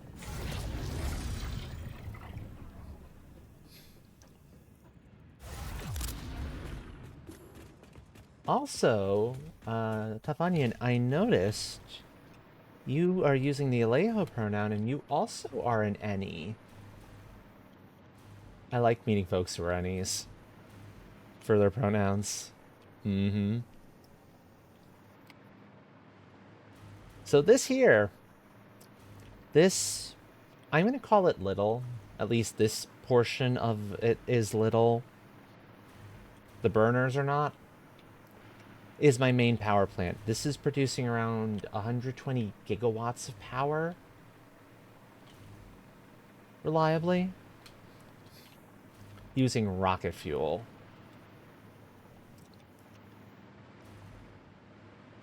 So for perspective, each one of these burners of these is about 10 meters square, since it's 2.5 foundations each.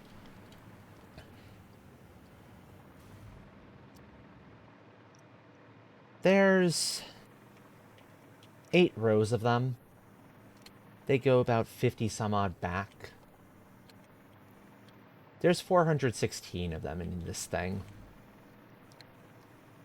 You can barely see, you can still see the kind of smoke kind of coming up to the top there to show just how massive this place actually is. This is what's providing most of my power. I have the old coal power plant. I also have a one for turbo fuel that gives about another 3 gigawatts, I think, of total power. But it's like those are auxiliary at best, considering I'm using like 50. This thing is Gigawatts? gigawatts, yes. Gigawatts. Gigawatts. No, gigawatts. Oh, gigawatts? Sure, you know what, actually, I Yeah. kind of like that. I like that. Gigawatts works well. And since enough time has passed for me to actually do this, let me finally fill in this row. I've been waiting about this. Oh, that's technology I haven't unlocked yet. I'm sorry, Knight. I don't have means to make the gigawatt generators. I don't know when we're gonna get that, honestly. It is what it is. Also, folks, we have ads coming up in about 5 minutes.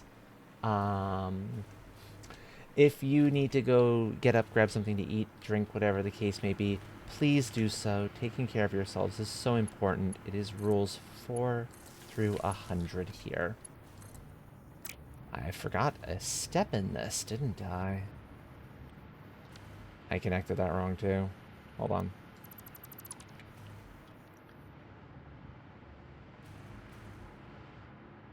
No, that is actually accurate. Okay. Good, good. Oh, right, that's what it was. Oh no, I am wrong. Hold on. When I did this initial hookup earlier, I messed up a step in the process. I forgot I need as well to bridge that gap and this gap. And I need to bridge one more gap over this side to get all of these actually hooked up. There we go. I was wondering why I was still seeing red there.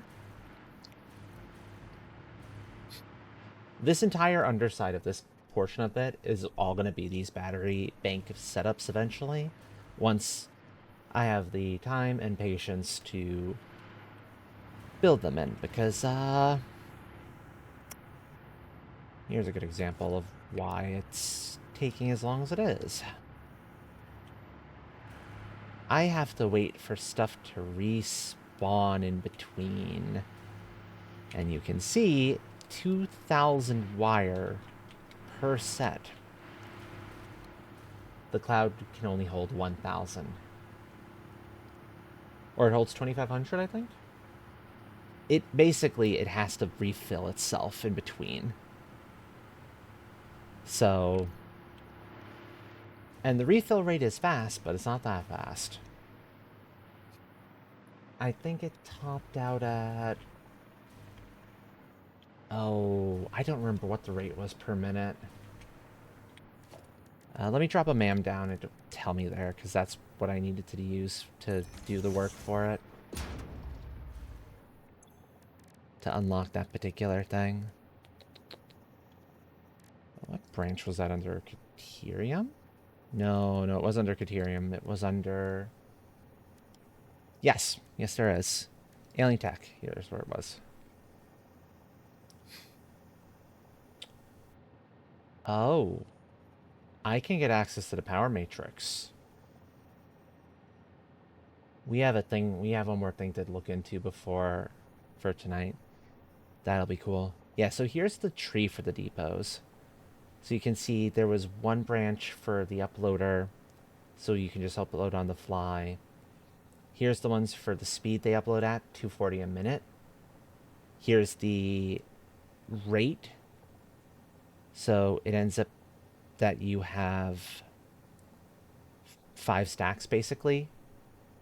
So if a stack of wire is 500, the 5 stacks means a total of 2,500. But there is a cap. Alien power matrix is at 20 at that. Okay. We'll head back to main base to research that one, I think. It'll be easier to just grab all the materials I need from there. I want to see what that does. Alien power matrix suggests that... I'm curious now. I'm very curious. Also, folks, I'm going to be trying to start figuring out plans soon for the 1K follower celebration. It's going to be some sort of community game night, most likely. That's all I've got in my head. But I'll figure out, like, Sorry. I'll start talking times and what we're going to do and whatnot. And figure it out with all of you. Yeah? Sorry, Civilization 6 has surprised me by sneaking in a Monty Python reference for unlocking the Divine Right Civic. Nice.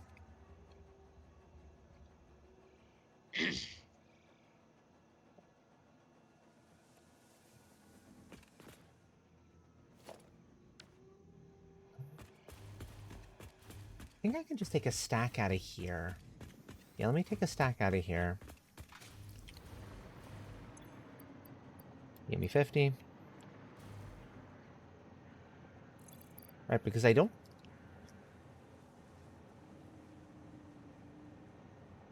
have the singularity cells going into anything as of yet, so...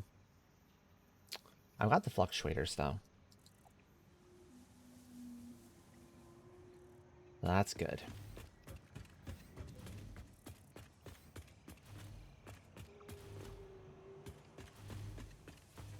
And the ads are going.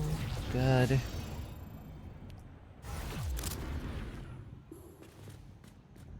I'm so glad I made that elevator. It's already making such difference. Also, I get to do the calendar.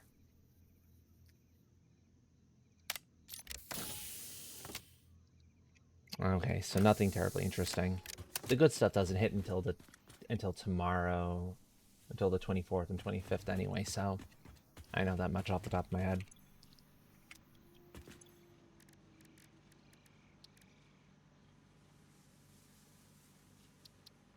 Yeah, no, I know the fireworks are coming in on the 25th. That's what I was alluding to, by the way, Life Forcer, with the stream's title.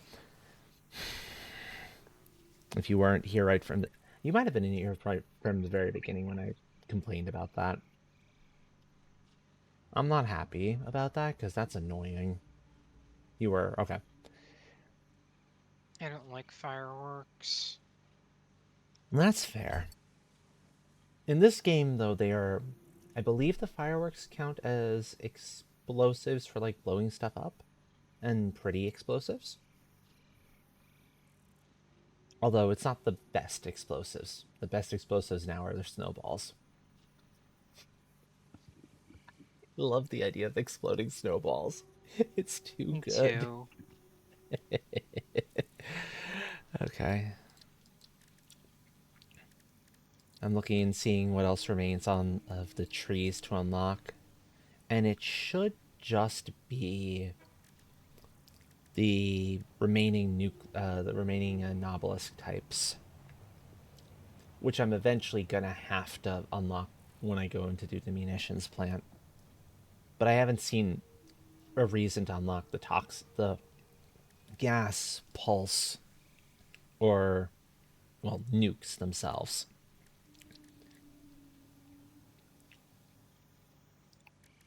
because I haven't had the means. I could have probably gotten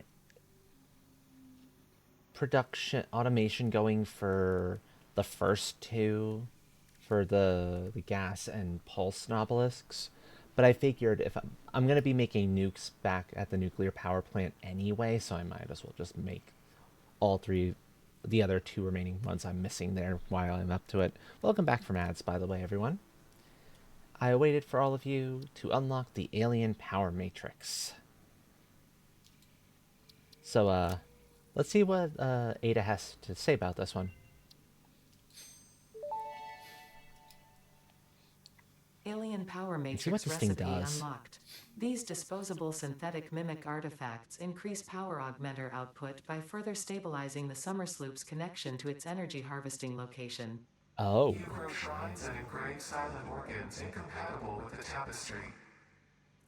It is a beginning, far from an ending, a step in between. Harmony. Oh.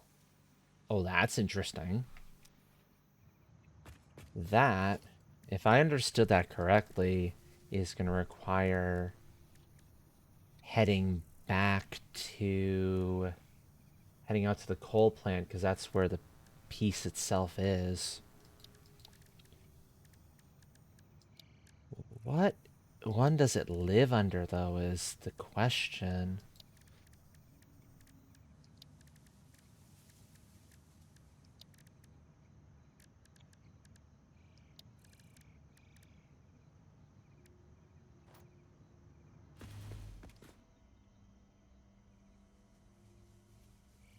Alien power matrix.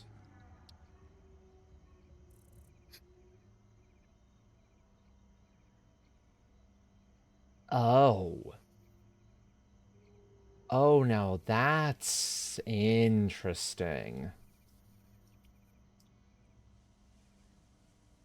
Huh.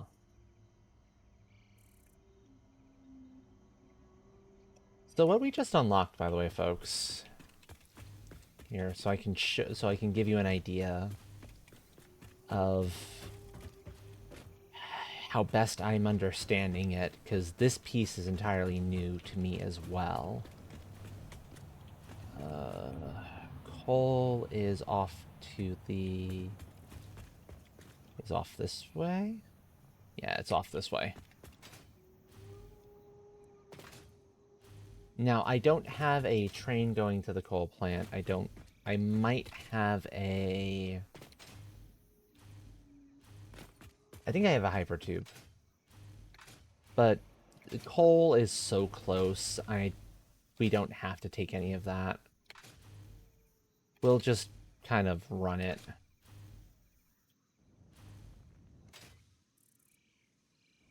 And don't worry, there's power all along here, so I knew I'd be fine when I got close. That little piece right there is what I'm going over to specifically. And you see there the old battery bank, the backup bank. This little butte here eats 5 a minute.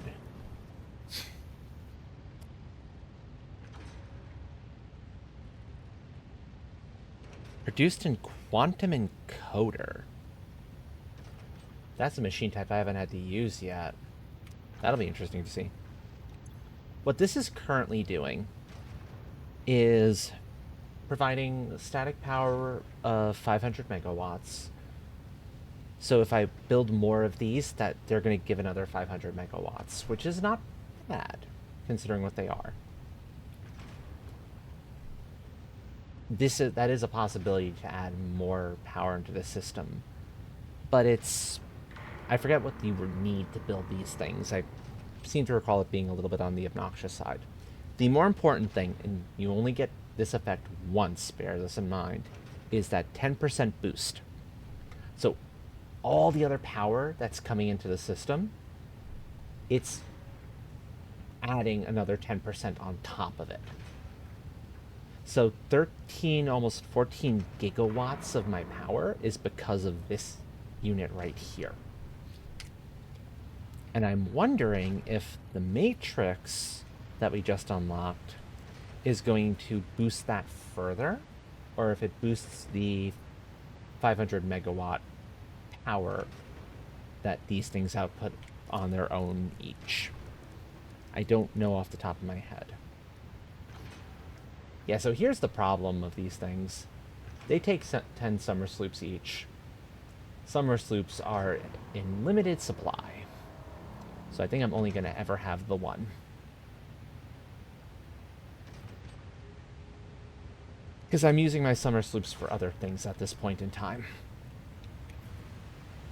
And I don't want to kind of I don't want to take those away unless I will then have to kind of come on in and buff up the numbers somewhere else. In time, I might need to. But I'll play around with the one machine and kind of see how that works and see if it's something that's worth exploring further. I don't know yet on that front.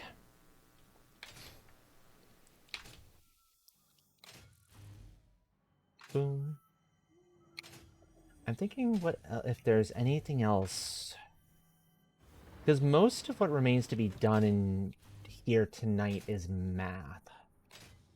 I've hit the point where I need to go into preparation mode and figure out how much of each machine I need for giving recipes, and so I know I'll show you on the map here, of the stuff in this general area here, which is where we were earlier for, that's all that glitters. Here, sorry, for area 42. Oh, so that's not as close as I thought it was. I was misreading that. It's fine. So all the stuff around here that is going to be going into the phase 5 materials, I gotta see like how many copper nodes I need to tap, how many iron, how many, if I need to go down here to this pure Caterium node, or can I get away with just the normal? Do I need all 3 SAM nodes in the area? Which would be a little bit obnoxious, because we're all 4, I should say. There's a normal down here that I would prefer not to have to use if I don't have to, if I'm able to get away with it, but I might not be able to. I might need all of that coming on in. Because the next nearest ones are kind of a pain. Yeah. Very much a pain. Good to know there's a pure node there, though. That'll be handy for when I'm dealing with the nuclear plant and I need to do SAM-related stuff. Otherwise, it's a bunch of impures. That's a little disappointing.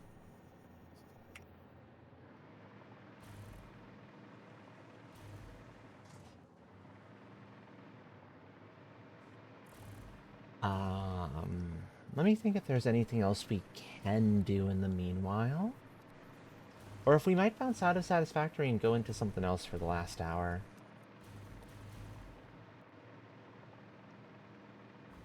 Aside from going... That might not be a bad idea. Okay, I have an idea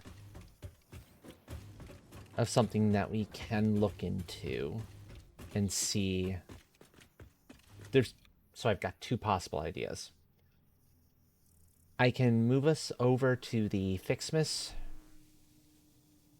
plant where I'm making the snowballs, all the winter event things, where I will be eventually making fireworks in about a week or so. And see about filling up a few more machines with a few more containers with snowballs, because I've got extra containers that I wouldn't need otherwise. Or if folks want to see more of the world, I can start exploring for more summer sloops. Hey, Aniro, thank you for the raid, friend. Welcome Hello, in. Nero. Raiders, if you do not already know me, I am Astral, a cat dragon variety streamer. And I am in, surprise, surprise, more satisfactory. What else? I'm currently deciding what I kind of want to do in it at this point in time. Because I'm in a weird in between where I don't have much I can do, shall we say. Like, there's not a lot of building I'm capable of at this point because I don't have enough information. Yeah, no swarming as usual. So bear with me for a moment while I do a quick count roughly of how many summer sloops are left in the world. This number won't be exact because some of these there might be some overlap. Some of these might be where two of these radar towers both see them. So this is going to be kind of the maximum number I can catch. It's likely smaller. So 3 from that, another 2 there, another 2, we're up at 7.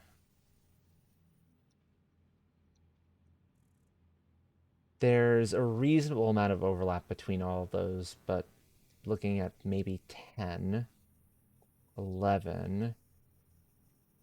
Rainbow Reef I looked at already. 14.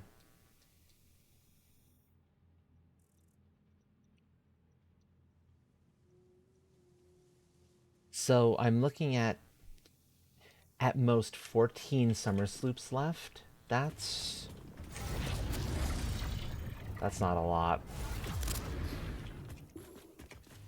It will be okay. I'm using summer sloops in a couple of spots where if I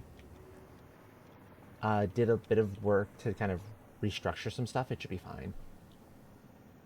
No worries, friend. No worries. Thank you for trusting me with your community and get yourself some good rest. Let me get you a quick tuck-in. I should have gotten one for Harlan earlier as well, actually. But I forgot in the moment. 14 of them. They tend to be kind of hard to find, too. So let's do the holiday plant stuff at first, because that'll be the easy thing. So welcome to the holiday plant, all that glitters. With the tree farms producing presents. Yes, this is the way corporate handles things. They were dropping presents for a while, but now I have trees that make presents for me instead. Don't question it. It makes perfect sense. It's absolutely fine. I promise. Including some extra presents that are going straight to a sink for tickets, for points. And there's kind of a mini shopping mall for the holiday stuffs. Oh, I can give this a clever name, can't I? Hold on, let me think this through for a second.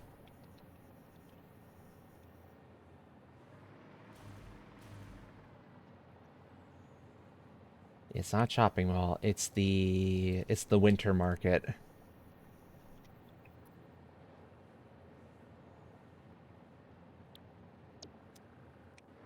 Yeah, it's the winter market, that's what it is. So you can see I have a container full of snowballs. They might not last terribly long in the scheme of things. I'll take another stack or two out, I think. Because I love the snowballs as explosives. They're really cool looking. But what I can do is I've got all of these extras. As long as I leave these 3 unused, I'm good to then turn... What do we have? 1, 2, 3, 4, 5, 6?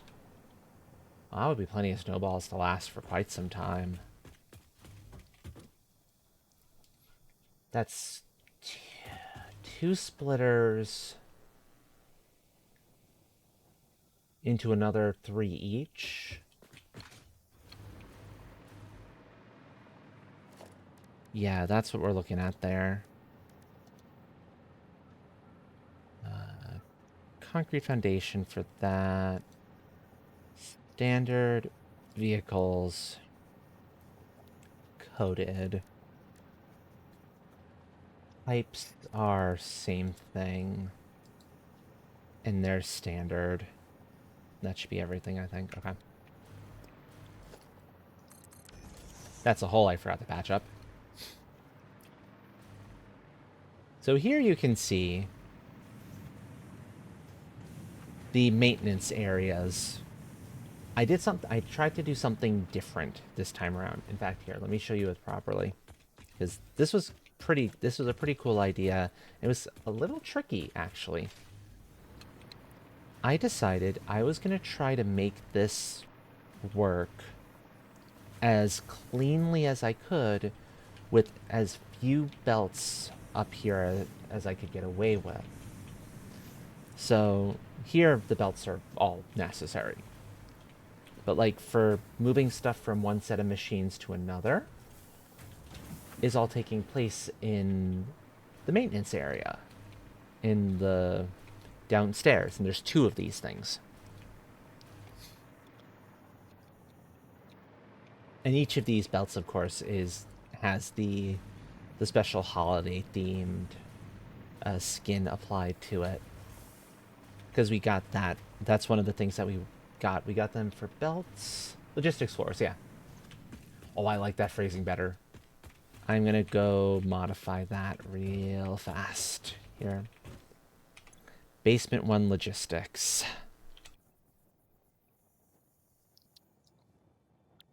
Ooh, very nice. Thank you, friend. Snowballs are being produced on that one. Basement 2 logistics.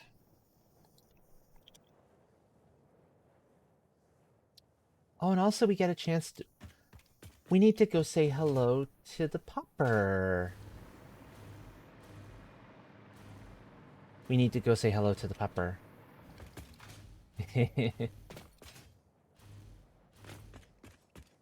Logistics. Yeah. Yeah, I like that. Here. We haven't been over here to see this wonderful little friend all session. Buddy. 9 turbo motors. That's quite the find. My first lizard doggo friend. In a very comfy pen with natural floor underneath and lots of air flow because of a big ol' window. Which I could probably replace with one of the shutters so that it's closable in like winter time, if it were to rain, for example. In fact, I'm gonna do that because that's probably that's better for our pupper there.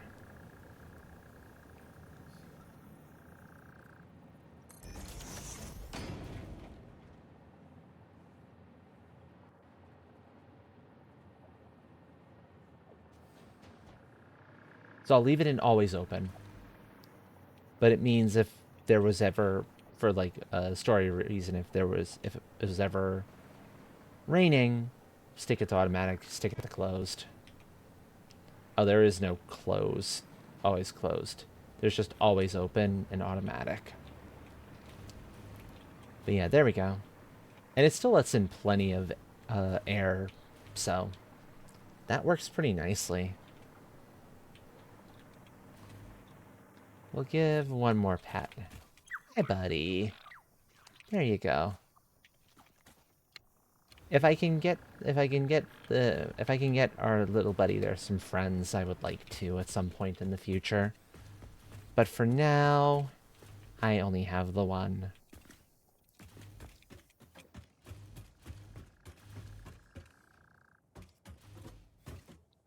So now let's go up to the basement 1 logistics, because that's what I need. Because what I'm going to look to do, actually, first things first, here.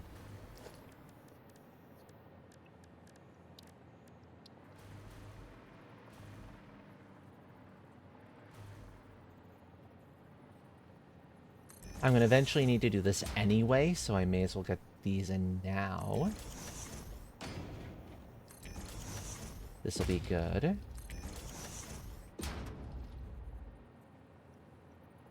Because here's the problem. At least this is the way it's worked in past years of the FICSMAS event.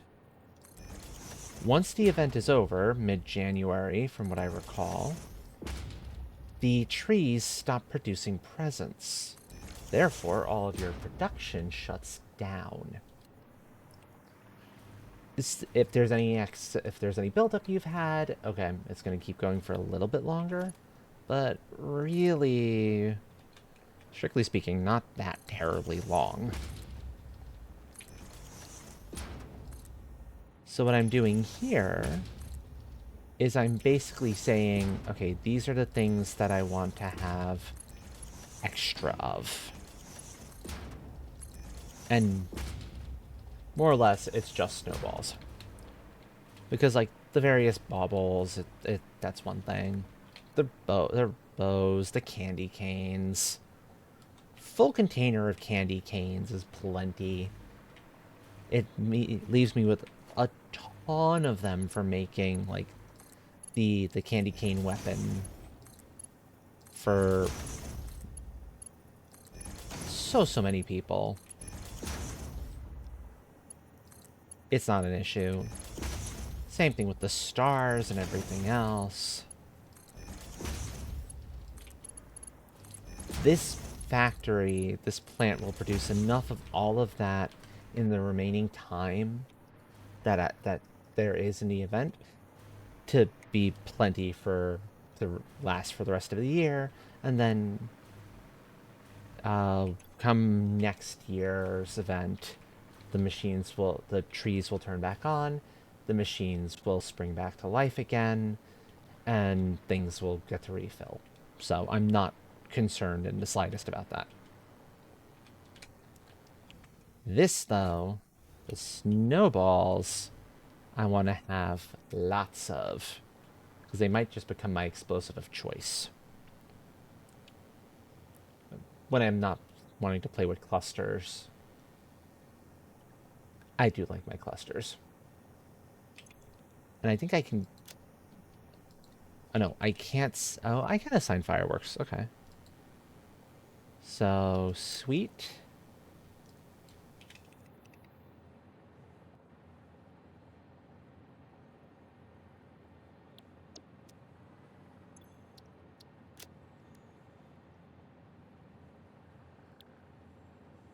Fancy.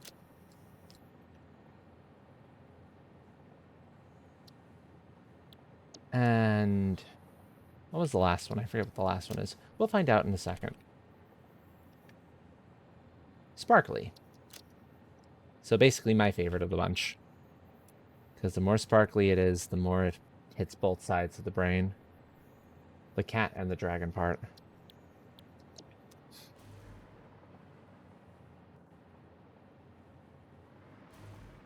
So those are the 3 for the fireworks. And then I can just copy that, hover over the thing, copy it. 1.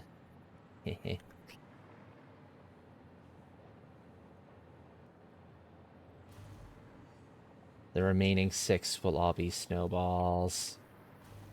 Mwahahahaha. This is gonna be glorious. Okay. So, now that I've done that, I know that these 6, 1, 2, 3, 4, 5, 6, are going to be the ones that are going to require me to split this off.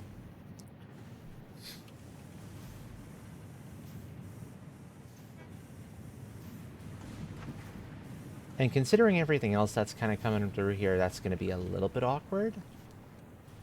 But I think it should be doable. Oh yeah, actually it's pretty easy to do. Right? Sort of. The fact that these are on the level they are is a little bit problematic.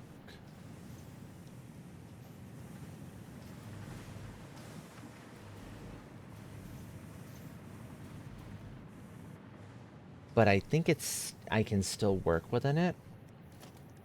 And the way I'm going to try to do that, I'm going to try to get in the corner, basically where this would be. There we go, that's where it is. Rotate it so that it comes in from there. And then I establish a splitter right there. More importantly, I take out that piece there. I take out this one here. I think I apparently need to shift over the splitter by one more piece this direction as well.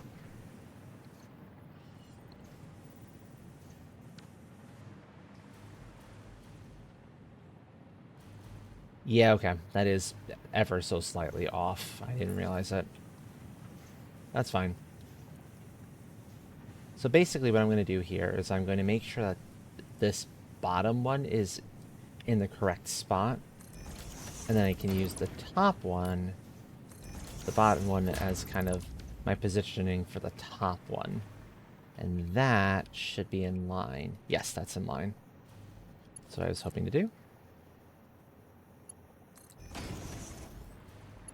So what this is going to end up meaning is that this is going to fill quite slowly.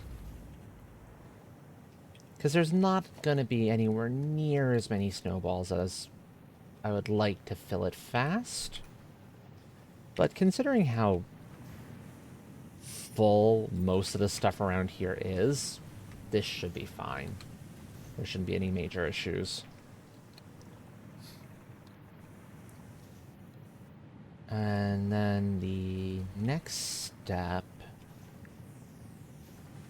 is to basically climb to the ceiling and then pop back down again.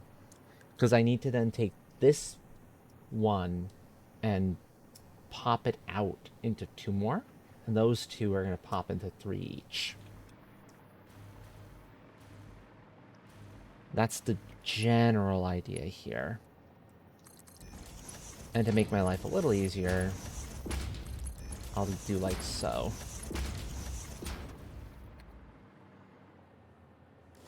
And I'll try to get their final splitters in place here. Probably easiest if I just have the splitter on the ceiling. Yeah, okay. So for splitter on the ceiling, there is actually a trick here I can do for it. I need to figure out where I want the splitters to be, as far as, like, this direction is concerned, and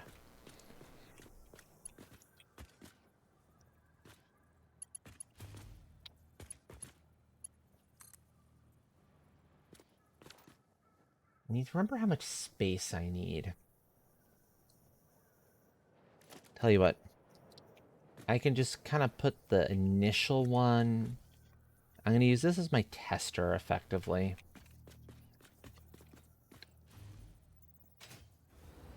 One, 2, 3.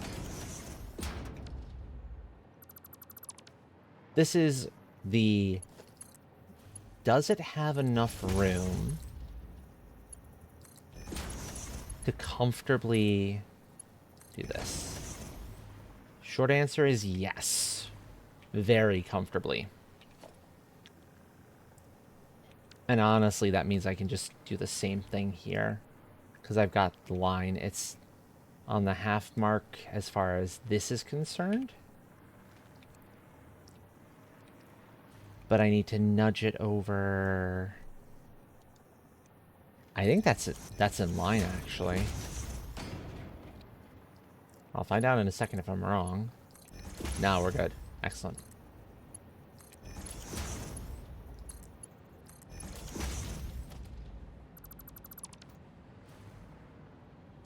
And then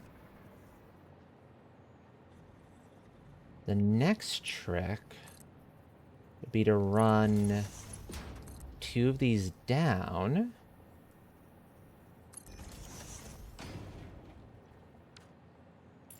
Grab another splitter, stick it more or less centered between them. That's not quite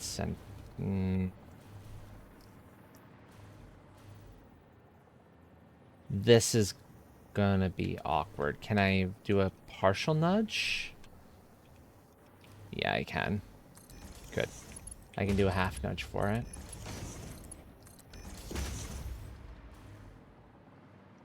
So now the only thing I gotta do is find a way to bring this over to here. And I think this has given me the easy way for that to work.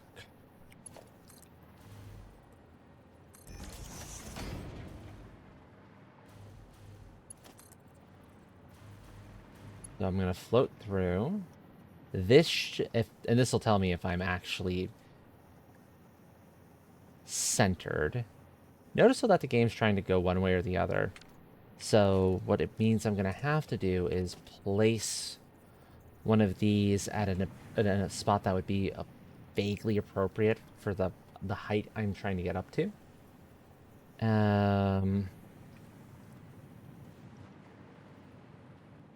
Which I think should be fine. But you can see here the problem of where I had the snowballs originally coming down is it won't let me try to shrink that down, but I have a trick to make it let me do that. I just have to get the spacing correct here.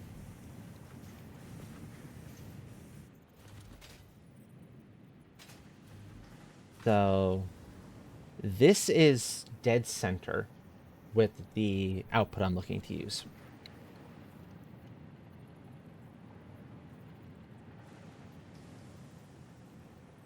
This should now be centered there. To ensure that there's enough room for this to just pull a lift straight up into it, if I go 2, we should be good. That should do the trick.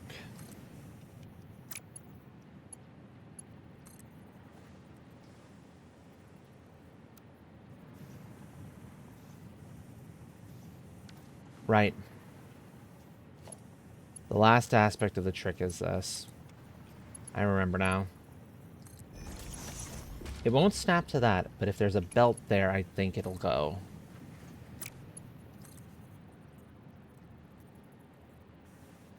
It should be willing to do this. Game, don't make a liar out of me. This is a case of you gotta trick the game to be willing to let you do a lift that's too short for what it usually would want you to do. I think it generally only works with machines, though, and that's why I'm running into trouble.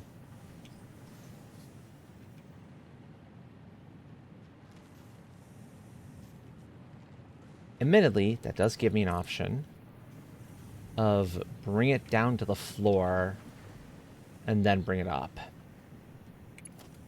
So let's do that then, because this is proving to be a little bit more misbehavey than I want it to be. And so, if I gotta do it this way, I gotta do it this way.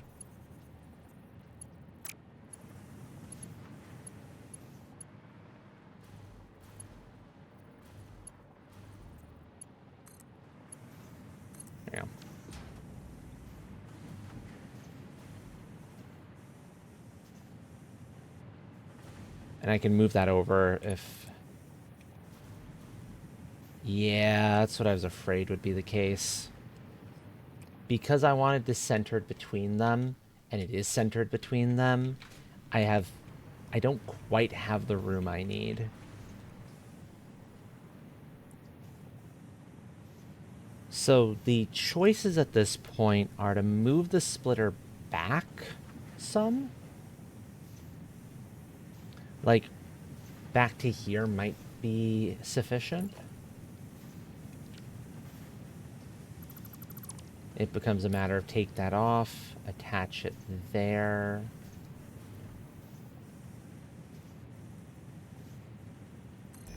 Make sure it's going in the correct direction, of course.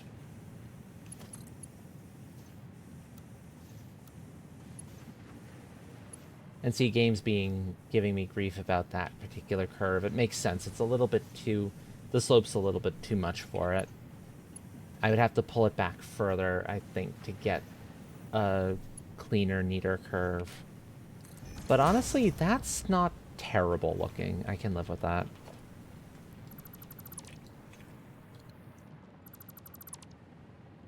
So now instead...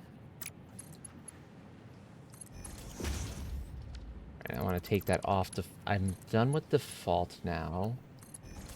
So I'm going to go back to straight mode for my belts here.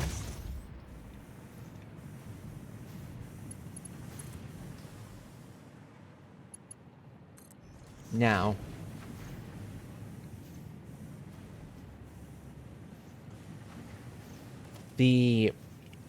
as I said though, the fill rate on the new guys is going to be quite slow. There's no real way to resolve that, with the exception of trying to either lay out more machines making the snowballs at the other side, which I don't really have. I'm not sure if I have the like materials for to easily do anyway. You can see kind of the slower speed here. Although I like the way they're running. That's kind of cool. It's running at... Oh, and because I'm having these all at this be the same thing, I can take out some of the depots.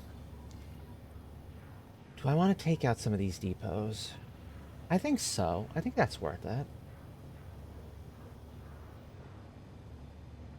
Because I only need one-dimensional depot for the snow balls. There's only so much it can hold. Yeah, there's only so much it can hold. So yeah, I don't need 6 more depots for this thing.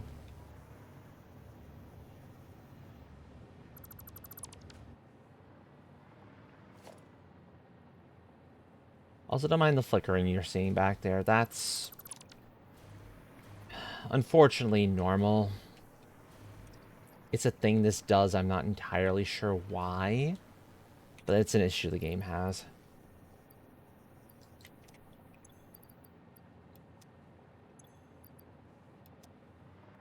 Might be an engine problem. I can see it being an engine problem. Okay, that works. And even if I decide, honestly, here, that I want to turn some of these into, like, extras for the fireworks. So I want, like, two of these for each fireworks, and then... And I only want the one snowball, for example. Or then the other 3 remain the snowballs, because it would be 1 more for each of the fireworks, 3 for the snowballs. I still wouldn't need the actual cloud piece up top. The only benefit it would have is there's multiple that can upload. And so if it ever needs to reload, it'll reload faster. And I'm speculating there because I have no clue if that would actually work or not. For all I know, that actually wouldn't be the case. Honestly, that's okay. Because the way this is going to go, you're probably only ever grabbing, like, a stack of 100 of this at any given point in time. 100, 200, something like that. So it's the sort of thing that it would refill pretty fast. Now, what this does do is it makes me want to put one more wall across here. Because this looks kind of weird now. When it was all dimensional depots, it looked kind of cool. But now it looks a little bit funny.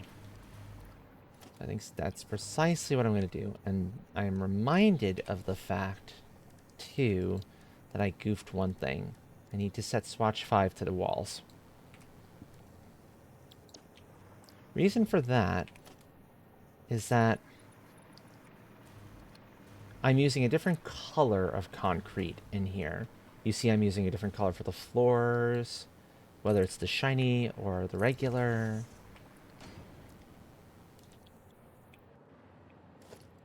So that I need a different color than for the walls. The walls are as white of a white as I was able to get away with.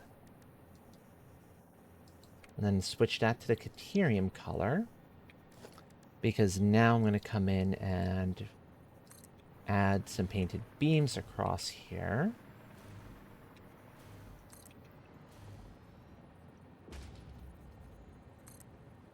Edge banding, basically. This is a prettiness thing for me.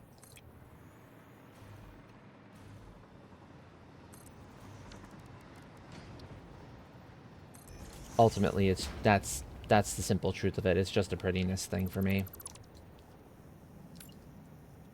Especially in corners like this. I cannot stand seeing where those two walls meet because they don't meet smoothly.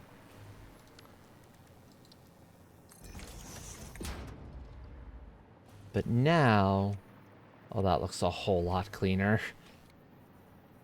I will admit, I am tempted to now move the lights to the other side. Because I think they'll show the signs better if I do it. Yeah, okay. I move the lights to the other side. I can do that now. It's not on the half here. It's 2 full over, and it's like right on the line.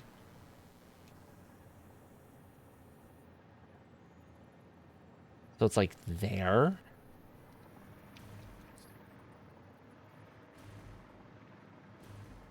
Yeah, it's there. Okay.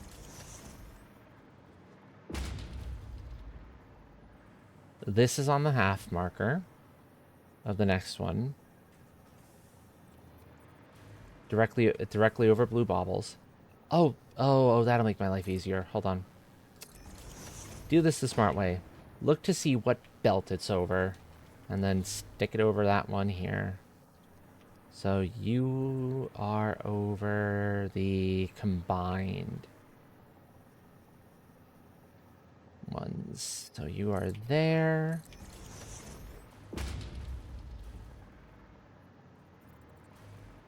That's over the wreaths. I've been meaning to do this. That's over this one. But I hadn't thought about it until just recently. I didn't have the time until just recently, I should say. Ultimately speaking. It's over this one. Yeah, these lights will be so much better.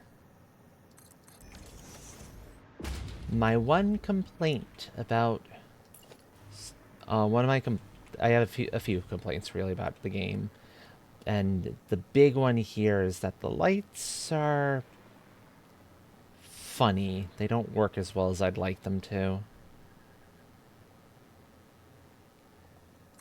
which is unfortunate. But it is what it is, and we figure out ways to make it all work. Now that's a double. That's a standard.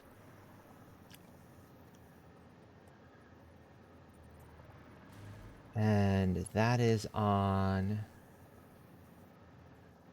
just above. So notice what the game is trying to do here. It says, hey, there's an edge here. There's a joint, and I'm like, I don't want it on the joint, so I have to lock it in place.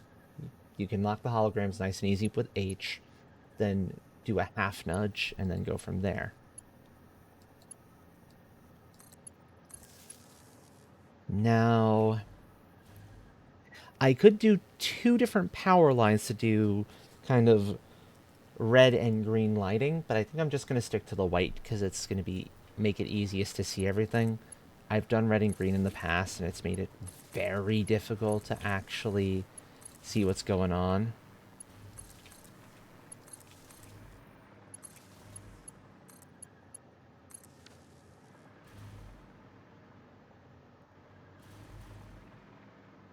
Admittedly, with the belts over the top, though, it does kind of make it... I don't know if these are going to be visible. Only one way to find out. I take that one out, the rest, they all go down. And that's exactly what I was hoping for. Actually, no, that works. The other benefit is I can put another one, say, here.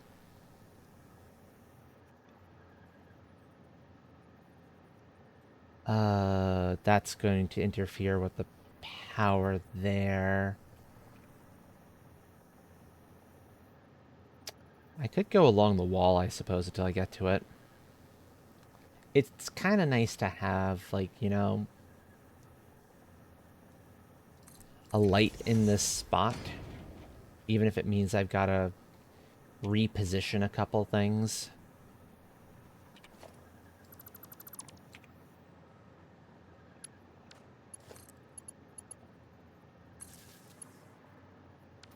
Let's see.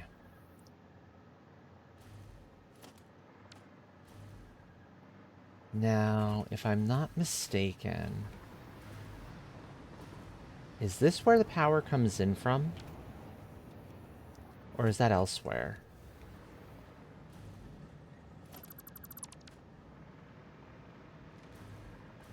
The power comes in here, I think. One of these.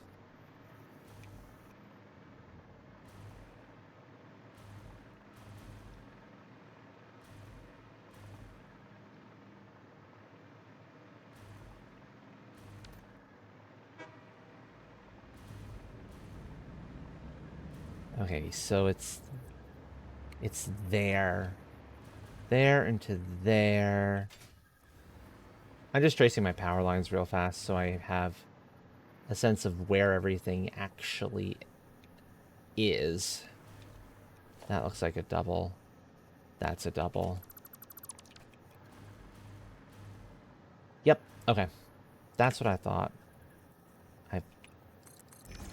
I figured I was remembering that one correctly. So yeah, it does spring... Oh, okay, I gotta fix that too. It does spring in the back area here. So I still need to have this come through.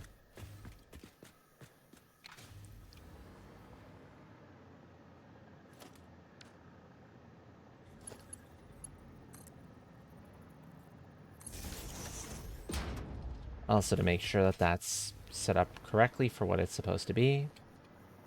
Okay. Yep, that's the one. Okay, so this one's important. The one on its... anything beyond that isn't necessarily important, so I need to make sure that one stays.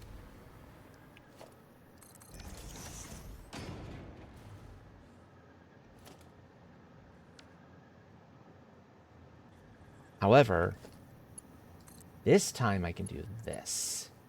Green Witch, welcome in. Wait a minute. I know, my brain is remembering you by a different name. Right? Because those, the pronouns there are familiar. Zia, okay, that's what I thought. I was like, hold on, hold on. My memory is telling me something here. Let me make sure I'm remotely correct on this. And yes, I was. Good, good. Welcome in, friend. I hope your time zone is treating you well.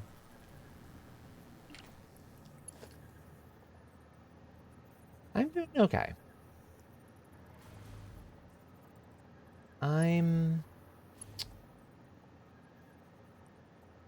How best to put this?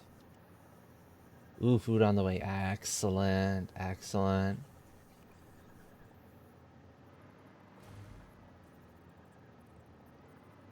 I think best way to put it is that I had the first of the good set of the guaranteed good set of the holiday stuffs yesterday. And then Tuesday is the other one that should be go just fine, no problems, but I'm nervous about Christmas Day still, admittedly a little bit.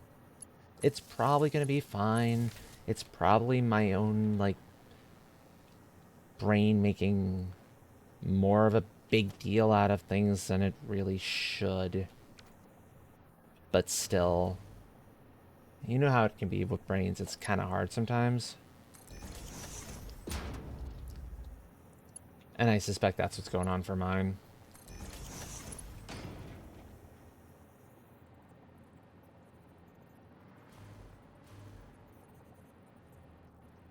Also, I'm curious.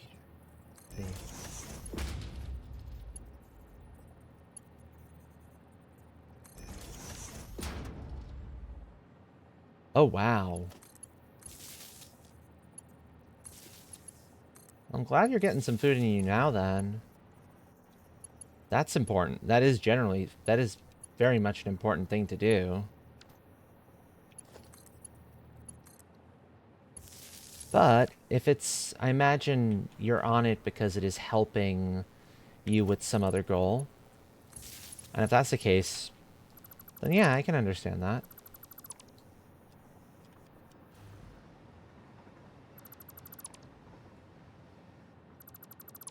Nyum.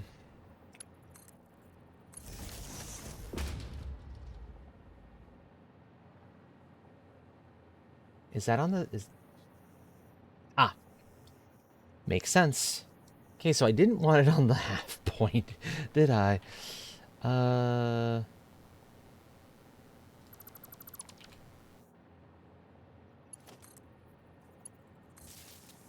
Thank you. Just go right into the thing, please.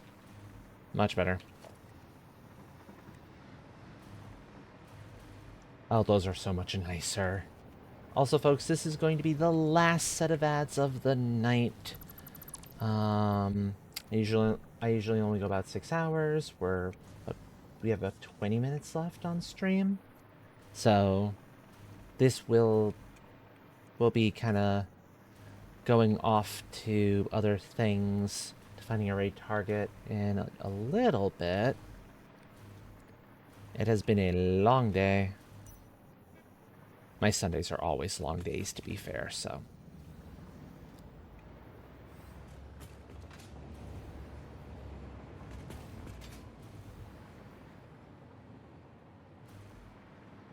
Yeah, this is, I think, the best way to run it, isn't it? Okay. That looks good. That looks really good. Nice. This snowball one is full. These ones are slowly building up. Those will fill up by the time everything is said and done, so I'm looking forward to that. And I have 2 containers full of gifts. Yes, 2 containers full of gifts. The portal was up top. It's not quite rest time yet. There's a little bit of time left, so don't worry too much. But thank you, friend. Much appreciated. Nyum.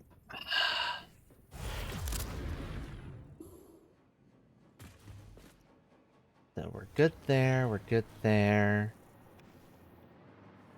I mean, you can see here in a second why I want so many snowballs. That is so pleasing. Just boosh.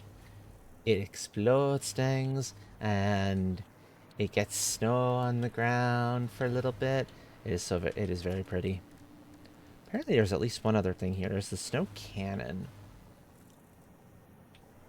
which I've not tried playing around with. I think let's try playing around with that as kind of like the last thing we do tonight. And I know where I want to possibly try it. So we'll see if it'll work up here. And if it needs anything to, like, be put inside of it to work properly. I'm thinking, this is not my own idea. I saw somebody else do this. I think it was Panda. It was Lazy Blueberry Panda. I want to see if this just always produces snow. I think it does. Luxie, hello. Welcome in, friend. Okay, I'll snooze the ads for it. Let me snooze the ads. I've got to snooze. Thank you for the follow. Welcome to the tribe. If you'd like your name made known, let me know. If not, enjoy your lurking is loving. Welcome in. Hey, it's Donzi. Hello. What were you up to tonight, Luxie? How was that stream? You were catching me in the last, like, 20 minutes, half hour, by the way. But I am still going for a little bit, so. Yes, flew afraid. I'm playing around with a couple of the things I wouldn't ordinarily be playing around with, so. Like, the snow stuffs. And I appreciate it. Thank you, friend.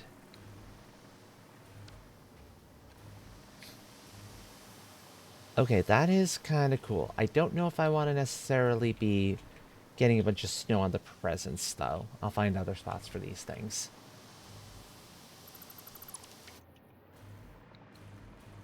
And apologies, Raiders. I did have to snooze some ads there. So in about 5 minutes, the last set of ads of the night will be going off. But at least it was able to prevent folks from having to deal with pre-rolls. So that's the important bit. But yes, Raiders, if you do not know me, I am Astral, a Cat Dragon variety streamer, and I am I've been having a lot of fun with this. So much fun. In this game, I adore Satisfactory so much. I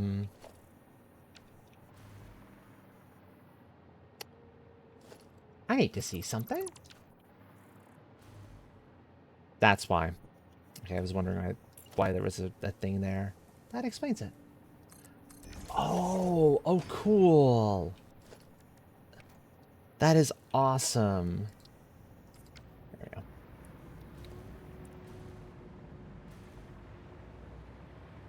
How far in are you, by the way? In general, with the game, Luxie?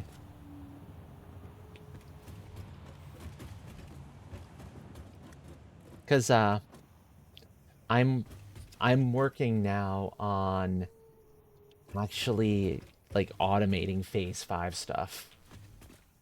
Including the portals. I adore these things. They're complicated to get the fuel for, because, oh lord, their fuel source is a little bit obnoxious, I will admit. But they're fantastic. I mean, case in point. All the way from the top, close to the top of the factory of the main base, down to the bottom. In that very short time. Or, here's another good example for it. We're here right now. I'm going to move over to the main power plant, which is the furthest distance I've got. The entire opposite end of the map. That's all. It is so nice. Yeah. I love these things. Which was why I was willing to redo 2 of my own hypertubes earlier, so I can make that elevator upstairs. And look at how colorful that all is too. Since I have their colors matching the trains that are going out to those locations.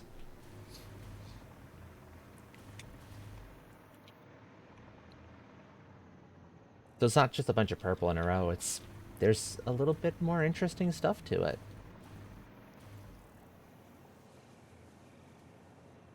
But I think that was what I wanted to. That was the last thing I wanted to do in here, right? Don't mind me if I'm a little bit, if I seem like the touch out of it.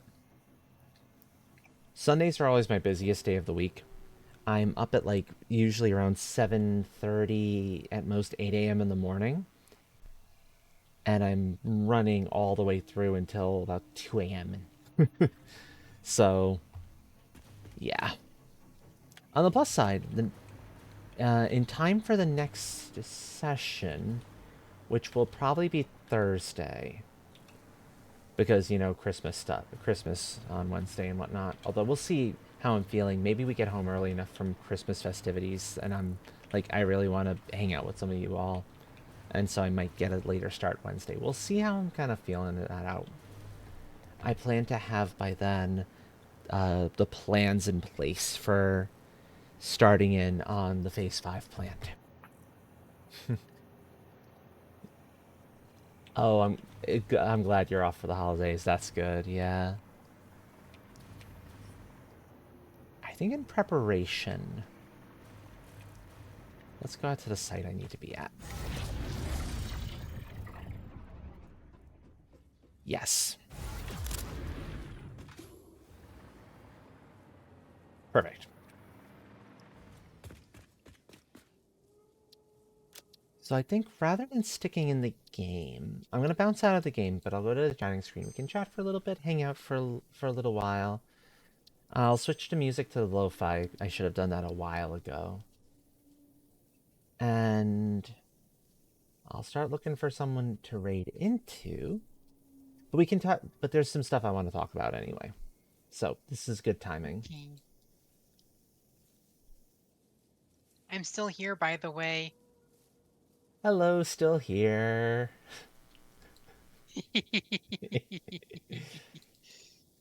I figured I saw your whatchamacallit, your reactive down there. So I was like, okay, I think she's still around. Yeah, I'm just sucked into Civilization 6. No worries, no worries. There we go. You? There we go. Now folks will be able to see me better. Whoops, I did not mean to bonk the plate though. Plate goes back up there. Okay. So for final ad, folks who can hear me, folks who are not stuck in ads because you have a subscription, you've been maintaining one, you were gifted one, you have turbo. Um you're lucky and you're not being served them, because I know that's true for a couple of folks. What is there to... Sorry, I'm trying to think if there is anything interesting to bring up in these last, like, 20 minutes or so.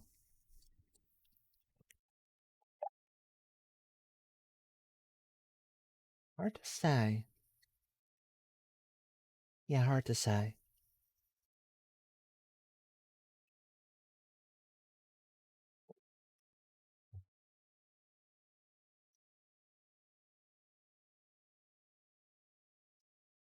That's some good stuff.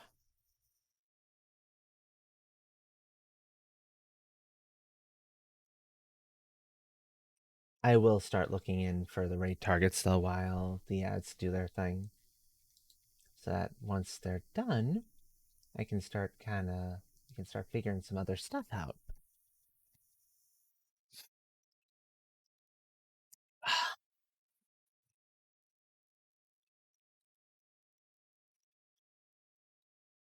There we go. Let's see. Who do we got on currently?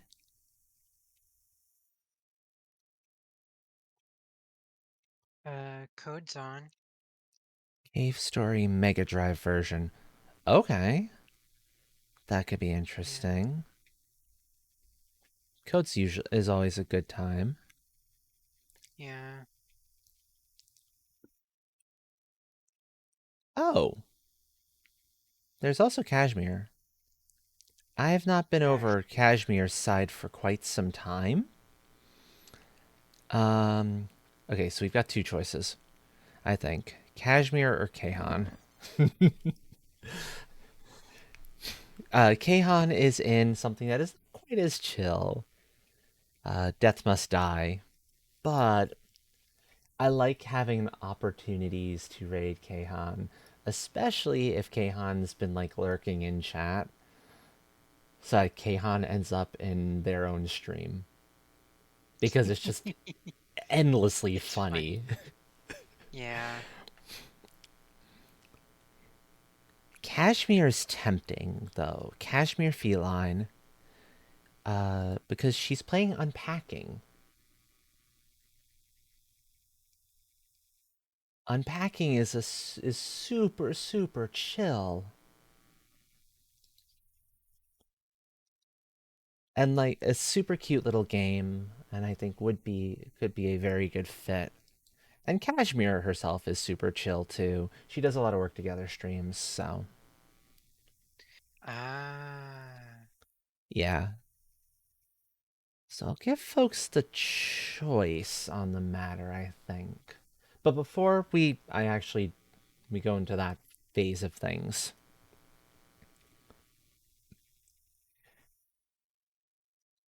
Oh, Kahan is still raising money for Trans Lifeline.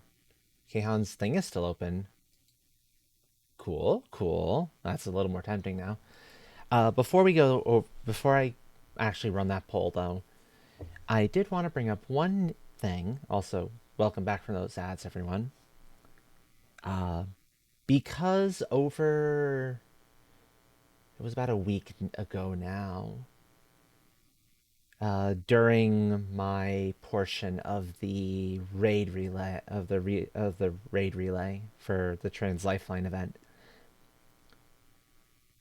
because I hit 1K followers there during that particular stream, I want to try and figure out a the 1K follower celebration stream before the 3-year affiliate one kicks off. Comes up at the very end of January, beginning of February. I could combine the two into one, but it feels kind of wrong, especially since the 3-year affiliate is going to be a little bit different in nature comparatively. What I'm thinking for the 1 year, for the, sorry, the 1K is a community game night of some sort, and it'll be a little easier to get some interesting stuff now because I have access to some of Button's library, and that includes some of the Jackbox games. So I have a little more I can play with, which is helpful. So I wanted to kind of, especially from like folks who are around more frequently, get some of your input a little bit on what sort of thing you might be interested in for a community game night sort of set stream of that sort. Monster Hunter? I could pull some Monster Hunter out for folks who are interested. It would be Rise because I'm not anywhere near enough far enough in world, and I like how Katana works in world well enough, but I don't love it. I miss the wire bugs. The wire bugs make such a difference. They really do. So it's like world system is still good in its own right, but Rise is my first, and your first always holds a special place, regardless of, which is why people can never agree on something like that. No, PC for Rise. Unfortunately, I'm sorry.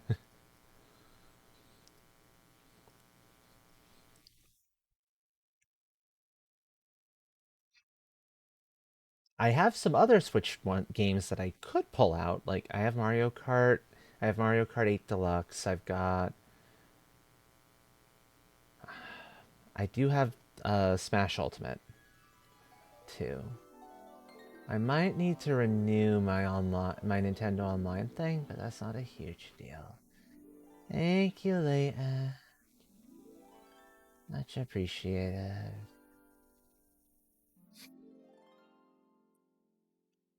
Oh my.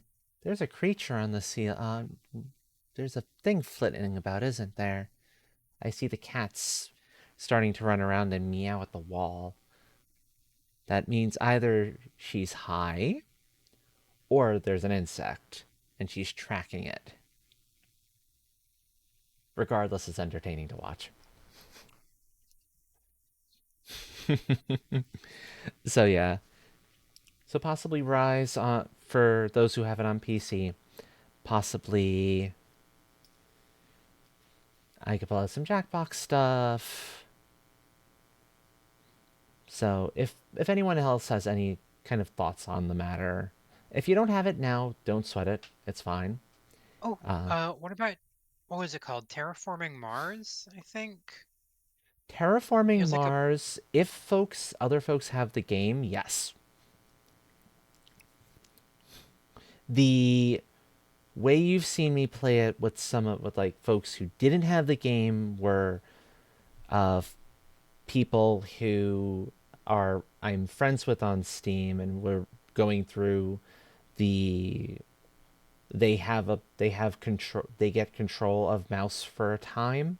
So I'm a little more cautious with who I bring in on that for safety reasons. yeah. But if other folks have the game already, then we could totally do an online one. Absolutely no issue. But so yeah, Terraforming Mars is another option. That's something I've had in my library for quite some time, and I haven't played in a bit. I'm also missing some of the DLCs still. I think I'm waiting on some of them to get their bug fixes before I grab them. Is the more accurate. Power Wash Sim, same thing. I can bring folks in on that, and that one's a little easier because I think that one you can make it by code, so you can have something open that direction, so the person doesn't necessarily need to be a friend on Steam for that to work. Yeah. So Power Wash Sim is another option. And for and for that game, I now have all of the DLC except for Back to the Future and SpongeBob. And I'm considering Back to the Future, especially since they added some new levels to it recently. Yeah, it's cross platform, so that's something that it wouldn't matter where you have it on, you're good, and you can come on in as long as you've got the information. And Power Wash will be particularly good because I've completed most of the job. I've completed all the jobs I have available to me besides like the Shrek ones, but I have time to do those too. So that means the free play mode will be open for almost all of them, and that means up to 6 players, not up to the usual. I think it's 2 when you're going through the career mode, which allows for a lot more folks to get in on those. So that's another nice thing about that as a possibility. Oh my goodness.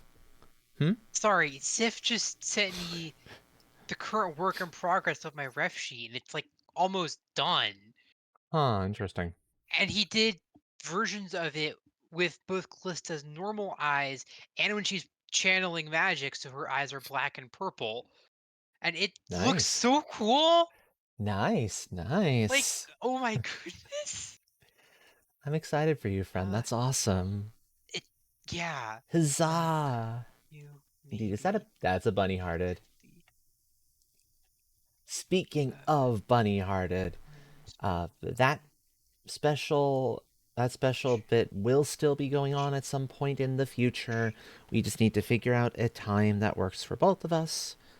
Um, it might just be she comes around this way with folks, and I'm able to give like full tour of a lot of my satisfactory world. Maybe it will be more collaborative. I might be able to invite her in if I can get a list of the mods her way if she's okay with installing them for that. We'll see kind of what's going to work best for both of us and when, more importantly. So, no exact information on that currently, but as I have exact information, I'll let you all know. Um,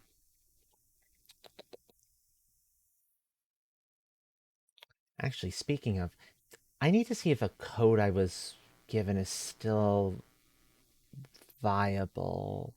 Because I might have something I can offer as like a free raffle to take to that folks can take part of during the 1K celebration. I still have that one code for Witchtastic, and as long as it's still good, it's I've had it for a while, so I can't guarantee it's still good. But if I still have it, if it's still good, I can certainly That's run a true. raffle for that for folks who are interested. I told Sif that he's done an absolutely fantastic job, but I'm kind of sad I can't tip him more. And he said, "You're good." I set a price and we agreed to it. If you feel bad, just call me again when you have for spending money. Yeah. Yeah, no, And honestly, he's right. I would. He's done a fantastic job. He's the person who made my current profile picture. Oh. Oh yeah, that's gorgeous. I love Yeah. that. I love that. Yeah, Sif is fucking awesome. I'll put it this way. I understand that. There's a reason that I've gone that since I got the first few emotes from Fizzy, I went back 2 more times for more because I adore the emotes from her. They're just too good.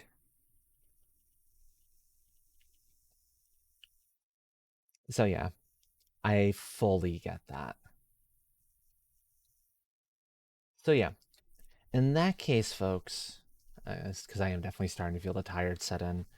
Um, Real quick, if you have been enjoying what you've been seeing so far, liking the vibe, whatever the case may be, and you've not followed, please consider doing so. Completely anonymous. I will only acknowledge your name if you ask me to acknowledge it.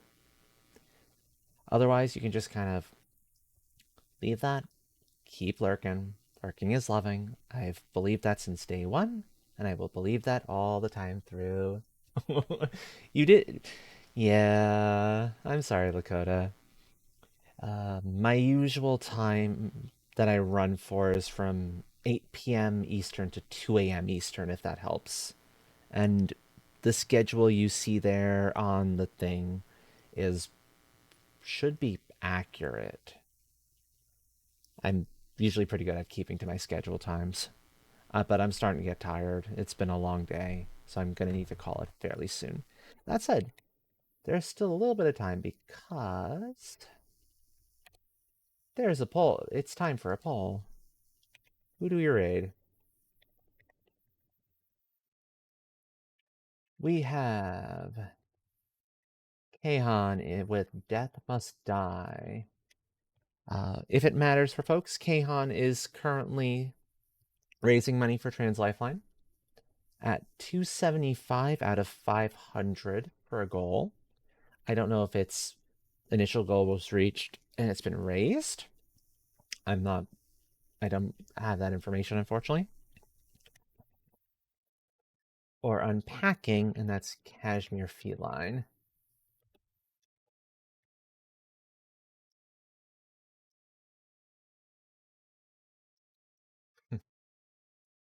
You're welcome, Leighton. Yeah.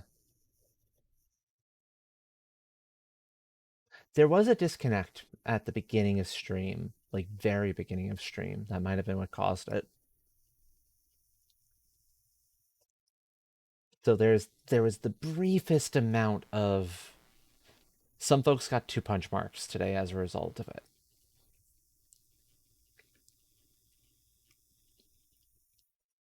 But yes, I like that system so much better because it's just neater and you don't have to worry if somebody can't make all of them in a row. It's absolutely fine. The numbers still remain solid. So much more graceful too, yeah. Okay, so we've got one vote for Kahan. And Kahan, not only are they raising money for Trans Lifeline, but it would be extra funny for the folks, for the raiders who don't know. Kahan is, you'll often find Kahan lurking in this very chat, and like with their phone. And it's the funniest thing in the world when I'm able to raid into them, because then they are in their own stream, and it happens often enough that there's a command to keep track of how many times. So it's one of my favorite things to do. I love being able to do that.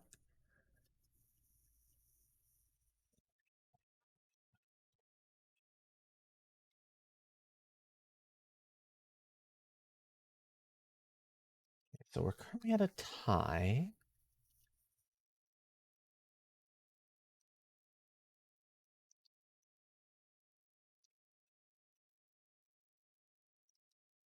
Good enough, good enough. Oh, as I said, excuse me, folks. I am quite tired. It has been a night. It has been a day. It has been a weekend. Good weekend. Don't get me wrong, Yeah.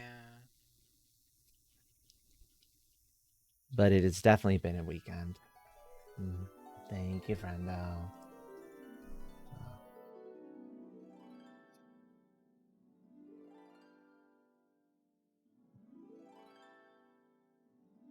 Much appreciated. So, okay. With that, let's see. Thank you, Lakota. And thank you for being able to stop by even for just a few minutes. That also still means a lot. I, yeah. I'm surrounded by gremlins, that's what it is. I think let's go for the funny. Let's go, Kahan. Also, welcome in Autumn Valley. I hope your time zone has been treating you wonderfully. And yes, that care package is a good idea for sure. I drank the last of my tea. But tea and or any sort of thing is not a substitute for water. Anyone who tells you otherwise, they're they need to remember rules 4 through 100. Take care of yourselves. That said, I'm gonna do my standard shout out. I don't want to reveal too much to Kahan that we're on our way. If I do the Twitch one, I think that'll get noticed. We'll see. They still might notice that one. If so, it's fine. That said, thank you all for coming around, whether it was for a few minutes or the entirety of the stream. As always, it means the world to me. I'm live again. Maybe Wednesday later than usual. Maybe like 10 o'clock Eastern, maybe 11. We'll see how I'm feeling. We'll see how when we get home from Christmas stuff. There's a whole bunch of stuff that's up in the air on that. I can't say for sure about anything yet. The next guaranteed stream, though, is going to be Thursday, 8 p.m. Eastern. And that will... So currently, so far, I don't think Bunny Hearted is going to be ready for that one. If it changes before then, I will make sure that all of you folks know. I'll find ways to do it to make sure that that's out there for folks. But that said, if you do not have a subscription, please use that first message. If you do have a subscription, please use the second one, the one with the emotes. I'm half considering coming up with a special one for Kahan and for future ones like this to say, like, to reference the you're in your own chat one. Because that could be extra funny. But for now, we're going to use the standard one. So with that, folks, I hope you all have a great rest of your day or night or whatever your time zone may be. And until I get a chance to see you all again, ciao everyone. Rar. And gotcha, Leighton. Yeah, I'm keeping an eye on my Discord. We're in contact through there.